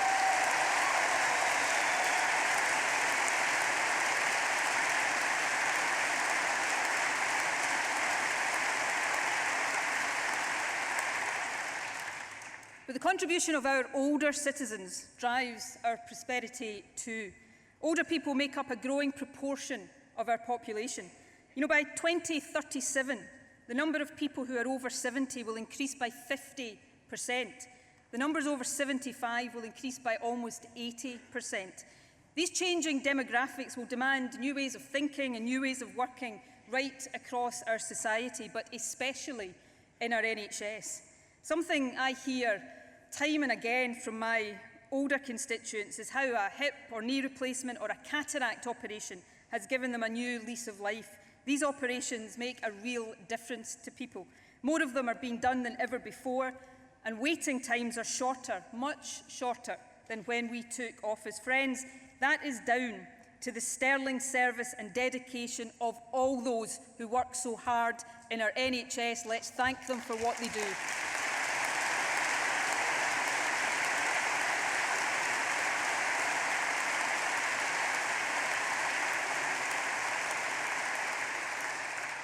But as more people live longer into old age, more and more of these operations will need to be done. If we don't prepare now for 10 and 20 years ahead, our NHS will be overwhelmed by the demand. So we will act. We are already integrating health and social care. A few weeks ago, I set out our plans to transform primary care so that more people can be cared for in the community. That is vital, but we must reshape our acute care system too. The Golden Jubilee Hospital in Clydebank has been a huge success, specialising in elective procedures like hips, knees and cataracts, and helping to take pressure off our emergency hospitals. We now intend to extend that model. I can announce today that over the next Parliament, we will invest £200 million to create a new network of elective treatment centres.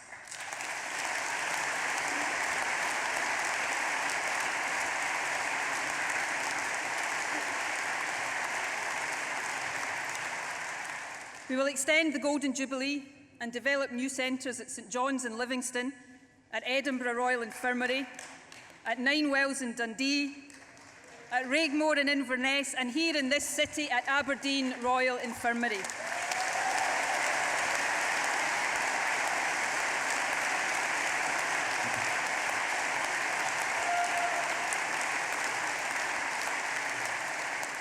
Friends, that's the SNP in action. Real action from your SNP government, making our NHS fit for the future.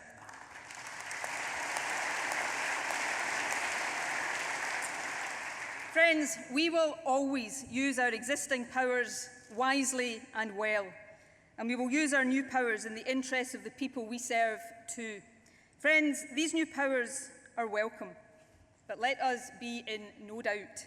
The Scotland Bill does not even come close to honouring the vow that was made to the Scottish people.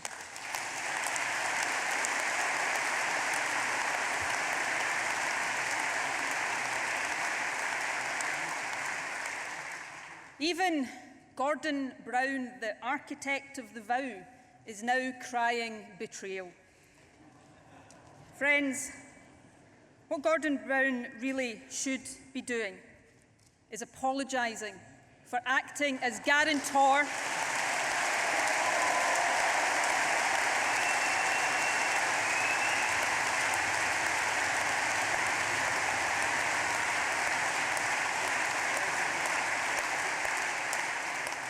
Yes, what Gordon Brown really should be doing is apologising for acting as guarantor for a Tory government and telling the Scottish people to trust the Tories on more powers for our Parliament.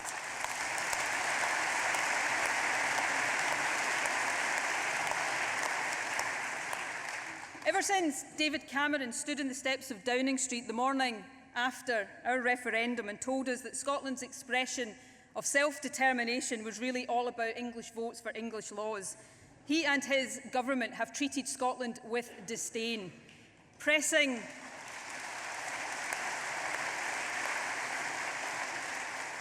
ahead with austerity despite 50% of people in Scotland voting for an anti-austerity party and voting down amendment after amendment after amendment to the Scotland Bill against the views of the vast majority of Scotland's MPs. In fact, the Prime Minister's attitude to Scotland betrays the worst characteristics of his government: arrogant, patrician, out of touch, pig-headed, some might say.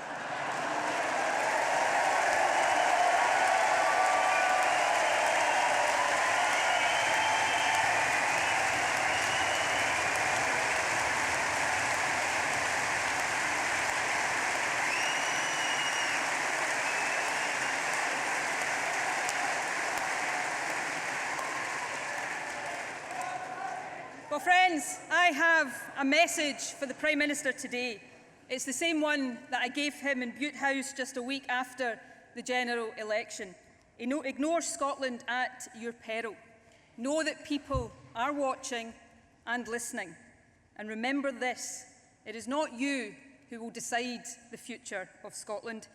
It will be the people of Scotland who decide the future of our country.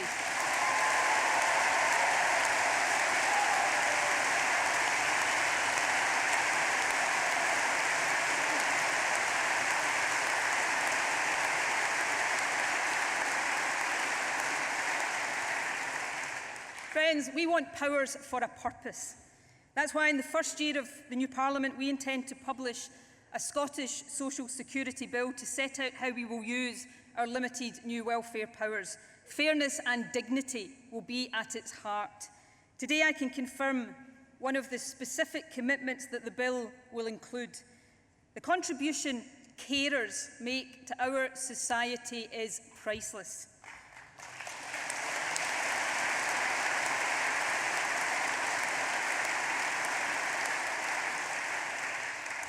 But the support they receive in the form of carers allowance is the lowest of all working age benefits. That is simply not fair. That's why I'm delighted to announce today that when our government gets the power to do so, we will begin to increase carers allowance so that it is paid at the same level as job seekers allowance. Friends,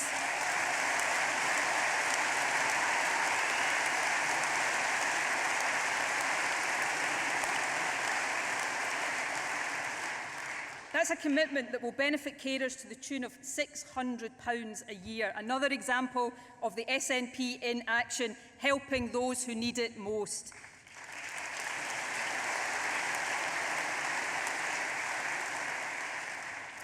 Friends, if somebody had told me on the day I joined the SNP that almost 3 decades later I'd be standing here as First Minister, ready to seek for our party a third term in office, I wouldn't have believed them. That tells you just how far we have travelled. The success we enjoy today has not come easy. It is built on solid foundations of hard work, principled politics, and a determination to always do the right thing for Scotland. We don't claim that Scotland is better than any other country, but we do stand firm in the belief that we are every bit as good.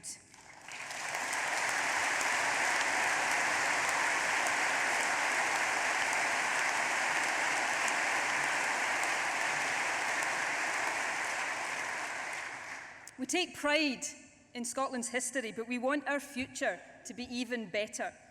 We believe in independence in our hearts and in our heads.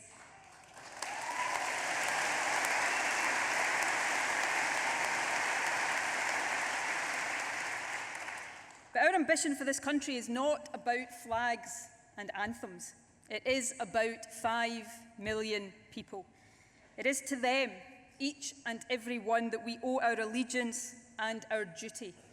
The duty to build a strong economy and a safe society. The duty to make our schools and hospitals the best in the world.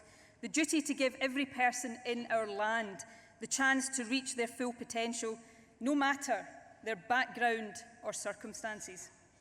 Over these next few months, as we prepare to seek re-election, I won't pretend that we are perfect or that I am perfect. But I will promise this: we will always strive to be the best that we can be, and we will serve this country with imagination, courage, humility, and always to the very best of our abilities. Our manifesto will rise to the challenges of the future. But the choice at any election is about more than individual policies. It's about who you trust most as your government and your First Minister to provide the experience, the leadership, the ambition, the character, and the unity of purpose to lead this country forward with confidence. To the people of Scotland, I ask this: trust us, trust me to always do the best for you, for your family, and for your community. And trust the SNP to always be stronger for Scotland.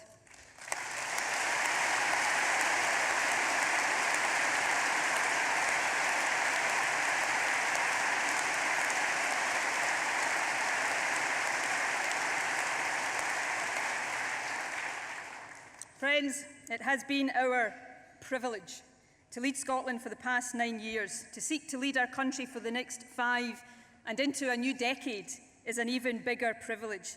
Let us work harder than we have ever done before to win anew the trust of the people we serve.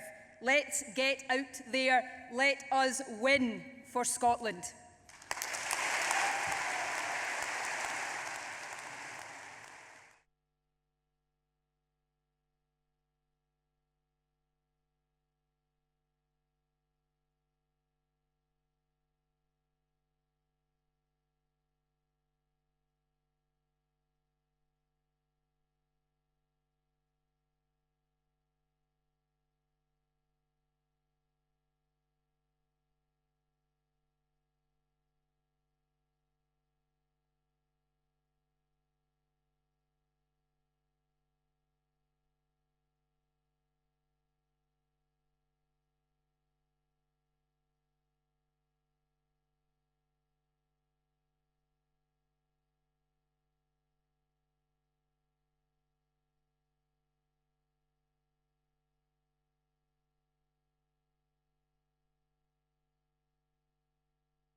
The hard work starts now.